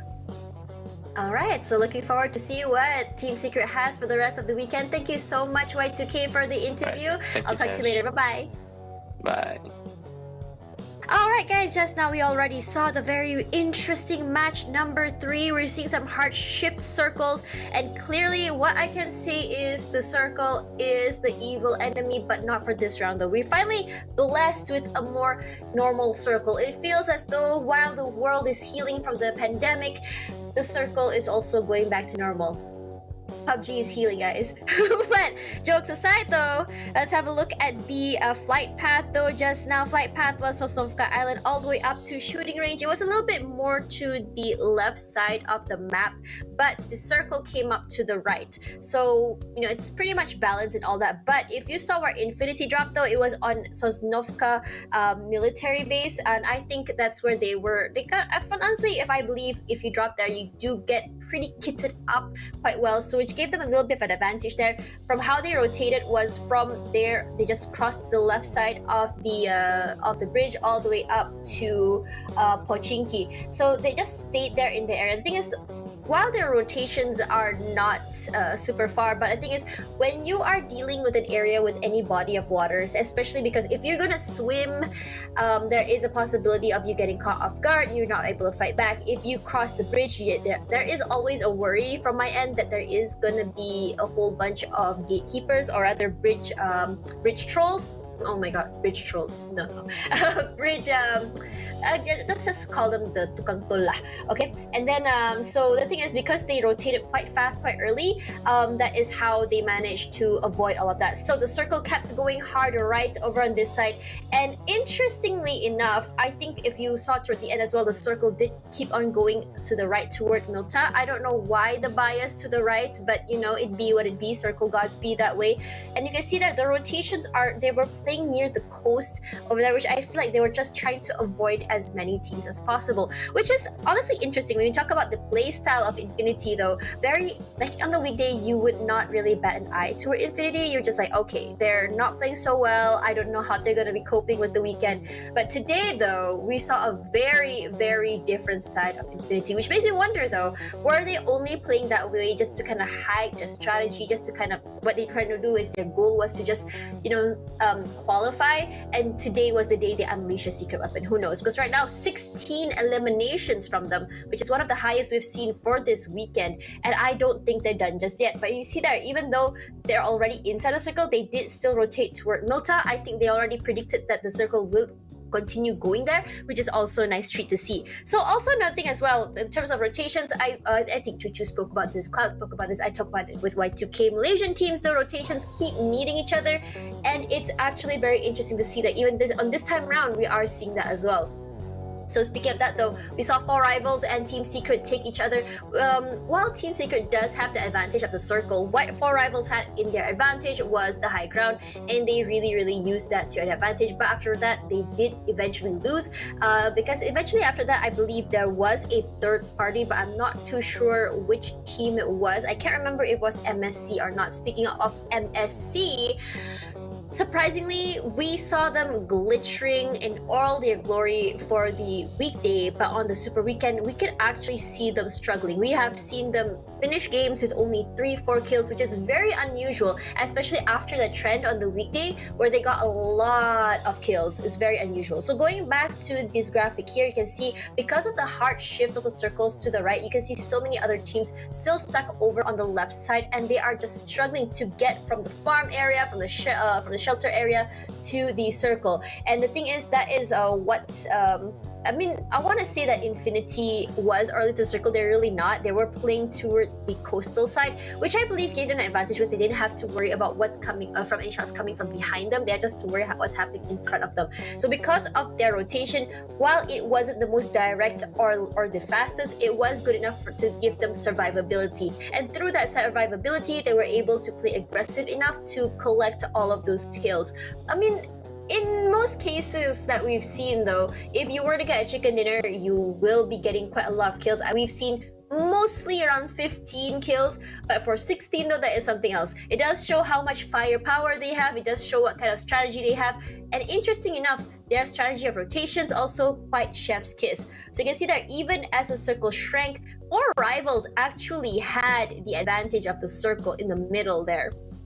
And Team Secret was playing toward the side. MSC was fighting with GD. So the thing about GD is that we are seeing a better performance from the side of GD, but I don't think it's enough for them to really clinch to get up there. I think we need to see something more from them. The thing about GD is that I think they're playing in a little bit more aggressive than usual. I mean, Chuchu did mention that in terms of tactical sort of fights, they are better. But I think, yeah, if with better firepower, we may be seeing a different sort of GD, but definitely can be fixed toward the end. But if you can see there how many fights are going there, it's like you're seeing so many fights from different areas as the circle shrank down, because it is a very interesting area. You have the south side, which is more open, and as you go up to the north, you do have the terrains, you do have the trees, which does give the teams extra cover. Of course, as usual, we always say this, high ground is king. But regardless of you are on high ground or not, if the circle doesn't favor you, well, it's still gonna be hard, because rotations, especially in the last circle, I feel is one of the most challenging, especially if there's still so many teams alive, which is what we're seeing tonight on the first day of Super Weekend. I mean, we talked about this with Zero earlier. Zero said that it was easier because no one was gatekeeping, in contrast to Y2K, who said it's harder because everyone is playing their best. So who's right? Was it Zero 0 or was it going to keep? Let me know in the comments. Or Chuchu or Cloud, let me know. Speaking of that though, we want to answer your question. If you were to ask me my favorite team has always been Axis Red One. I talked about this all the way from Malaysia, Singapore, but unfortunately today we did not really see them shine. They are currently on the second bottom rungs of the ladder.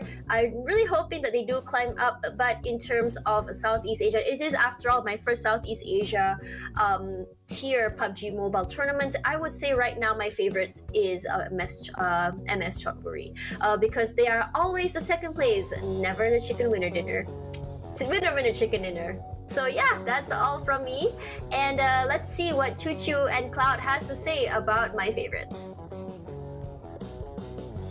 Thanks, Tash, but you're gonna pick one, you know. Either Axis Red One or MS Chonburi. Just one. Can't be more than one. You have to be putting your whole faith to that one particular team. It's unfair to get to choose two. I thought you were gonna say like put your whole faith to one particular guy. Like you only can pick one. I mean, like, there's 4 guys in a team. Like, why put one? But one team only. But welcome back, everybody. We're gonna jump into game number 4 later on. We're gonna jumping into the rare ones. It's gonna be Sunhawk this time. And speaking of which, you know, just now when it comes to Erangel map, I have to say I feel bad for the players and also the teams, because why? If you watch how the population kind of drops down into the map itself, I think it's too many western side of a map circle. Yeah. And everybody predicted it's always going to be left side for the last few years. Always on the left side. But this time it's always on the right side. And there's only Infinity, if I'm not mistaken, taken on. Not Infinity even. I think it was MS Chonburi at first who kind of favors on the right side of a map in the entire day. And then suddenly, like, you know, the map just shifts to it, this side. And then everybody else coming out from only on the left side of the circle. That just kind of a bummer for them. And kind of everybody overpopulated that certain area that they were forced to fight anyway. So there's only one team that kind of, you know, don't have to go through so many things, have a very clear blue sky, go through into the center of the circle, and they just effortlessly getting the easy way in. And Infinity gets the chicken dinner. I'm just saying. Oh, we'll have 2 more matches to go. It's going to be Sunhawk and Erangel. We'll see if they're still going to be up there. But the thing is, I have to agree for the fact that Infinity, when it comes to where it really matters, they shine the best. And they don't, I think it's kind of a just strategy not to overexpose themselves way too much of their strategy at first. You know, take it slow, just bit by bit. If things going well, they're just going to play one card at a time, maybe. Okay, so after this, right, it's going to be the first time we're going to see Sunhawk in the Southeast Asia. Oh, wow, yeah, I'm for this interested. season, right? So whether it's going to be a healing game, Sunhawk, I know, right? You can see the look, right? Or whether it's going to be a exciting firepower Sunhawk. Yeah, there you go. I think the Vietnam region and also the Thailand region, they love to play it as aggressive as it can get because of its small map. Such a small map in the first place, everybody squeezed in almost at the same time, and they will not stop moving. We talk about most of the Thais and also the Vietnamese really love to being so proactive. They don't even put healing into the equation unless it's needed to be. So the teams that love to heal, good luck hiding, because a lot of people will find you and hunt you down. And I want to see if Kacang Susu pulls off another healing game again. Like, he was the master of healing games, especially when it comes to Esport, Axis Red One, which happens to be one of Tash's choice as well. So let's see how far he can go to, and will he even play the healing game? I don't think anybody can play the healing game at this point, because they'll be forced to engage in the fight. Because it's all down to their survivability. Yes, they can play the healing game. Condition is that under the certain condition or terms that nobody is actually looking over them. So if there's some teams are forcing them to get out from there and just take up the fight, they have to fight. Oh yeah, they definitely have to. Because you know the downside of a team that plays healing game is that so one person will be playing the healing game behind. That means that 3 of them go front. So if they... With 20 med kits, you mean? Yeah, one person behind with 20 first aids or something like that, or even 30 first aids. So 3 of them will go in front, and if they bump into another team that's playing regularly, it's going to be always a 3v4. Man, I do hope we don't see that kind of strat, please. It's still a strategy, yes, definitely is, but I don't think those guys gonna be, off the hook easily by some of the really high firepower team. But here comes Sunhawk. We're gonna be live on Sunhawk, first ever in the South Asia PMPL South Asia Season 4. First Sunhawk ever we're looking at. Yeah. What to expect? I expect gunfire. Please, no healing game, guys. I'm looking at you, Katsusu. No healing game. I know you have that in mind. No. What if they actually do play healing game though? And that, if they do, then I will convince Tash somehow to put them not in the list anymore. Like, no, play it like yeah, how it should be. If it's too much healing game, maybe we won't be seeing Sunhawk anytime soon. This is gonna be the only Sunhawk, and the Sunhawk is commencing as we are flying over the mainland. So it's gonna be a very tricky circle. But look at that flight path itself, already hard to reach for some players or even some team because it's towards on the right side. Those who actually take Camp Alpha as their drop spot gonna have a long way to go. But the circle might be, there's not much option for circle when it comes to something such a small map in the first place. So usually it's kind of like a centralizing at first, right? It's tricky, right? So if we see the circle towards Camp Alpha, then it's going to be disastrous for all these teams.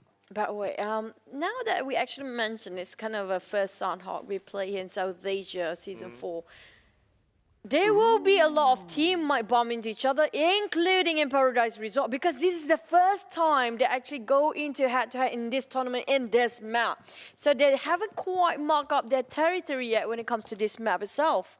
So this is going to be the first one as this Xavier fighting against, I think that was GD. Was it GD? Yeah, definitely GD. So GD, when we know when it comes to CQC or gunfight, they have a bit of a problem to execute things. Yeah, and they're going up against DX, which is the runaway winners in the PMPL Vietnam. So it's going to be a big challenge. But not only them, so EVOS Reborn and Yangon Galacticos, the two teams that got chicken dinners today, this is an interesting matchup as well. Well, what happens when the first map ever been dropped here by the tournament itself for the players to, mark up their territories once a week during this. No, maybe 3 times a week, as it's going to be during only the Super Weekend. And Frankie got himself a couple of arsenals to work with, saying it's for Lamborghini. So Lamborghini, if you have anything to talk about between Lamborghini and Rabies, who do you prefer more between these two players? Oh, maybe Sata. Let's see if we can get it. And yes, it's Sata and takes on Lamborghini. So I think that's the answer now. Thank you, Sata. You helped me answer the question. It was between Rabies and Lamborghini, but you chose the other one. Okay, great. Back to Duke with the UMP. Now, he heard about the footsteps, but he is not sure and not very clear about the positions. Has to be extra careful. Now he's hoping for the windows or the doors to open. There you go, he knows. And can he actually connect the dot here? Both 4 teams, both compound will be starting to fight, trying to take over the dominance over this particular area. For Daybot, on the other hand, it's going to be just around the corner. Now, if he walks in, I don't think he's spoiled Duke yet. Nope. It's really at the corner. Yeah, it doesn't seem like they know that Dirk is waiting there. Rabbis is on the outside, so everyone's playing the patient game. The good news is that this place is within the circle, so it's going to be okay. But knowing these teams, they won't stay too neutral. Rabbis is actually getting away. Oh, is he getting away or he repositioned himself? Because I think Frankie and the rest of the team are feeding him a lot of information. Oh, with a DBS, there you go. Right in the face, boom's gonna go boom the moment he overpick, and Dirk knows it. Now, all about timing, not panicking at all. They have to pick at the same time. There you go. Oh, one goes down. Another one goes double down. Will be a triple knockdown here. Dirk waited with such perseverance, and now the rest of the cavalry has arrived. They're gonna clean up the mess. And what just happened, GD? Daddy, no! He got one more. Oh my goodness. And he got 3 from GD. Okay. Remember we always talk about when GD's problem is that they cannot close up games. This is one of it. Like they had the advantage. They had like what? 4v3, but they couldn't close up the game. So again, it's the same problem with GD haunting them. They are a bit hesitant about their own skills. Now Sato, the only person that actually managed to shoot something, runs away. And that just, at the end of it, that's it. He's just gonna cover himself in that house for quite some time, I guess. The only person survived. Whilst on the side of Geek Fam, is gonna be a boat trip for them. Ah, okay, interesting. So they're gonna take the boat trip. I believe it's gonna be up north. We've seen them do this in the country PMPLs before, and it was a 50-50 for them. But being the first Sun Hall and you immediately use a boat, I think that's still okay. Hopefully they find another one, because it's never... You know, when it comes to South Asia Championship, they never whiff that much of a bullet. So if you're on a boat with 4 person, hardly they're going to miss anything. So YG starts to fight. Oh, a bit late now coming up from Lord. Liza managed to actually hop himself into the compound. And Liza tried to scout things out for AK in 1 second. Oh, grenade chunk quite a lot of Lord's HP. YG, they need to tread on the thin ice very cautiously. They are very closely next to each other. While we have Micro Uzi, Red Faze, EVOS. They've known for their firepower. We've seen it today. They've proven us quite right about them. Can be really fierce. But can they fight against YG? Now, YG have been showing us huge improvement as well. Oh yeah, definitely. A lot of improvements since the weekday. Same goes for EVOS Reborn as well. That's why both of them get chicken dinner so far. Let's see who will win. This is the battle of the chicken dinner winners. And Faceless, he knows where one of team member from YG is at. Still a 4v4. He's a bit hesitant to toss the nade just now. He might just, you know, get one down, but he's taking too much time to cook up the nade. Now, Liza still making his way into this particular compound. He knows exactly there's one person, but he didn't know there's 2. And Liza with the Micro Uzi, can he clutch this one out? It's going to be the choke point for YG if he managed to get in. And now 1 sec, and also Lot waiting on the outside. So they wait for Liza to flush out the rest of the team of YG. KF waiting from behind as well. Waiting patiently. Let's see who will down who as the first name to go down in this area. The good news is that they are still in the zone, so that's okay. But Liza now, second attempt to toss a nade. Will it land on anyone? Not yet. Oh yes, it will. This is the opening that EVOS might want. They're trying to flush them out. They're not getting out of there. YG still stubbornly tries to stay indoors. And the rest of EVOS having a hard time to spot them out. Now, Liza finish off Law instantaneous. And we have one more AK at the back. They get all the back line. KF is there as well. The whole team of YG almost being obliterated down to Tamyo. Oh, there's going to be the third party with a VS as the classic Matoy coming in, stabbing from behind. Matoy, you naughty boy. Oh, and not only that, not only Matoy to EVOS, but Matoy to YG as well. So Matoy gets one for himself, now gets knocked down to 1 sec. 1 sec. Not too sure if Tamyo can actually pick him up, but Matoy, may he want to finish this off? Yes, he will. Yep, he is one of the best VSS player down there. Matoy, it's been a while with his VSS, so he's reunited once more. Now down to Tamyo, he's been kind of cornered every single way possible. Tamyo try. Oh, he got 1, he got 2, but still can he get 3 lives? He's struggling. Finish up the one. Whole team decimated. The first team to be out. It's going to be YG with 0 elimination point.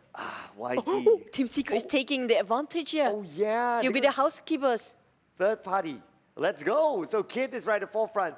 YG felt the high highs and now they're feeling the low lows. Unfortunately for YG, but Tamyo confirmed finish up by Liza and Liza finished up by Jumper. So that is a elimination still away. Kid coming in for the left. Kid, guess what? EVOS Reborn. What are they going to do here? What a timing for Team Secret coming in for the housekeeping, and now they try to clean up the mess, but Jumper being punished first. They try to get the second, another team bowing out. It's going to be back to back at the same compound.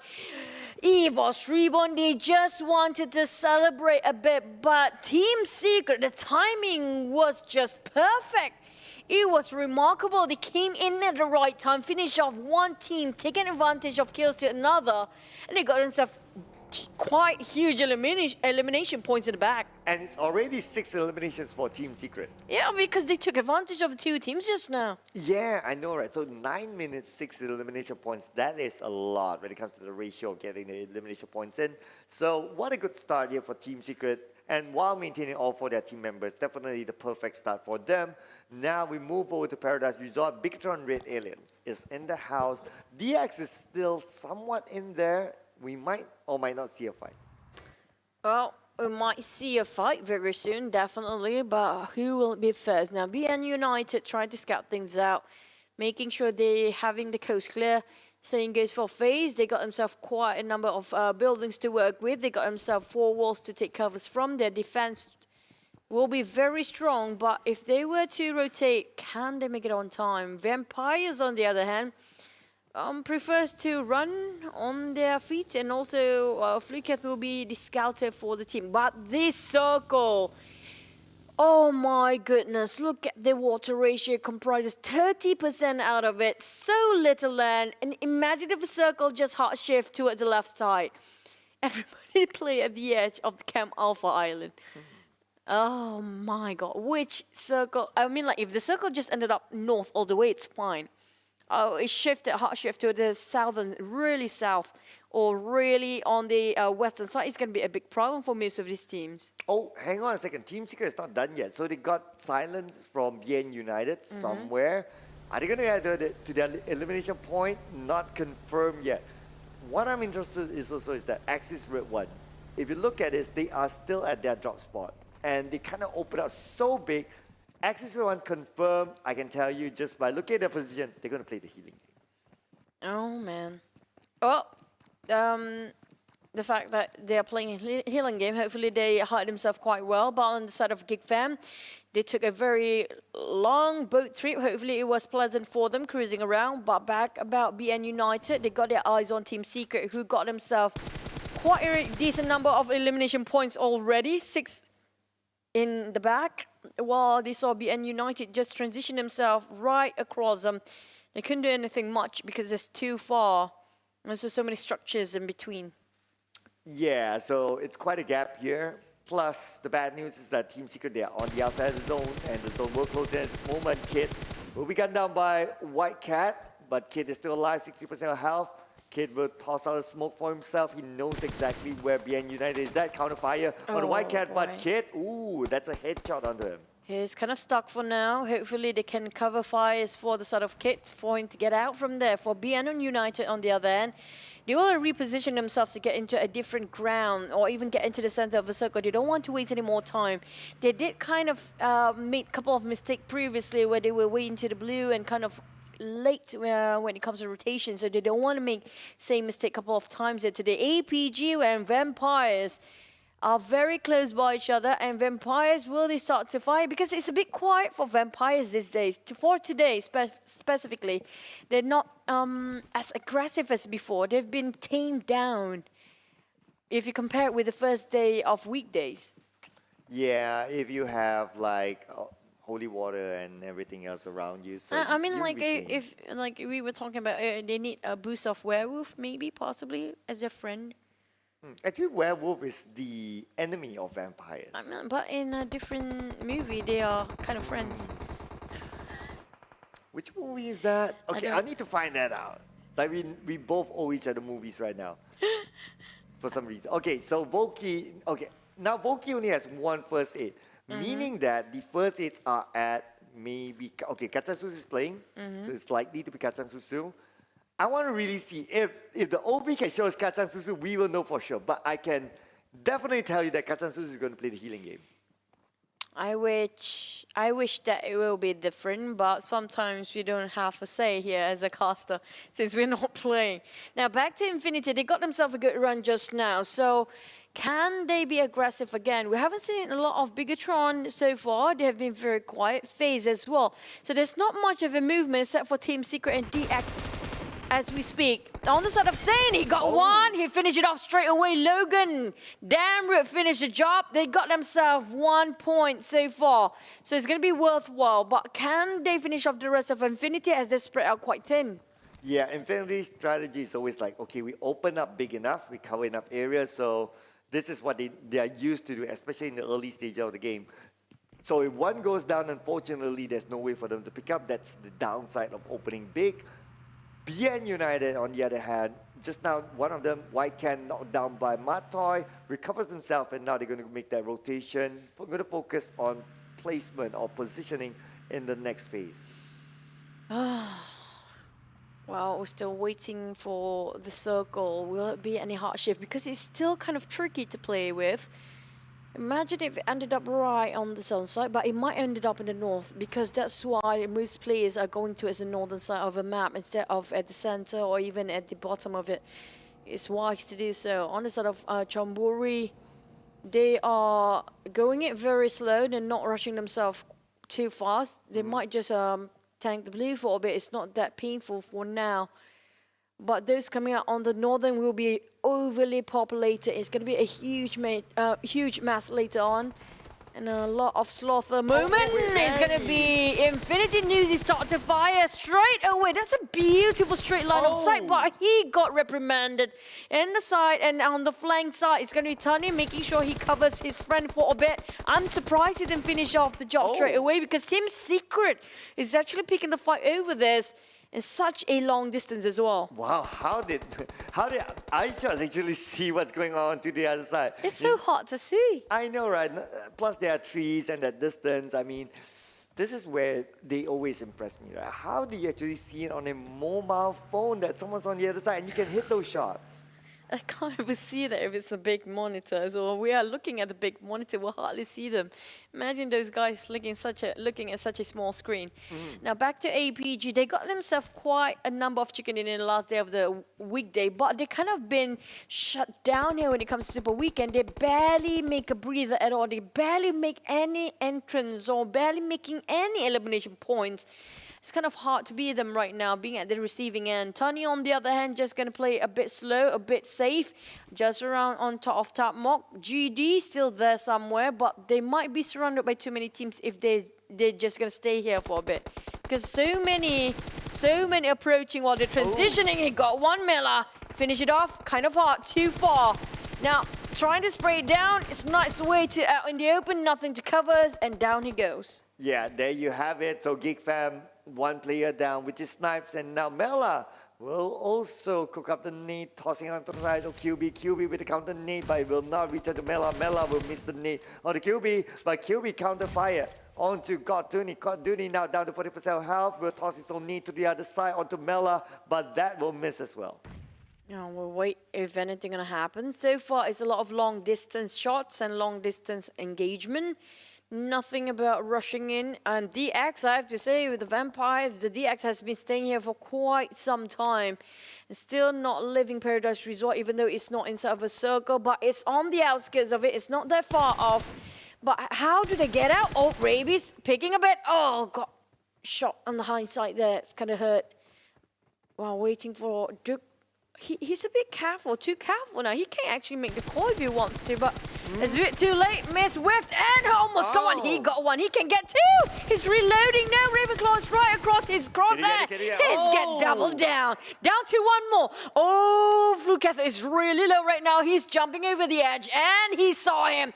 Oh, he didn't get him. It's really close, but almost got it. Hey, they got three. Oh, one more to go. Oh, didn't get it. Oh, by Rabbits, shot by Stone, and now Rabbits is still alive. Good news, but then again, it's not good news for the Vampires. Vampires now, one by one, going out, and they will not get any points at all for this round. So the Vampires, looks like exorcism onto them. It was 4v2, by the way, and now back to it. Oh, wait, we didn't even have to say anything. It's done and dusted. Infinity and Geek Fam finish off by QB, but they have heavy casualty on this side. Mela is still there, but he's been kind of shut down and cannot even move forward now. Too many people shooting along his way. There's Faze behind him. There's Geek Fam across him. There's one more team, EVOS Esports, almost at the same angle as QB is. Now, the blue shrinking down into smaller, and they will have to force themselves out. Like it or not, they will face each other out. They have to cut across each other and to get into the center of a circle. Just like Frankie here as well. So Frankie, the last team member for DX, not really, okay, no, there's still others though, but don't know where the rest of them are at. Okay, we can see that Duke together with Rabbids is still inside Paradise Resort, but they all need to move.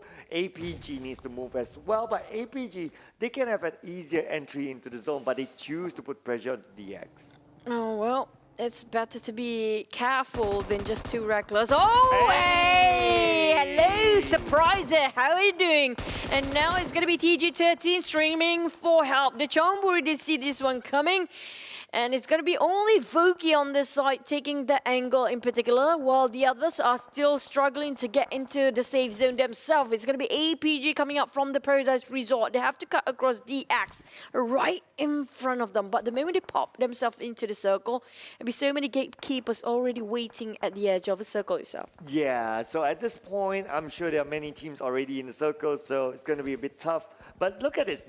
Duke himself getting 7 elimination points, and he's actually holding all the elimination points for DX. So his team gets 7, he gets 7, so that's the math there. But then again, Kate will be knocked down by Tony K. Mata is in trouble. Mata, ooh, just making it. Oh, Tony K still wants it. Tony K gets it, and Tony K finishes it. Tony K almost bowing down. He managed to survive. That's the power of Tony K. Coming out for Faze Clan. Didn't lose any man. The whole team secret gone, remaining as a secret. Axis Red One, they are still alive, all 4, but I'm very sure they're going to play the healing game later on. Just wait and see. Now the circle actually goes towards the middle. Feels bad. It really going down on the western side of the map where there's water in it. Yeah, there's a little bit of water there, but it's going to be mostly land. But DX, Duke, oh, hang on. Oh, he's actually taking out the zone, so he goes down. DX, 1 more member left active. 4 rivals start to move against Eagle Esports. We have 27. Most of them are taking the blue because they are way too far in the south right now. They need to start to move. They need to run, or they have to get some vehicles, or they can play the healing game if they want to. With the 8 bandit, I don't think it's working. It will be working as good as the first 8, but that can't start to get on one. Ventoris Faze is not happy about this. They try to find him. But will it be too late? A bit too late if the blue closing away too much. This blue gonna hurt a lot because it's gonna be the first circle. And now MR5 getting himself into the center of it first. Can they be there? Because APG is right across. Zaxi is there as well. Bigatron, Raid, Aliens start to move. Wow, with 1 magazine, Zaxi actually gets 2. So that means APG, they are out 12 place, 1 elimination point for them. Bigatron, Raid, Aliens, we need to move forward. Faze Clan is waiting for the Faze Clan, want to clear the flanks at the same time. But the zone moves in towards the southern side. So these teams will need to continue on. Such a mess for the players. They are very, very confused with the circle right now. But, oh, eliminated at 11th place. It's going to be the Infinity. Bad for you, too bad for you, Cloud. Now back to Bigatron Aliens. He got the highs out of MR5. His legs a bit sticking out there. And Rise is still not happy. He wants to get it. He's really committed to this fight. Geek Fam in 9th place. 4 rivals. Found out by Dakcon. Sane finish off by the play zone. So many players finish off by the play zone himself. We're down to 7 teams only in such a short time. Oh yeah, in just a blink of an eye, and teams, they go down. So Axis Red One, still a full squad together with Bigatron Red Aliens. BN United goes down 7th place. 1 elimination point. Kacang Susu is actually already playing a healing game. Liquid now 1v1 against Voki. Voki behind the stone, but Liquid doesn't know. But Liquid, he's not going to put attention to Voki too much. Voki now taking out his own. Zaxi will be knocked out by Voki. What a nade coming in by Voki. Now Voki is tanking in the blue. He wants to toss another nade, but way too long and exposing themselves. He tried to shut them down, finish off execution. Namchi taking advantage now of time's ticking.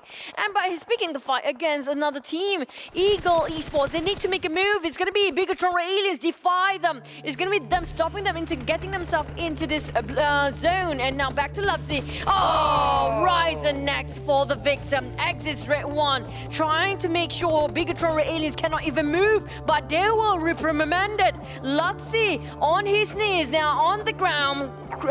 crawling to make the execution done, but Eagle Esports tried to snatch it away. Oh, okay. So now look at this. We are only down to 4 teams, 6 more players left, and it's almost a 1-1-1 except for the Eagles with 2 still active. And Sata sports on Namshin. He will have something to say about that. And GD, only 1 team member left, and Sata managed to get a knockdown to Namshin. Datcon, not too sure if he can pick up Namshin. Will there be enough time? Because it's about 18 more seconds. Luxy takes out Access, Fares, and Kacang Susu is surely playing the healing game still. It's a wars of 4-man and 4-man only. 1v1, v1v1. Eagle Esports, can they actually have a better odds when they revive Namshin? Possibly true, but will they actually manage to clutch this? If there are 2 men on their side, they have the firepower, but they will attract also too much attention if they shoot it at the same time. Kacang Susu playing the healing game for now, hoping somebody will bow down quite earlier than he will. While they start to shoot on Luxy. Luxy is a 1-man, it's 2v1 here. Oh, we have GD on the other side. They got 1! Eagle Esports struggling too or not. They're still taking a fight on 2 different angles here. Kacang Susu, he has so much to use. He can take his own time. He's not bidding any farewell soon. And he's just gonna keep on going for more. While the others are still fighting. Eagle Esports bowing down 4th place. Now GD versus Bigatron. Well, X is just gonna play the time. Oh, Sata, perfect location for him.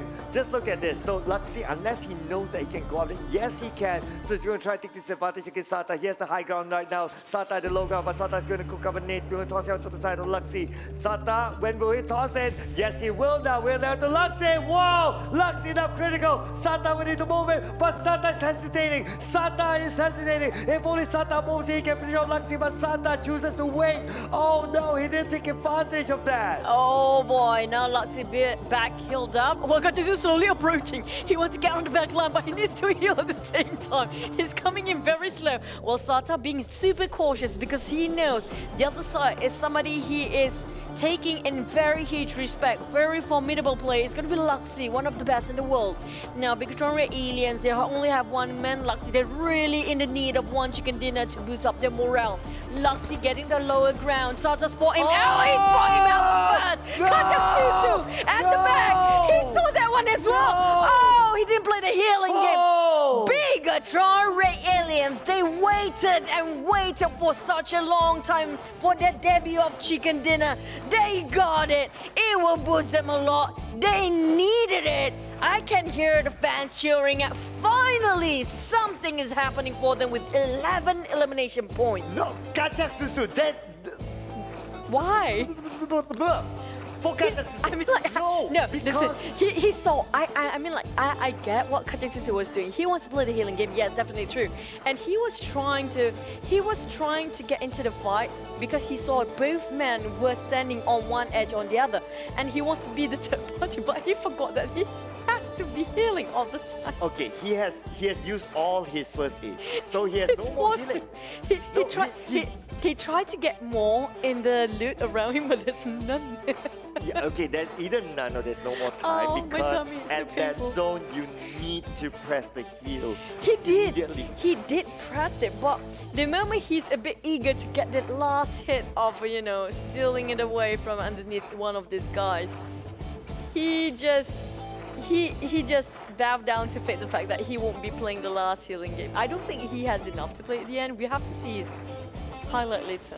Okay, so I can tell you for sure he doesn't have any more first aids at that time. The funny part, he was trying to find it so hard, he couldn't find any. Yeah, I mean, you would try your luck, right? You see a few boxes in front of you, it's fine. He literally went to all the boxes, he couldn't find any. My God, I feel bad for him. Okay, so calm down. Calm down. I know you feel bad for him, but he doesn't have any more first aids, that's for sure. That's number 1. Yeah. Number 2, so he became the kingmaker because he saw both of them. He saw the smoke, so he knows that there's a fight happening there, and he just needs to just open up your eyes and see where they are. And happen to be that Sata is standing on the high ground. So Yeah. it was a clearer point of view for Kacang Susu.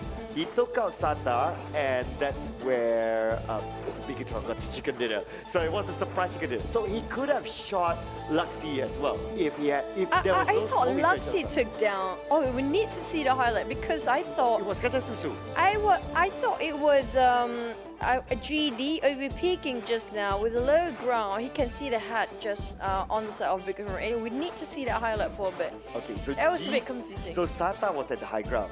Yeah, definitely he was in the high ground, but I thought Luxy who shot him down. No, it was Kacang Susu. What is? Exactly. That's why. Okay. Now you know my reaction. That's the thing.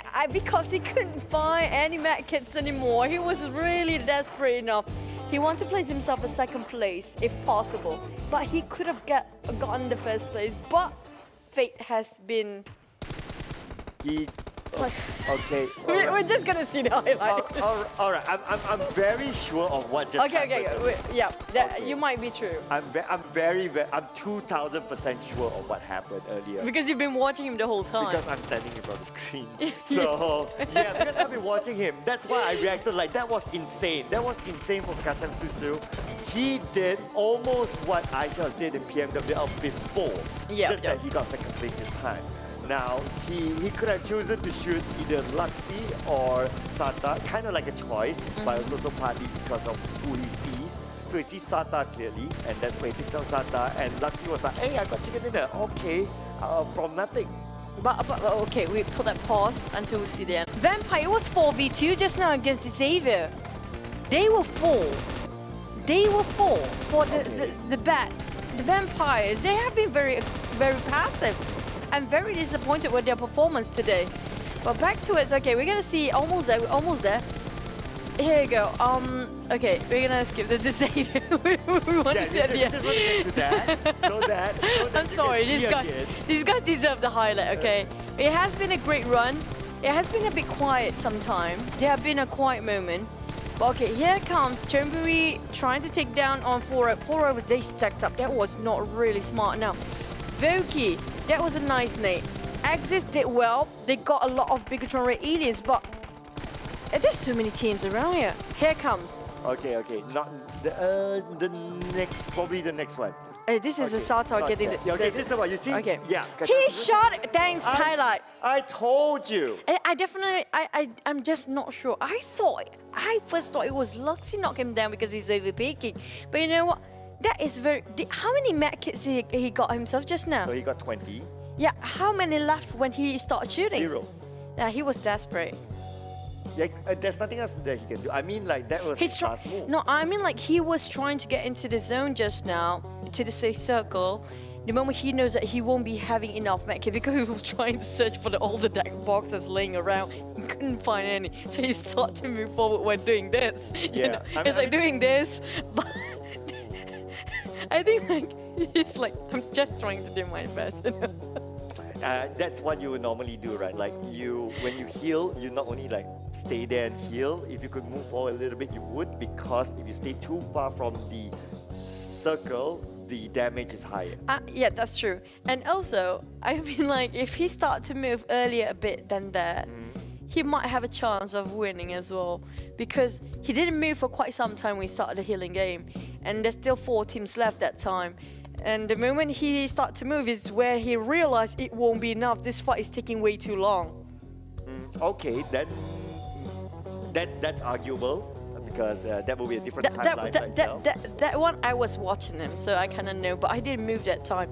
Then the moment he realized it's too long, and maybe he kind of expect there's so many death boxes lying around, he might have a couple of first aid here and there, but he couldn't. That's the funny part. I'm so sorry. I feel so bad for him. He couldn't find any, but I get it. I mean, like, why not shoot when you have nothing else to this for? That's exactly what he did. Yeah, that's true. Yeah. But it's just, it's a second too early, I guess. Just 1 second too early. Well, because if you don't shoot, he will end up third place for sure. Yep. Yeah, because he's the one tanking out the zone and the rest of them they are inside and they're still But if 1v1. they start to fight, like if he shoots a bit earlier, it's actually a different story. Because if I'm not mistaken, just now Luxy was really last tick of health before he healed back up. But he was still like, if he actually can move a bit forward that time. It's so that's the parallel universe, right? Whereby if he shoots Luxy, he will There's still so many get. ifs. If he shoots Luxy, he will still get second place. Sata will be the first place. And we have to give the MVP to Luxy just now. That was a huge damage back then. There's so many ifs, which never gonna happen. Congratulations to Bigatron Red Aliens. Finally, the only map that they can get themselves a bit better spot is gonna be Sunhawk. But we won't be looking a lot of Sunhawk here. Yeah, there's only one Sunhawk, correct. And the team who played regularly, they didn't play the healing game. They got the chicken dinner. But then again, the person who played the healing game got second place together with this amount of elimination. So that's actually pretty good for Axis. I mean, it's really good for Axis. They didn't really need to do that much to a certain extent because you play the healing game. But but that's quite a lot for a player to actually, like you mentioned before, there's going to be 3 person going for the shooting game and the other one going to play the healing game for the Axis Red one. It's pretty decent. I have to say it's one of the best strat you can play with when it comes to you want to play the healing game, not the whole team playing the healing game and do nothing about the elimination points. So that's a fair elimination points coming out from Axis Red one. It's going to boost them quite a lot. But here comes the match I put now. D Xavier is one hell of a scary team right now for today, honestly speaking. Yeah, finally, because we've waited for this moment for the longest time. Because D Xavier, I'm sure for the Vietnamese fans especially, they bring a lot of hope for the Vietnamese fans. They were the runaway winners, they were the league winners, they got second place in the grand final. So they're all pretty much like the really top team in Vietnam. And with B Gaming not in this super weekend, they are kind of bringing like the top team hopes for Vietnam. So coming in with the second most eliminations, I think this is pretty good for these days. Yeah, but things not looking great when it comes to the water kind of map. The Shark don't really like the water, I guess. The engage for the Infinity, the Elves have been not really liking the forest. But back to the match summary here with the most assists. We have D Xavier Frankie with 007, bro. And also Geek Fam Snipes for the longest elimination distance, 200 over. It's not the longest yet. For the most rescue, we have also Lysak in the fray. But Lysak has been playing quite brilliant for today. Honestly speaking, I feel like Lysak have been stepping up to his game. Oh yeah, definitely. So EVOS actually today, there were ups and downs moments for them. But so far, I think they are starting to find a little bit of a consistency ever since they got the chicken dinner. So they're okay-ish for now. But yeah, it's only one Sunhawk at the other day. So I'm sure a lot of these teams will be like, okay, it's only one Sunhawk, guys. Let's just move on from this Sunhawk and let's see what happens back in the Erangel. Yeah, the teams that's not really performing in Erangel and also Miramar kind of working quite alright when it comes to Sunhawk. And the reverse for the others. And bad news is that we only have gonna be one Sunhawk per day. It's not gonna be forever. And now 54 Why to am the I not elimination. surprised of the new record? Oh well, because it's Sunhawk. Yeah. So it's 54 eliminations, 10,431. Not surprised with this new record. It's Sunhawk, ladies and gentlemen. So it just shows that Sunhawk is still the healing game plays for some at least. 57 total knockouts, 89 throws used, the lowest risk. We haven't seen any 2 digits so far. Yeah, this is actually the lowest because why? Yeah, because maybe the distribution of the nades is also kind of hard to be found. Actually, it's lesser. Yeah. Yeah, so that's fair enough. But here comes the Super Weekend rankings now. Bigatron Red Aliens. Look at how much they pushed up themselves just within one match. That's quite a lot. That is a lot. They were like a page. They're starting to perform. Was it last match? Last match they started to get in the tempo, and now they're just pushing up to the max. All cylinders out. It's gonna be Bigatron Aliens with first place, 46 points, and now EVOS is roaring at second place, pushed down 4 rivals, 38. Well, look at how many 36ers we have on this one page, only up to 7th place. Okay, so let's check out page number 2 where nobody wants to be here. So Axis Red 1. together with Team Secret 29 points, 9 and 10. 11 goes to Yangon Galacticos, the only team with the chicken dinner in second place, 28 points. DX 12 place, 27 points. 13th place APG, 22 points. And we have Vampires, Geek Fam, as well as BN United. So Geek Fam is no longer at the bottom spot. They moved up to 15th place. So there's a little bit of an improvement for them. But for a team that has shown a lot of consistency, they definitely need more than that. What disappoints me most is going to be the teams at the bottom three there, because they used to be so good during the weekdays. I'm not sure why they're being shut down entirely when it comes to Super Weekend. I'm not sure if it's because the first day of Super Weekend of 1 day resting kind of slows their tempo for a bit. But what do we want to know? Is it going to be Axis Red One, or is it going to be MS Chonburi for Tash? Pick one. And also, she made me make a new best friend. Let's go for her interview. Thank you so much to Choo Choo and Cloud. Actually, Sane and I go way back. We've actually been hanging out over in Geek Fam Gaming House. You can remember that. How you doing, Sane? I'm doing fine. Okay, Sane. So let's talk a little bit about last match. Let's talk about Sunhawk. So Sunhawk is a fairly new map for me as well in terms of analyzing, as well as shoutcasting in general. So let's talk a little bit about Geek Fam's play just now. So why didn't Geek Fam play the healing game? Actually, we did play the healing game, but the observer didn't see us. Maybe. I see. I was left alone. Oh, it was you? Okay. Oh, so that's why you were playing? No lah. Actually, I've been playing from the first match. Actually, we cannot go inside the circle anymore, so we decided to play healing. I see. How many bandages did you get? Bandages about first aid. First aid. 10. First aid only 10.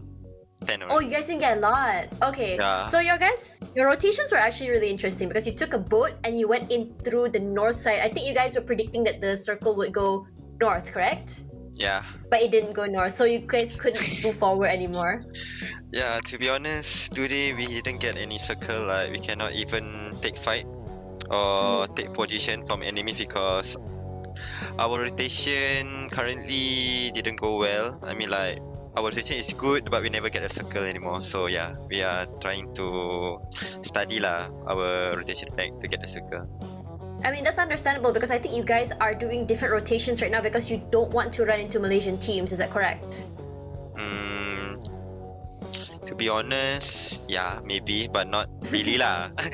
I mean, like, we just rotate anyhow already. We just we think we can go here, we just go. We never think about it. I see. So like technically today, I did notice that certain parts you guys did change your your rotations. Is it because that you guys are trying out something new, or is it because like you guys have a different sort of playstyle in mind? Because right now I'm seeing a different playstyle for the Super Weekend. To be honest, we didn't change anything. I mean, like, only from the drop spot, because in Liga there's always like grouping, so we can mix up our drop spot. But in Super Weekend, like, permanent drop spot. So I don't know. I think what we do is already good, but there is like no luck for us because we couldn't even have the chance to take fight for ourselves. Like, we cannot even have a 4v4 fight with any team because we always beside the circle. So yeah. You guys are always like in the middle of so many teams as well. I did notice that as well. So right now, let's my final question for you is, which is harder, the Super Weekend or the weekday? Of course, Super Weekend, because I think people will give 100% for Super Weekend because it counts the grand final points. So yeah, I think Super Weekend. Okay, fair enough. Okay, so before I go though, I really hope that Geek Fam will be able to push themselves up. You guys still have another one match later as well as the whole weekend. So looking forward to see what you guys can cook up. So I'll see you later, Sane. Bye-bye. Alright, bye-bye. Alright guys, so just now is my first time, this is going to be my first time solo analyzing Sunhawk. So let's let Choo Choo and Cloud judge my skills, shall we? So it's a very interesting map. The thing about it is that, I don't know why, but we're seeing a lot of really annoying circles. So this time around, went straight up north where 20% of it is water. And if you guys saw the flight path just now as well, it was more to the left side, I believe, or was it the right side? And because of that, it was a very interesting sort of circle, if you want to say. So right now, BTR today, this is possibly the BTR that everyone talks about in PUBG Mobile. So I'm very new here to the scene. So when it comes to hearing things, I've heard like, oh, okay, this team is very big, this team. So when you look at BTR over the weekday, you're like, is this really the BTR people are talking about? But throughout today as well as just now, though, they're really showing me, okay, this is the BTR of looking for. They came in through the Paradise Resort. They came in from the bottom side there, and they moved up to Paradise Resort, and I think they moved away from it eventually, which is honestly a good call because that is where the circle ended up going, which is very interesting compared to Geek Fam, who kind of like put all their eggs into thinking that the circle will be going up straight north. They decided to just wait somewhere in the middle where it's easier for them to rotate, which is honestly very interesting. So speaking of that, here you go. The flight path just now was from the dock all the way to the east side of Khao, I believe is how you want to pronounce it. So the thing is like, okay, so when I see Sunhawk in Malaysia, Singapore server, every time we go there, everyone says, oh, this is a healing map. Oh, this is a healing map. So part of me was kind of expecting more teams to be doing healing. From what I heard was that healing started all the way from Indonesia's strat. So it was actually very interesting to see not many teams did it. I was expecting more. I'm not saying there was not a lot, but there were a few teams doing it. But clearly, the only team we really saw was Axis, thanks to the OB. Geek Fam, I just found out they were playing it too. So it's very interesting to see. I want to know like which teams were actually playing it, how many teams in general. But so far though, starting off, we saw some really interesting fights. Team Secret started off really strong, 6 kills I believe just in the beginning because of their third party against EVOS. After they watched the fight between YG as well as EVOS just now, Reborn, I feel a bit bad for EVOS because it was a very hard fight to win, and especially because of that, EVOS, TS just waiting for the right time. The time is now came in as the cleanup crew cleaned that up, and that was it for them. Also, another interesting moment that I really want to highlight is also Duke. Duke has been a different type of monster this week. I believe he is something different with the shotgun. Very interesting as well. But toward the final circle though, where the circle was going was super hard to the west side. It's I wouldn't call it a ping pong circle, but it definitely doesn't make it a lot easier for circle prediction. If you saw toward this side here, not many teams were already inside. 4 Rivals was one of the teams inside, Faze, BTR. And you look at that, Axis, they decided to play outside the circle and it came in a bit later. Even their rotations were a bit slower than usual. Even toward the beginning, if you saw that earlier as well, they were still inside of the circle outside of the circle quite early. They were already taking blue quite some time. So in terms of firepower though, we saw some really interesting, some really good fights, especially from Woki's grenade. I really like seeing that, but it's just so unfortunate as the other 2 members did get caught out after that and they weren't able to do anything. I think the reason why they were aggressive and decided to go get as many eliminations as possible is because they knew that Kacang Susu was gonna be inside of the circle, outside of the circle already healing. So it doesn't matter if they did get eliminated because they had someone in the back already healing. But the thing is, if you talk about that, Kacang Susu actually ran out of first aids and was not able to find any. So that was a desperation play toward the end. But speaking of that though, BTR just now, we actually saw some really interesting fights as well from them. They were actually, this is the most aggressive I have seen BTR so far. Usually when we see BTR rotate or play, it's either they'll be backing off, they'll be showing a lot of respect to the enemies, I'm gonna be real here, but they also play in a way that they don't take fights that they don't need to. But on this map though, I think because this map is very small, there's not a lot of places to move, that's why they're able to actually pick up a lot of kills, a lot of eliminations as well.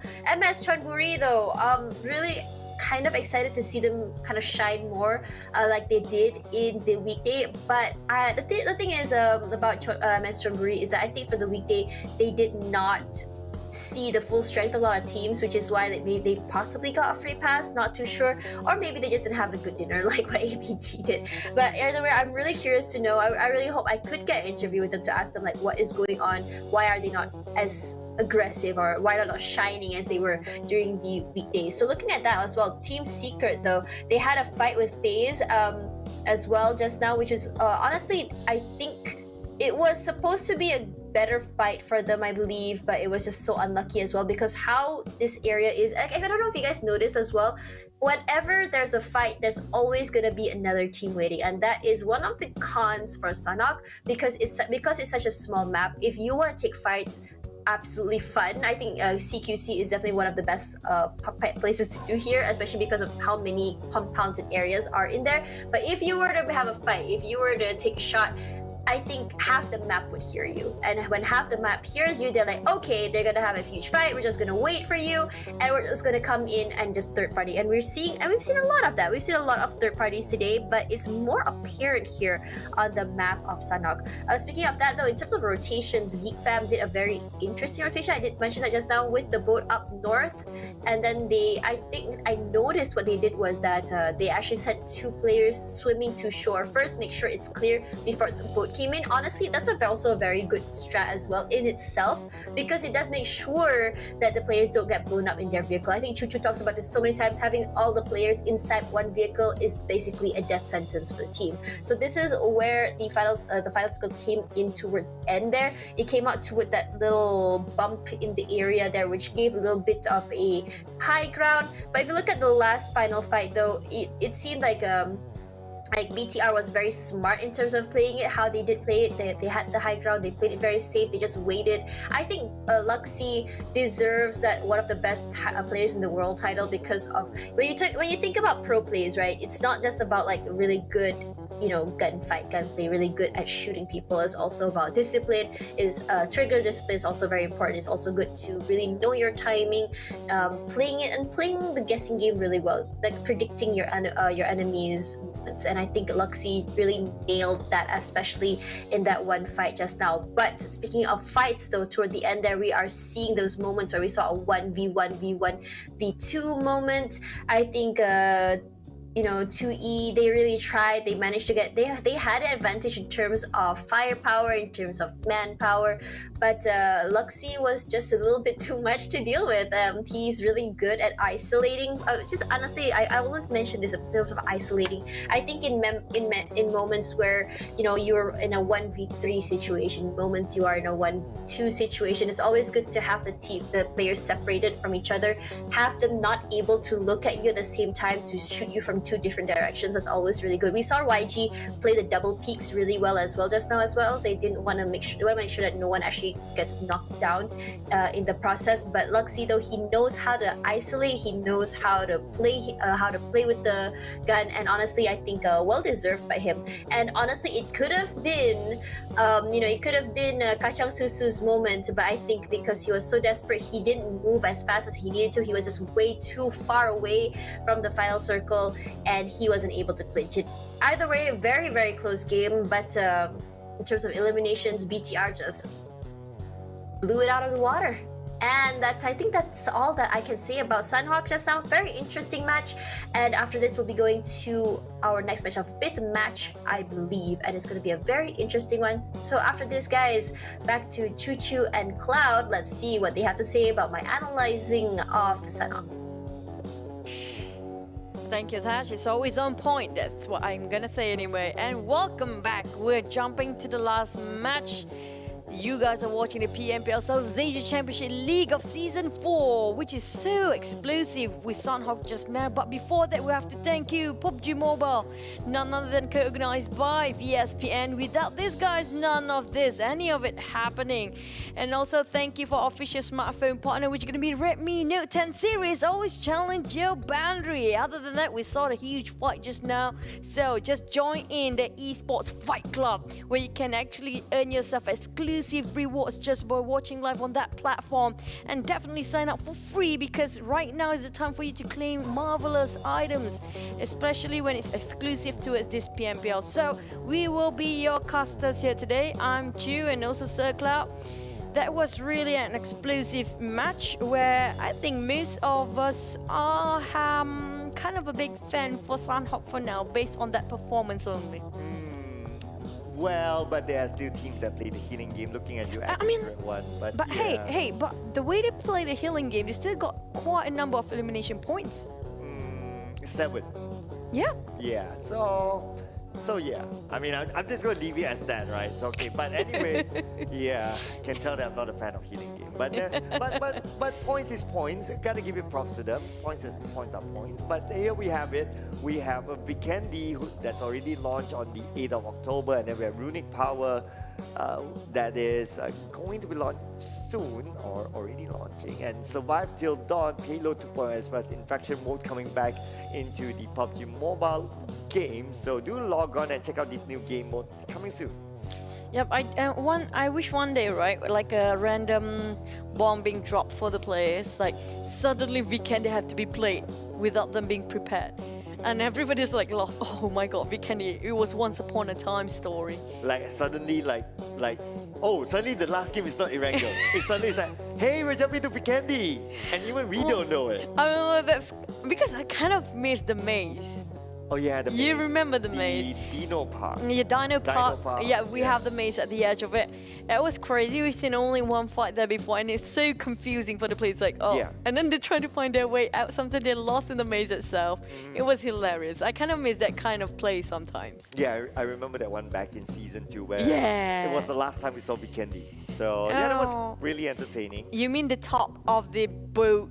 It's not even like on top of port where the Yeah. circle ended up on top of a boat, not even a land to start with. Yeah, that one as well. That one was fun. I still remember that one. I think it was like Net Brotherhood or RSG. Oh Net yeah, I think. it was Net Brotherhood. Yeah, and RSG got second at the time. Yeah. Yeah, so that was entertaining as well. So, We missed that. well, maybe now that Vikendi is back in the game, maybe in tournaments, season 5. Maybe making it harder for the circle. Okay, we're gonna drop into Erangel next. We haven't seen North Military Base Circle.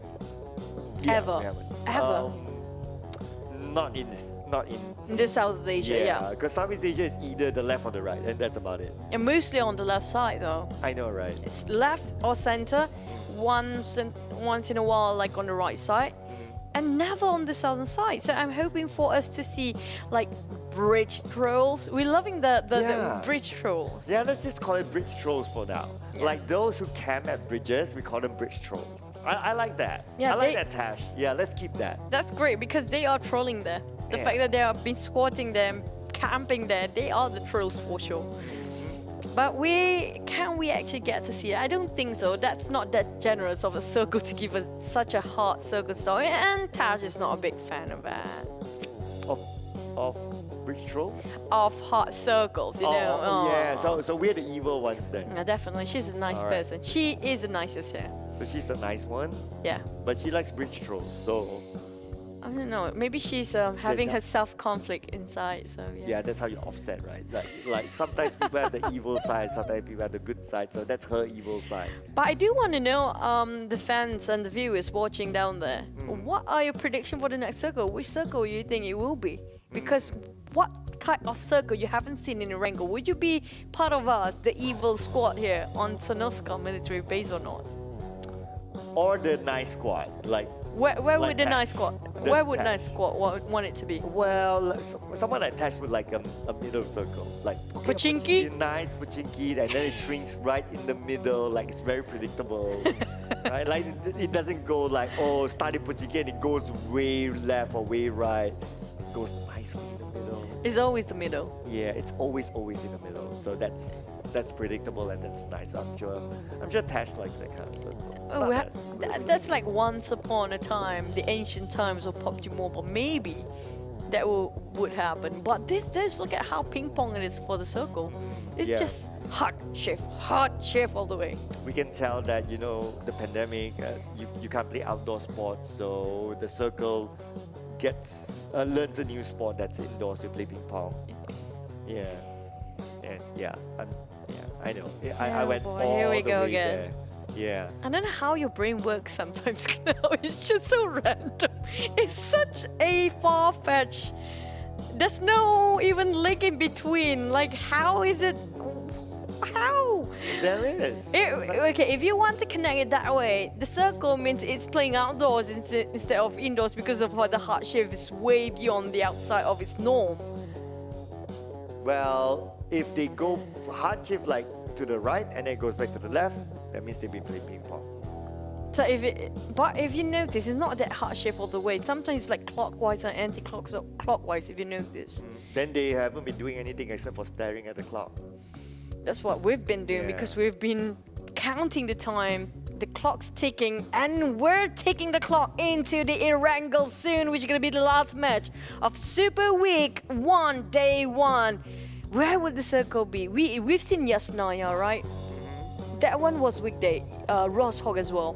Outside of Yasnaya, yes, we've seen outside of Lipovka, we've seen a lot of Gaka. And also a couple of shelter priests and farm milter area as well. And that's about it. Like, come on, give us a variety. We want a different circle. I'll take a military-based circle. No, I wouldn't mind a Zaki circle, just saying. Something like the first circle to be hot shift since the start of the game. Like Stauber all the way. Like the top of Stauber. Let's go. Yeah, why not? Why not? I still want to see a Son of Skull military base really bad because it really is something unpredictable for the players if that happens because they have to cross the bridge no matter what. Okay, if you want to go down the evil route, right? So let it be a middle circle, but he has a little bit of military base, and then at first it looks like he's going to go in the middle, but then it goes all the way to the military base. Bam! Is there any word beyond evil at this point? That is a Choo Choo Gaming. No, it's cloud all the way. That's the only word. I'm the nice one. Come on, Tad. That's why everybody you just drop splat coming up from clouds, you know, because it's just that evil. But here comes Wrangle, stop it! You're just evil. I'm like, that's pretty cool, but that's really evil. We've seen that before. That happened before, but not in South Asia tournament. Hang on. In one of the country finals, I think. Yeah, there finals. was. There was. So I mean, it's a circle. It's never kind. So, but yeah. But let the circle decide what the story is going to be like. So it's going to definitely start from. So it's going to be a right to left. So it's going to be Lipovka to Jogopol, and it's going to be a high up circle. Okay, the thing is, if the circle ended up on top of a flight path, yes, it will be on. I hope it won't be there. But if this flight path just contradict the circle later on, it's going to be a long journey coming out into Sonov's military base.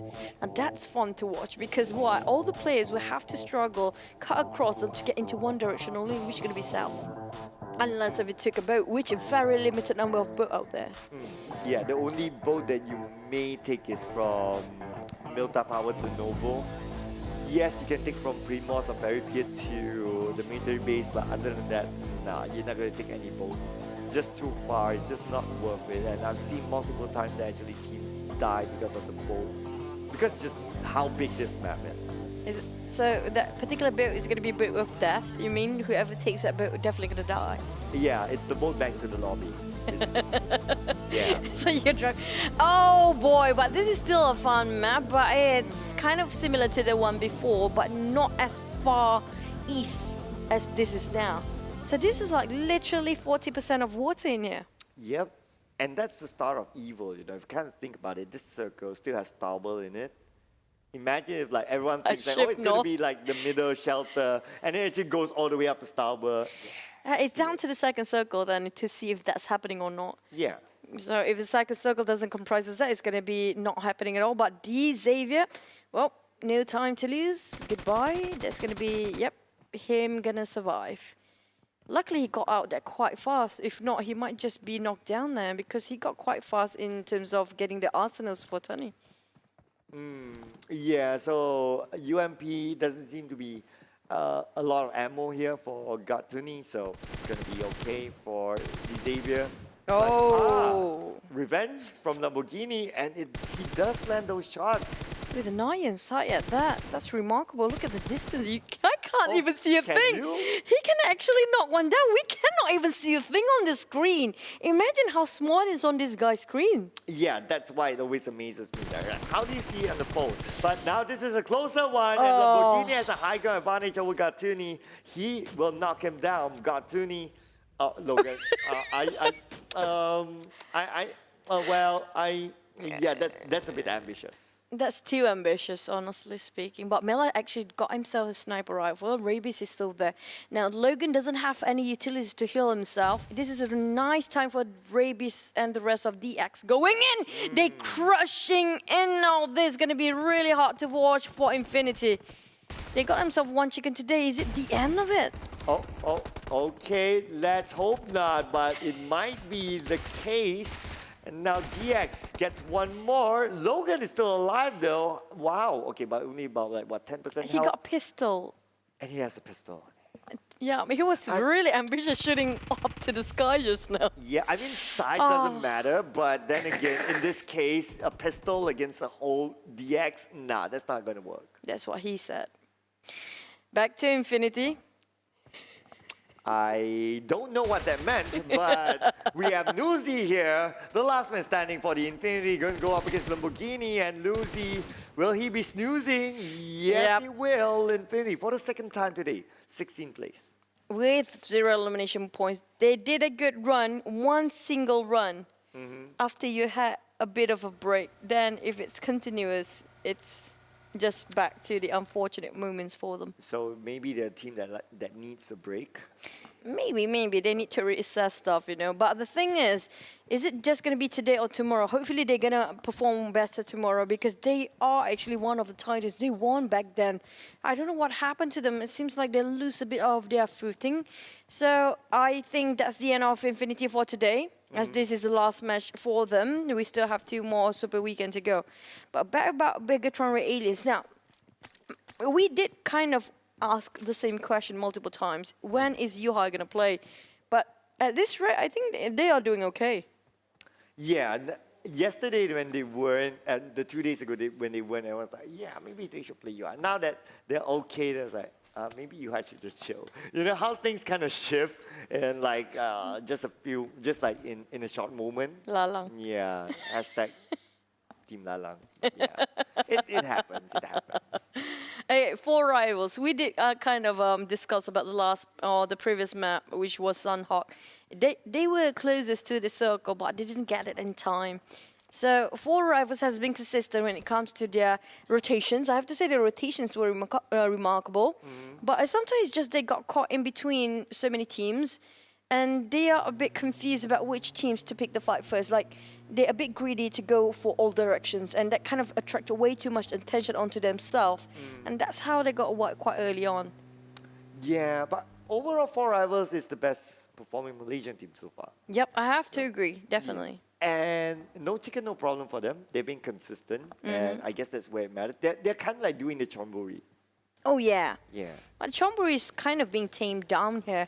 Saying this, we mentioned about the Vampires Esport. I don't know what happens to them. They are very clumsy. I have to say, very clumsy when it comes to Super Weekend. I'm not sure if is it the nerves or do they even need, like, they're a bit of a late bloomer. Like, because if you remember the first day of weekday, they're not performing quite well as well. But they did well in the second day. Yeah, true enough.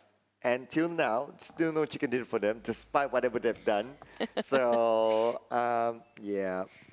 But the Vampires, I mean, this is the thing about being on top, right? So some people talk about the curse of being on top, like during the weekday and Super Weekend. Super Weekend, right? So how does the curse work actually for the weekdays and Super Weekend? So the curse is that if you're on top on weekday, Super Weekend, you won't perform. That's what they say.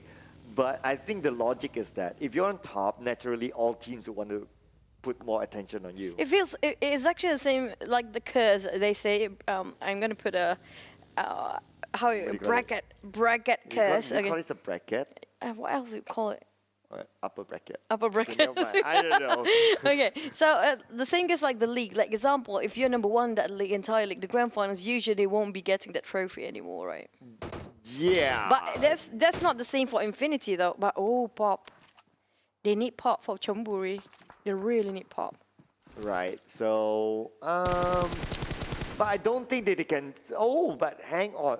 Okay, the highlight came from Voki, while Voki been knocked out at the same time. So I mean, it's timing, right? It's timing. Is that a compliment or something else? Now we have to question that. Voki, he was openly trying to harass the other team. he got himself knocked down here. Way too reckless sometimes, Voki, you know. He got the talent, he got the potential. He's really good IGL sometimes.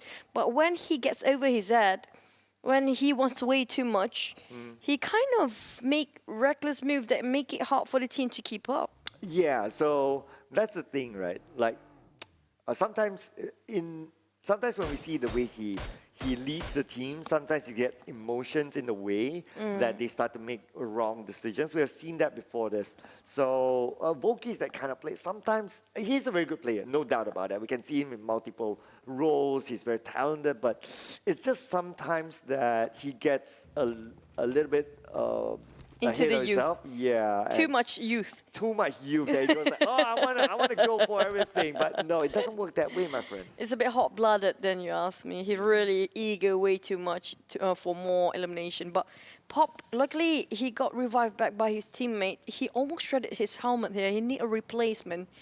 And the rest of Chonburi, they've been too careful. Sometimes being too careful can be counterproductive for the teams that's really good in team fight, honestly. But when it comes to Jasper, he's not as cautious as he used to be. He's a bit more under the highlight. But here comes a replay. So Pawn is actually getting... Oh, was it a headshot? Yeah, so it's 2 times on to... It would have been 14. Yeah, with a mini 14, right? And mini 14's recoil is actually pretty bad. Like, it's quite big, and the fact that they can land those shots, tap, they got it. It's always very good. But D-Xavier, losing another one. But to another wildcard team, which is Yangon Galacticos. Pretty decent performance from Yangon Galacticos today. Yeah, I'm happy. I'm really happy about the progress because we really want this coming up from the wildcard. Voki here with the DP28. He got revived finally, but no more highlight for him. But he got knocked down twice now. Yeah, this is too much. This is what we talked about him before. Now he cost his own life here. He knows for the fact that he got knocked out almost at the same position before, but why would he do the same thing again? Yeah, that's quite questionable. So not too sure. But if only we can get some interviews in, right? Then maybe we can get some explanation. What was he thinking? Yeah, I don't know. That's a little bit difficult to explain. He knows for the fact that he got knocked down there with such a distance. It means that these guys must be lurking over this area for quite some time. It might still be there. Now, MS Chonburi trying to shut down on 4 rivals movement, making sure they stay indoors while we only have EVOS Reborn here coming out, going into one small compound. I'm not sure if they want to camp here, maybe just for a bit, and then they're just going to move now. This is not worthwhile to be here because anybody can just attack you in every angle way possible, but it's not a bad place either because how you can get yourself this compound and such a wide angle they can work with, but it's not really... Where would the circle be now? Did we see the second circle yet? I think the circle still has some Stalber. It's like someone... Is it north? Yeah, a little bit. Like, but not fully north. Are you sure? Oh, well, we can wait for it to show up again. No, it might be in up north here because based on how much of a distance these guys have to go, most of them are moving north instead of all other directions. So it might just be all north all the way and you got your circle. All right, okay, so let's just wait for it again. No, look at it. This is at the Medusa intersection. So the northern side is really covered with the circle right now. Well, I wouldn't say fully north, but there's still... Slightly. Slightly, yeah. I mean, if we can confirm with the map that's going to be shown to us soon, once this circle closes. But I think it might be a Yasnaya possibly because it's one of the most attracted to it. It's a circle, even Rosehawk at this point. But here comes the TG13. Still hovering around 4 rivals.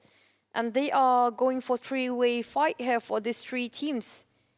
Been there some time. They are wasting a lot of their magazines down there. And they don't have a lot of loot to build on if they keep on going. Yeah, so there you go. So it's not all the way north, but... It still comprises Stalber, so... Okay, fine, yes. You do want to the Stalber circle. Oh, now... Well, that's a separate discussion, right? Nah, but nevertheless, it's now shifted. it's no longer a discussion. It goes down now to Yasnaya, so yeah.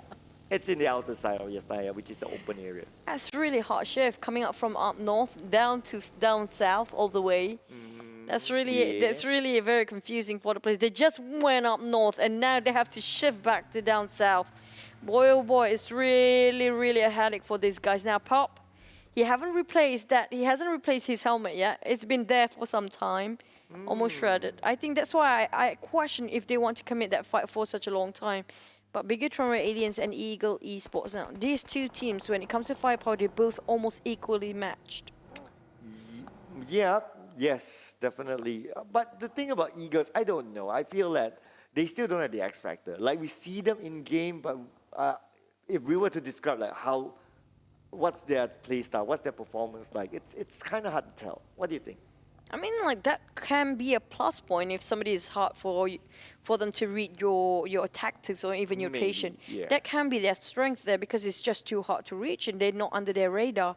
But on the side of GD now, GD, when it comes to position, they always got it. When it comes to shooting, they sometimes missed a lot. I don't know. GD is like you're there, but you're not there. It's like they almost got it, but they almost don't get it. Like, they always let it slip. Yeah, exactly right. Like even like Sata just now, like he could have finished off Luxi straight up. But if you go for the flank on the left, he would have finished off Luxi. Kacang Susu would have died through the zone. He would have gotten the chicken dinner. But again, it's the same story all over again for GD. It's like they are too hesitant about themselves and not having enough confidence on the fact they are actually a very powerful team. Haven't shown us enough to prove us that they can be fearsome. They're just tactical wise, they are remarkable. But other than that, we want more. Back to Faze. I'm waiting for him to shoot somebody, but it didn't happen. But yeah. Now Vampires.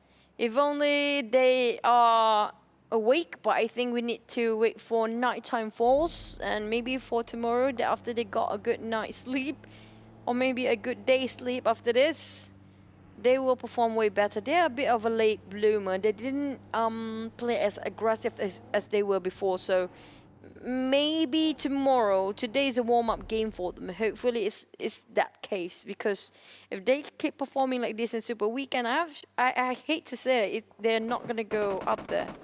Yeah, everyone found the exorcism ritual. Why is it exorcism? Against the vampires. You cannot exercise on vampire. You can't? No. I don't know. How many vampires have you slayed so far? I did splash them with holy water. Oh, okay. So, but they Alright, did that's good cry. enough. They cried, that's it. They just cried, yeah. How do vampires cry? Oh, wow. Okay. I will not request you to do that again. Thank you for that. That's very embarrassing. For once. That's so embarrassing.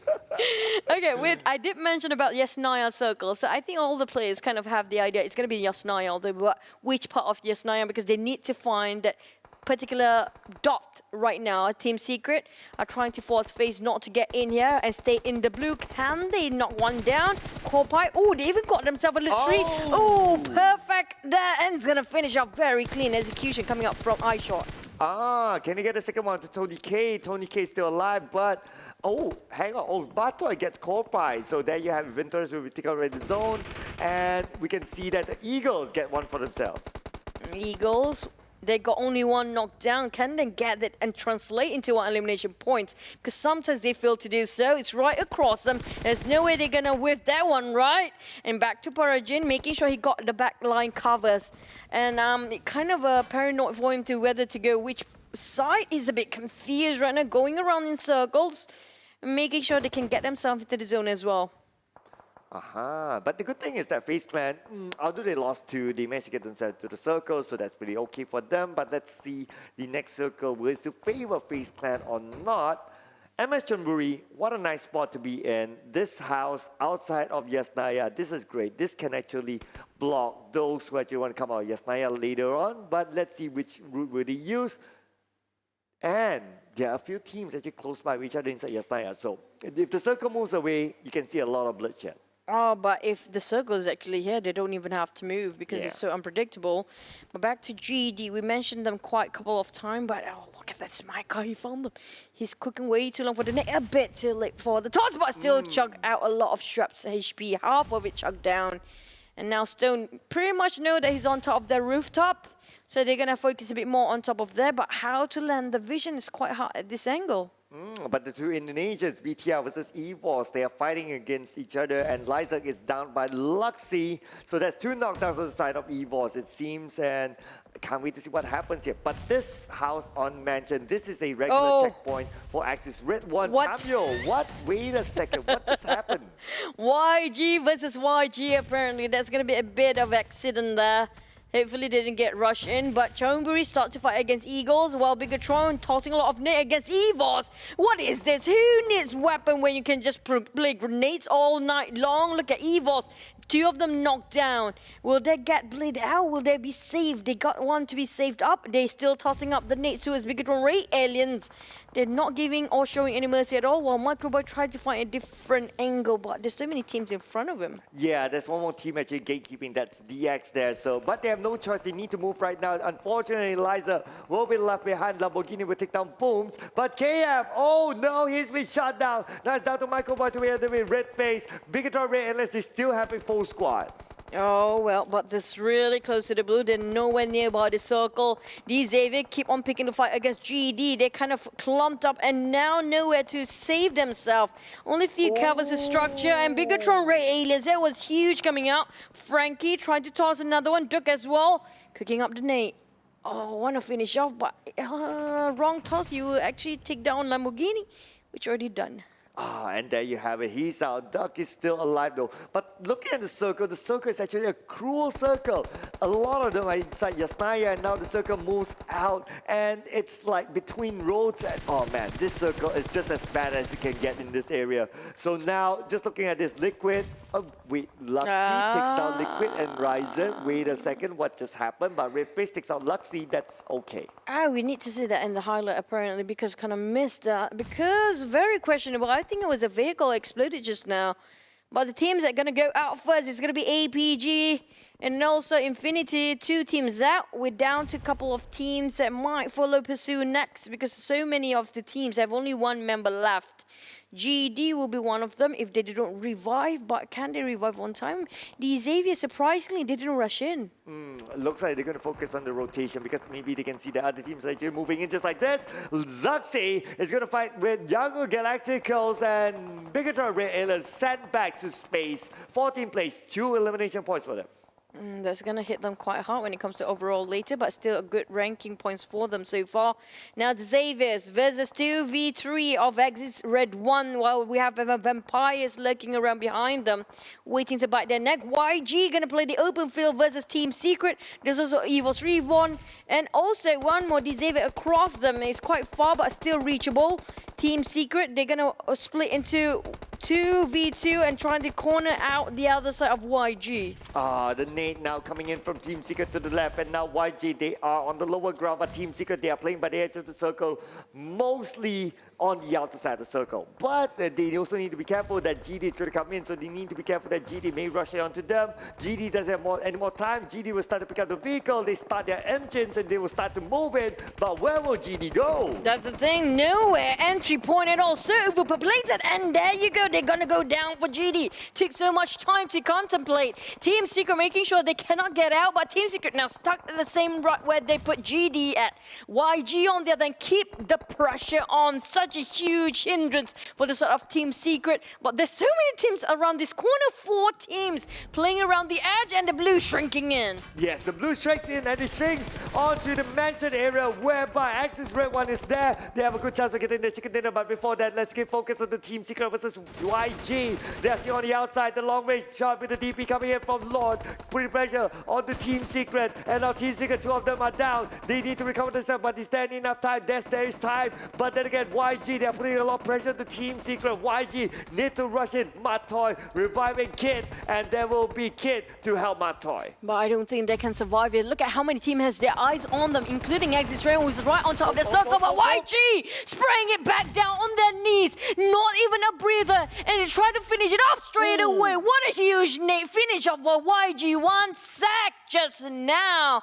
That grenade And also Vampire butts in the last minute as well. Team Secret bowing out at 7th place. Now Vampire will need to move in forward, but then again they need to fight with DX first. Axis RedONE, they have this little bit of a high ground. They have the compound, they have the circle. So far it's a perfect location for Axis RedONE. It could be a winning condition location for them. But YG, they will move in, they'll play by the ledge. But on their left side, BN joins into the party. Oh boy, BN United Capone already saw the rest of YG. Lord is there, AK is there. We have Xavier joins in as well. Capone with the UMP tried to spot things out, but this terrain is just so hard to see on the other side. Yeah, it's hard. This one is whoever takes the mansion, whoever is the master of the mansion, they can actually win this round. This is a winning condition location. So now all of them want to fight for this location. 4 rivals still on the outside, and they need to find a way into the circle. That will be finished off by Wayron Claw. But look at how many eyes are looking over 4 rivals right now. Literally 3 teams aiming on the same team here. YG slowly climbing up. DX approaching. Appy have to be out. I don't think 4 rivals can make it out well and alive. They will have to really scratch themselves hard and really gonna have to suffer. Stone! That's a huge grenade just now. Eliminate entirely him.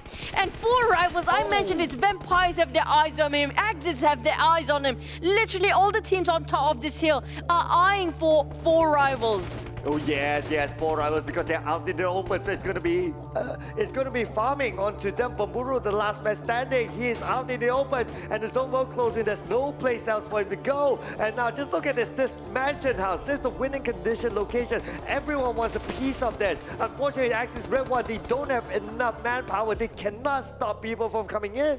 Because of those actually on top of that mansion, way too much focus on 4 rivals. They forgot that behind you will be people lurking in. Now Stone cooking up the nade, but he couldn't have enough time. And YG, AK Southwest moves. Fluke trying to toss the nade, but it's just being interrupted all over again. They got 1 knockdown. Those actually on top of the hill. Untouched! God! Stone and BNU Whitecap. And there you have it. So Yangon Galacticos out at 4th place. Now we're down to 3 more teams. It's going to be BN United, the Vampires, and Axis RedONE. Who's going to get this chicken dinner? My cup will be picked up by Faze, so it's going to be a 4v4v3 scenario. And who will get this chicken dinner? It's going to be a standoff between these 3 teams. Now, Kacang Susu, you cannot play the healing game anymore. You got only 1 first aid, and the rest of the team are quite inside of the compound. They don't have a clue what's outside. They don't have the eyes to see what's going on the outskirts. Now, BN United, on the other hand, they do have the higher ground. They do see everything that's happening. Vampires start to fight, and Axis is the one kind of cornered. If only they start to fight between BN United, then Axis might have to stand a chance. They got this compound first, but they got fight by 2 angles. My God, that's gonna hurt to be Axis. Oh, that's a close one there. Whitecat knows exactly that Axis is there. Now, we're waiting for the next circle. The next circle will determine. Now, I think everyone will just chill, try to get enough information, as much information as they can. 8th circle will tell who might be the chicken dinner winners. Imagine Vampires getting it. Usually, the circle will be favoring the ones not getting any building. So chances are Vampires, they want to stay outdoors. They got themselves playing along the terrain, and Axis kind of stuck between BN United and Vampires. They can't even move at this point. Oh yeah, they can't. I think it's now a lockdown between the 3 teams. So, and plus all these 3 teams, they got the best position so far that they can get. So there's no other areas that they can play. If Vampires, they move up, they'll be gunned down. So they might as well play by the ledge. So that's why we'll wait till the 8th circle until we will see who is forced to move. Now it's a stalemate for those actually having themselves the building, but Vampires really want to flush them out. Forcing oh my God, Stone again got himself the perfect angle of that Molotov. Oh, okay. So that's a great Molotov there. So now Axis only 2 Vampires. This could be their opening to take over this compound. They want this compound. You want to be at this top. You want to be in one of these buildings because this is a winning condition building.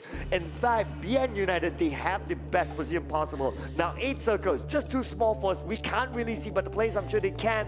Now, all we can wait is 30 more seconds, and we'll see who makes that move. I have a bad feeling for those actually inside of a building, but none of them is jumping. Vampires try to scout things out about these 2 teams. 4v4v2 now. Axis slowly losing men. This is not a good news at all.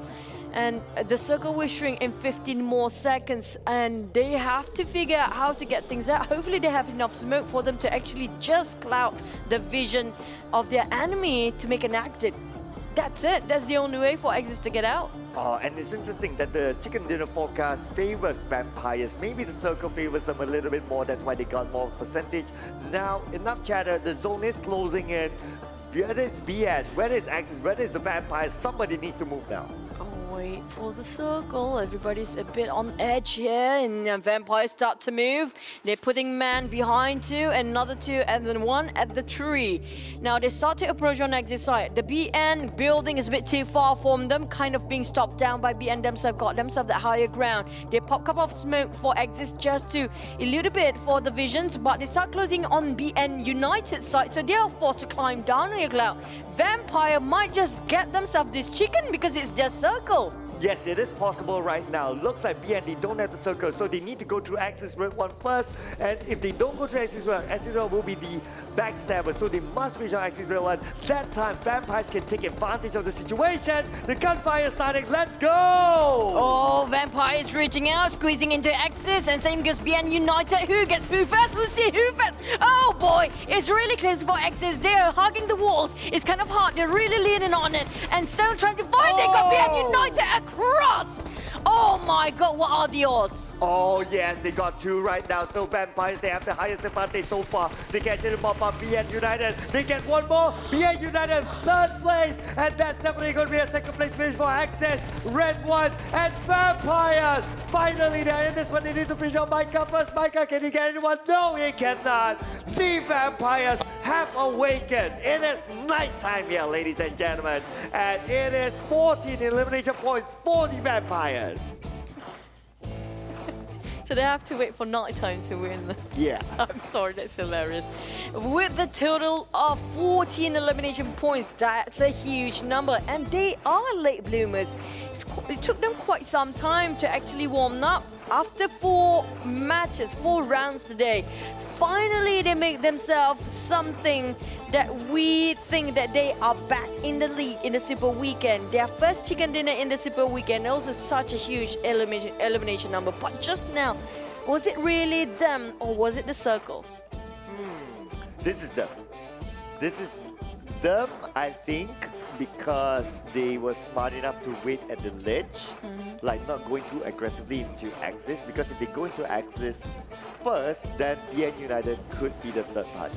That's true, and the fact that I think everybody saw how the fact that I think itself that if you have building by yourself and the team that doesn't have the building usually favored by the last circle. And if they actually overpick themselves, BN United will shoot them down because I literally can see the moment they pick. Yeah, and in the case of where there's a 3-team standoff, right? Like the team who moves first loses.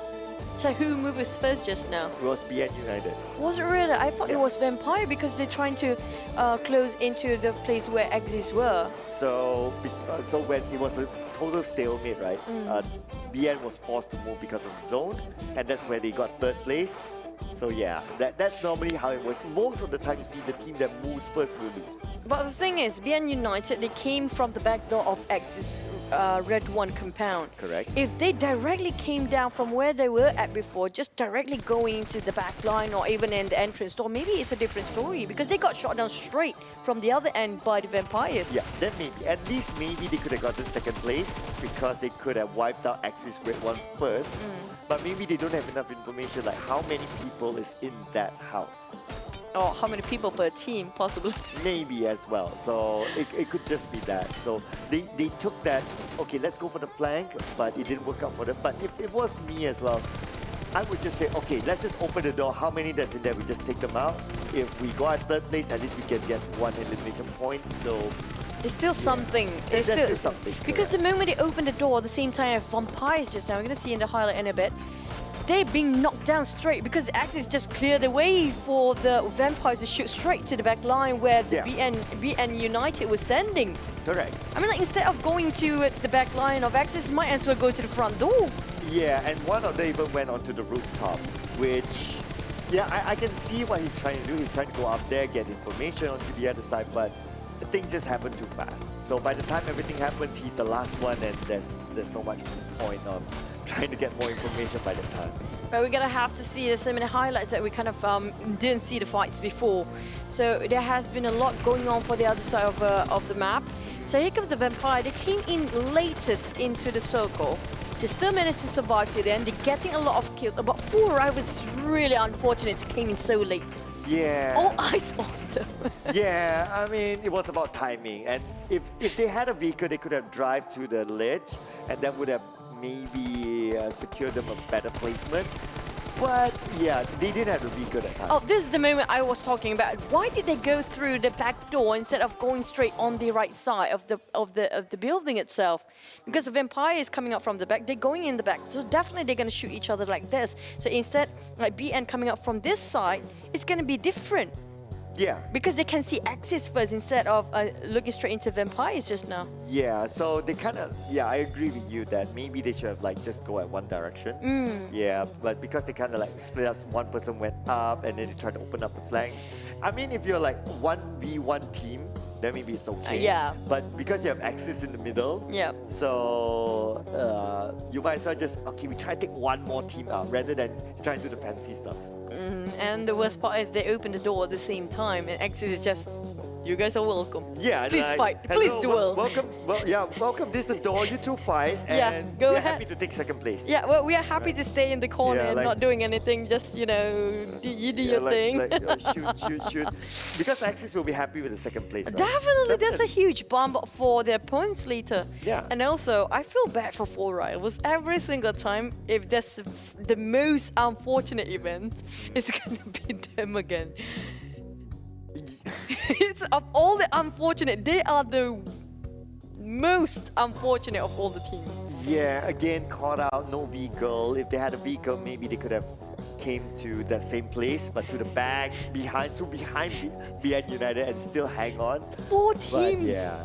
4 teams literally shivering at them. And that's how the Vampires get to squeeze in, because too many teams and actually focus on towards the 4 rival side. They are way too attractive for people to look away. Yeah, I know Count Dracula in folklore is kind of attractive. You know, he's always this handsome guy, so that's why. And I thought, like, if you actually search for Count Dracula, like the real Count Dracula, the original. Yeah, there's an actual person. He's not good looking at all, I promise. He's really creepy. Oh, okay. But this is not bad for the bats. There's the Vampires and Ravenclaw coming in as an MVP, 4 elimination points, 750 damage, 27.2 team contribution, 139 longest elimination distance, and of course maximum survival time, no doubt about that. And this is what I think the fans expect out of the bats, the Vampires. We're waiting for them to be Batman instead of the bad. Instead of that, man. Yeah. Instead of that, man, we expect them to be Batman. Like, be bad, be the bad boys. The Vampires, here you go, showing off their skills today. Finally, in the last match here, they're making themselves a bit under the spotlight. We've been waiting for this, but you have to give a look at the graph just now. It's kind of equal with the previous one. It's really a good graph.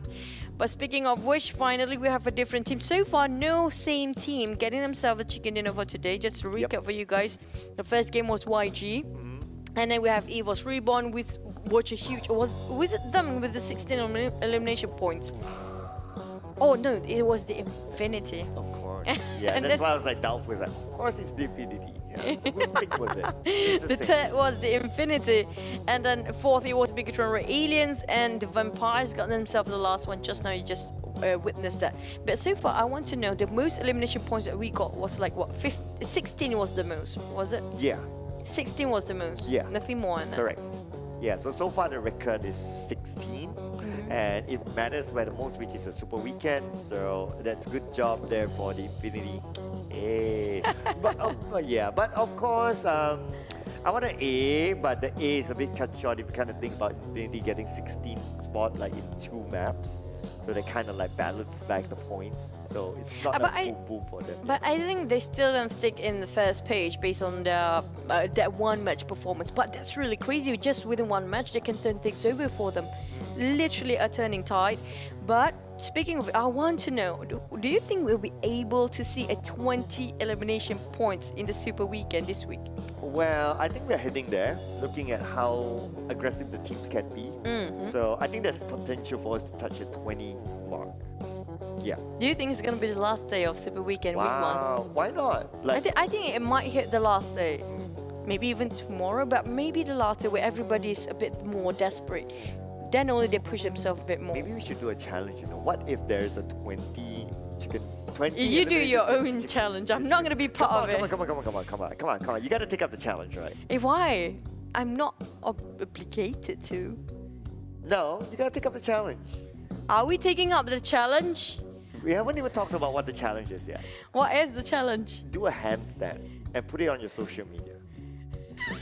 How's that? You know what? The only thing I can think of, we were talking about the vampires love to hang upside down. They just pretend hanging upside down and they just say, hey, I did a handstand, you know. We have to ask our audience that, do you want to see Choo Choo doing a handstand Why on me? social media? I mean, like, it's If you want to, put it in the comment section, and if we get enough support from you guys, 20 elimination points plus a chicken dinner from whichever team, she will do it on no, I'm not gonna do anything. No, I'm not gonna do it. And you know the moves I will be doing, I'll be doing this, and then I'm just gonna flip my photo. Then you got your headstand. That's not up to you, that's up to our audience. So audience, put it in the comment section if you want to see that. But let's see what's our match ranking. So this is 14 elimination points, so it's 29 points for the bats. Oh boy.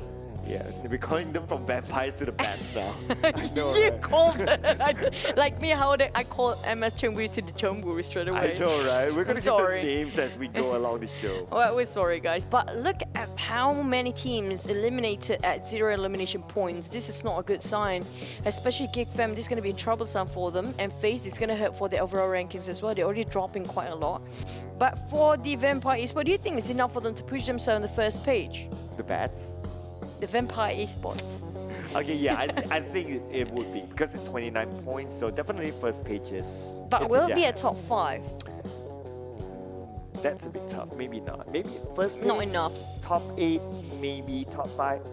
Because of they're not very consistent the first 4 matches, so that's kind of hurt them in terms of that. That's why we say the first match, even though it's just the first day of Super Weekend, they need to go all out. It's going to hurt like that. Even how much you push in the very last minute, it's not going to be enough for you to push yourself in one of the best up there.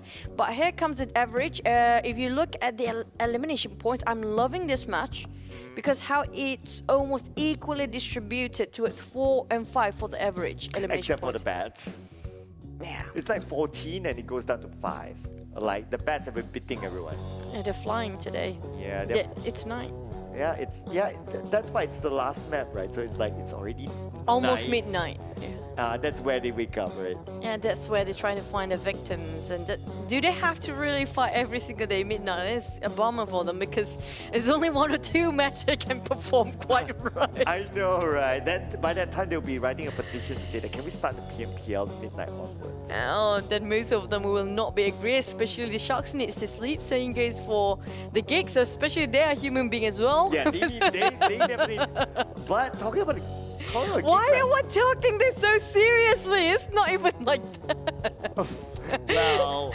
well, it's fun. That's all I can say. It's all garbage, by the way, guys. Geek Fam, but you make a good point. So Geek Fam are the boys with glasses. They are the most humane team, looks like possible. They've been sleeping today, though.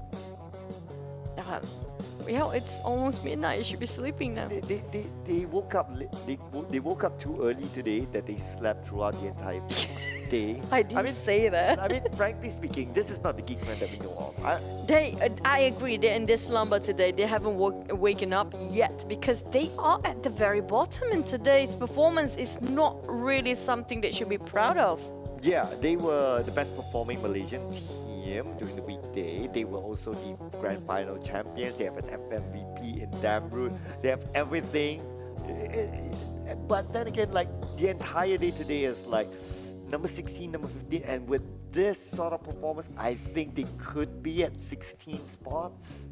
Not that could be, they definitely will be. I have to say out loud that definitely is a 16 spot performance here today. They don't have elimination points, they get out quite early, they didn't have any consistent points at all.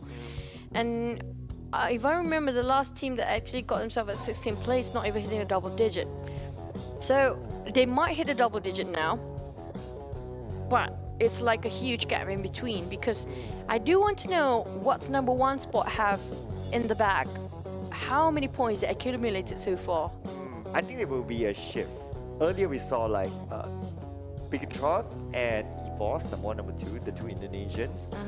But for this round we saw Bigatron, 2 elimination points, kind of like somewhere in the middle. Yeah, and a bit too early as well. Yeah. Yeah, so I think that they'll be pushed down. They'll definitely be pushed down, because we saw back then, we're trying to do our predictions because we're waiting for the rankings to get out.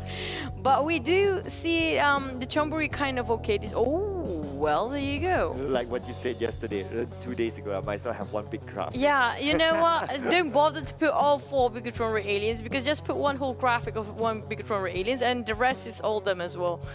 But today has been a redemption day for Bigatron. Oh, definitely. Do they really need Sandhawk that much? I guess so. I mean, like, chicken dinner, why not? So if they get another chicken in Sandhawk, they can turn things to the table again tomorrow. But do they really want to depend only on Sandhawk, because they really need the other 2 maps as well? Oh, definitely not. Definitely not. You need more consistency. Yeah, there you go. Yeah, a little bit of a tongue twister there. But here is our total elimination. So we have DX on top when it comes to total eliminations. Another team who's redeemed themselves today. And total damage team goes to DX. Average survival time, the Chonburis, actually they've been quite consistent when it comes to surviving. They just like maintain almost all top 5 every single time, but just their firepower or their engagement in the fight's not working out that well. Yeah. So when it comes to strategy-wise, rotation and also positioning, they got it. But when it comes to getting themselves not stuck between so many teams, that's the problem these days in the Super Weekend. I think the Chonburis, they had a visit to the dentist. Why? Because maybe their teeth have been pulled out, sharks. Oh, so they just been biting them with the gum, so that's why nobody feels their bullet. Yeah, that's why. So so it's a grandma or grandpa shark here that we have without the tooth or the teeth. Yeah, well maybe it's baby shark. There you go. Debated. Thanks for that. But yep, here comes the eliminated rankings for today. We have to give a lot of credit for the Xavier. They performed very brilliantly today. Really an explosive performance overall. I have to give credit because every single match they didn't even, perform even like average. It's like not even normal, it's always above average. Yeah, so today has been a good day for the Xavier. Definitely a redemption day for them today, and it is where it matters, right? Again, it's for the Super Weekend. You want to collect all the points as compared to the weekday, it's And other than that, let's not forget as well, Luxy had a good performance today. Volky is still being Volky. I mean, not surprising that he gets the elimination points. He's always at the forefront, and we have Appy, one of the most improved players that we've seen, at least in recent seasons. That's true. Happy. The kill stealer, I have to say. Right? Every single time. Yeah, every single time it's gonna be a steal. It's always that person. It's gonna be Happy all the way. But the rest of them with the eliminator, we still have iShot, Faze, Venturis, Ravenclaw, Matt Toy, Lyzak, and also Logan. Now, Lyzak is a real asset for the team. I have to say that out loud because he did quite a lot of plays coming up for EVOS Reborn. For the MVP, we have Jasper, no Pop today, but Jasper, Luxy, Duke, and also Matt Toy at first place. 7 elimination points doesn't stop him from being the MVP. Of course, the highest amount of damage dealt as compared to the rest. He's the only one that touches 2,000-ish. The rest of them below 2,000.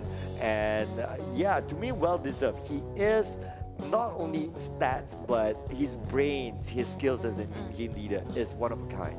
Yeah, but he's knocking quite a lot of number of players down there, but just being stolen. Maybe like one of Appy's down there as well. I know, right? And also, Appy can't make it out for the 7th place, by the way. We have Ravenclaw, KF definitely should be in this as well. We have Satar, Lamborghini, and Lysak. So, Lysak, again, he's in there somewhere, but here comes the Super Weekend rankings. Wait, no. Tie first and second. The only difference is going to be the chicken. Yeah, the chicken. So Bigatron is the tiebreaker, as we all know it, is the chicken dinner first. So same points, 48 with 4 rivals, and that puts 4 rivals in second place. But then again, it's an upgrade for them. Third place goes to Axis Red, 145 points. Fourth place, the Vampires. Wow, rising up, 44 points. And EVOS Reborn, 5th place, 43 points. The Chonburis at 6th place, 42 points. Yangon Galacticos, 7th place, 41 points. And the Eagles, 38th place, 8 points. Well, we're jumping into second page. 36 all down to the 12th place. Infinity Faze, Team Secret, DX. And now we have GD pushed down. The moment one team push up all the way, which is going to be the Vampires, a lot of team will be pushed down instead. BNU swap up to 14th place with 27. APGS 22. This is what I mentioned before. They were not even 10 points previously, and now they only got 15 points. That's like how many? 40 points. No, 30 point. Was it 30 point-ish? They have to follow up for the next day. Yeah, they definitely need more than that. And today is of course only day number 1. We still have 2 more days to go. That equals to 10 more games. But you don't want to be down there because again, you risk not playing in Super Weekend 2 or 3. People could catch up to you. You remember 2 days before I mentioned about Geek Fam, they've been playing around the edge of the circle and they need to shift their strategy because everybody can read them already. And they like to take on the north a bit to the west circle, no matter what map it is. They love to take on more towards left and northern side. Yep. And the moment they've been figured out by most of the team, you can saw how much they've been taken down one of the first few teams. They only have 5 ranking points of all the matches here today. Yeah. 5. Yeah, only 5 placement points, so it's definitely not good for Geek Fam. I mean, they're known to be the team that I'll see you in the final circle, so naturally they will collect more placement points. So that's a bit surprising for me, really, for Geek Fam. I'm not surprised because they're showing way too much about what they're able to do with that kind of strat in the first 2 days or weekdays. That's why most teams are actually getting themselves Super Weekend. Other teams are unusual. We didn't see them that much during the weekdays because they have been saving it up during what's really critical and what's really important, which is going to be Super Weekend. Like even the Infinity, we saw how they are downplaying it a bit. We saw it's like, this is not the Infinity we know. We do know the Infinity kind of, you know, make a huge jump later on, like really aggressive. Like they got themselves the most elimination points by far, by 16. So they are saving it. They are keeping it for tomorrow and the 3rd day, maybe. Well, to be fair, their performance on the country Super Weekend is based out of 3 days. So there's 2 more days here in the Southeast Asia Championship. So let's see if they can actually go up. But let's also ask Tash Bunny, do you want to see Choo do a challenge on the social media? Tell us, Tash Bunny. Tash Bunny, on to you. Take it away. Thank you so much to Choo and Sir Cloud. I would actually love to see Choo do that challenge, so please, by all means, do it. But for now, guys, let's put that aside because right now I have Didi from Team YG for our interview today for the final match. So we are seeing a huge jump from the Team YG from the weekday all the way to the weekend. How are you feeling about that, YG? Didi. We're satisfied with today's result. It's not bad at all. Okay, so right now you're pretty happy, and honestly, let's I think we may have a little bit of an interference here, but that's okay because we'll just hold on because we'll wait for them to actually reconnect. No problem at all because I do have a lot of things that I want to ask. But for now, guys, answering back what Choo and Cloud asked me about Choo having to do that challenge, 20 kills alongside of with a lot of kills, 20 kills alongside Chicken Dinner. Let's do that. Let's see that on Choo Choo's social media, Instagram, perhaps. So for now, guys, let's have a look at the analyst side, where we will be talking about the final match of the day. This is match 5 of day 1 over in Erangel. Again, I'm not too sure why we're seeing a lot of cursed circles. Apparently, according to Choo Choo and Cloud, I am a nice person. I love cursed circles, but the thing is, it's not fun. It's not fun for the players, so I'm trying to be a little bit nice about it. For now though, look at where Team Vampires actually dropped down. It was actually to the north side of the Pubg, to the east side of Yasnaya Polyana. And if you guys don't know, the flight path was actually very interesting as well. Because it was actually from the side of the Povka all the way to Georgia Paul. So the thing is, despite going across the map favoring the top side, it still went to the most right side of the map. Not a great circle, honestly, for the teams, but because of their decision to drop down early, they actually just went down all the way to from the right side of North Esnaya, went to the Povka, made a little pit stop in Malta Power, and then went straight up near the Mansion area, because as we know, the final circle actually went to Mansion. So the thing is, we're actually seeing a lot of different I wouldn't say more aggressive sort of plays. I mean, even toward, I think it was phase 5, only 2 teams were actually knocked out, which was Infinity, and I don't really remember which team was the second one. And I mean, we did see a very interesting sort of fight earlier as well from the side of GD and Team Secret, YG, as well as Axis. We saw first we saw a two-way fight between Team Secret and YG, and then after that GD came from the back, Team Secret handled them, and then after that Axis came and, I don't know, fourth party, what do you guys call this? And then after that, YG was on the side, and then suddenly DX was on the other side coming around. So because of how the circle shifted, we're seeing a lot of really interesting fights.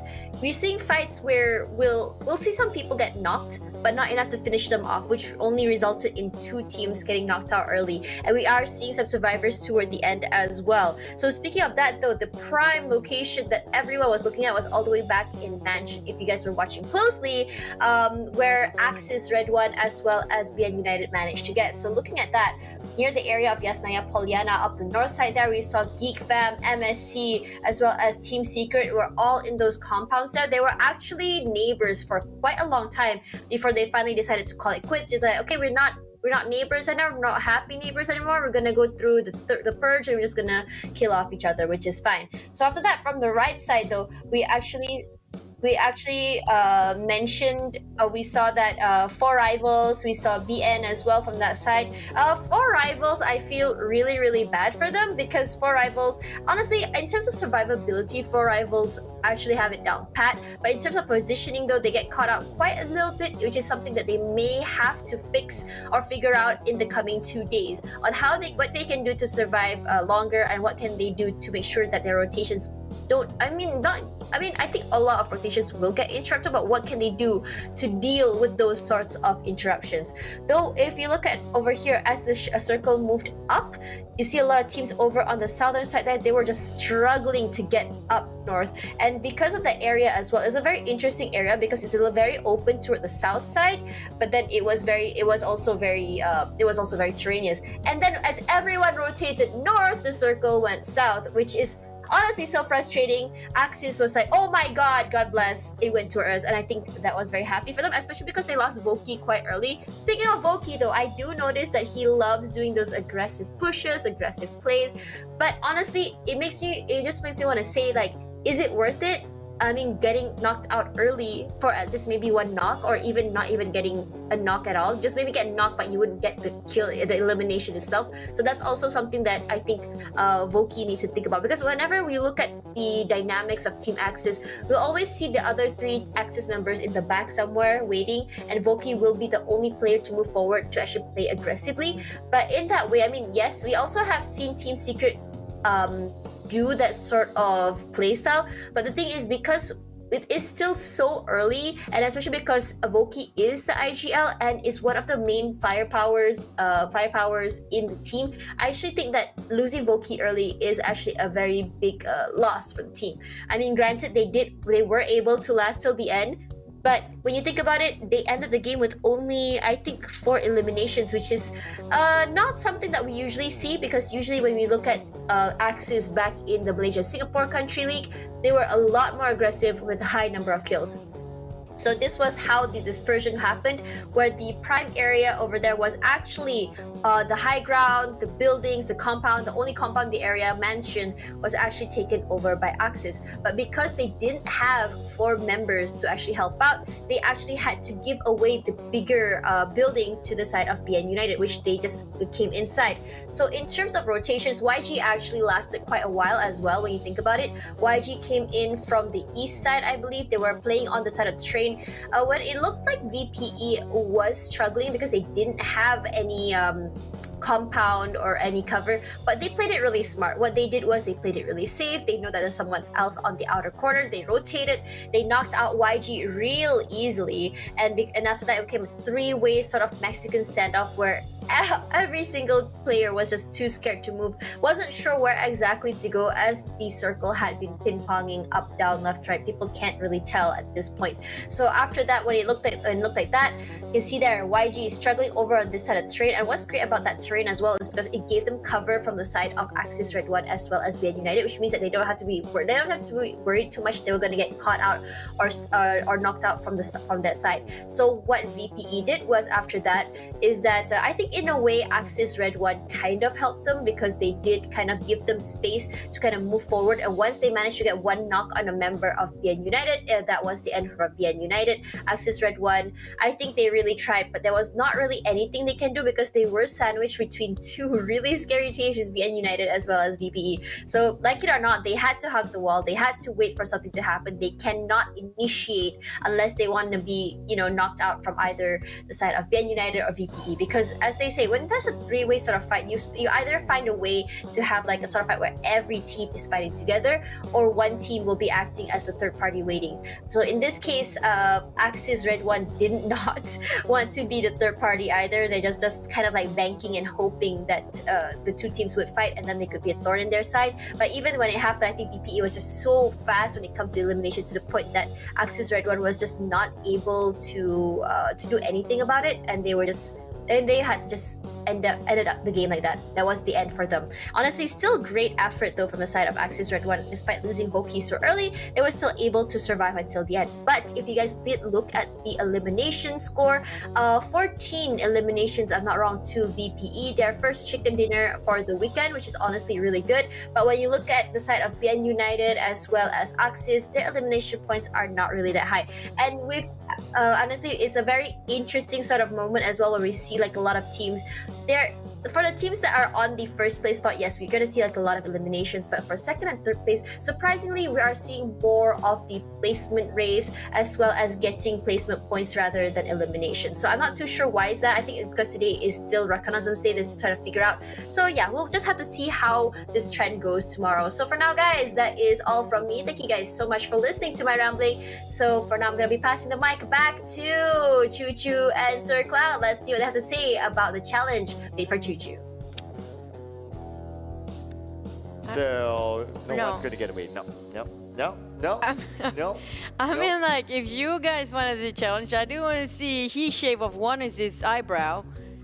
He got no hair shaved off already, so that will be the challenge. We We would got like to 20. thank our official smartphone partner Xiaomi Redmi Note 10 series. Challenge your boundaries. And our official media partner Esports Fight Club. Watch and earn exclusively with Esports Fight Club. Of course, you're still watching the PUBG Mobile Professional League Southeast Asia Championship Season 4. Brought to you by PUBG Corporation, Tencent GIDS, Livestream and Quantum Studios, and also co-organized by VSPN. And nice touch using the sponsors to get away with it. We have to do the formalities. I'm just saying. Yeah, formalities aside. So yeah. Okay, if you want to do that, want me to do it, I'm like, of all the people, I don't know why me, but he can do a challenge as well. So I do want to see him with that one eyebrow. even if he shaded off, he have to draw one more eyebrow at the end of the day. So you have to draw a fake eyebrow. It'll be so funny to watch. It's gonna be like a clown thing going on. Okay, so it has to be an equal challenge, right? If I do it, you do it. You already tossed me that challenge. Then you want me a different one? Hey, no, Then that's you not toss gonna me happen. the handstand challenge. I'm like, you easy gonna do that. I do know you a break dance boy back in the days, you know? So, eyebrow challenge? No, I can't. You can't. Yeah. So yeah, that's it for today. I think we have to wait for tomorrow for the discussion to end because it's never gonna end anytime soon. No, Tomorrow we'll we're gonna leave have. it to our audience. Audience put in the comment section. That's it. Yeah, done. So we'll go home and read the comments. we're wrapping up for Super Weekend first week, day number 1. We're gonna head into day number 2 tomorrow. Be sure to stay tuned with the same time, same place. See you guys tomorrow again in the PMPL South Asia League Season 4. Bye, good night.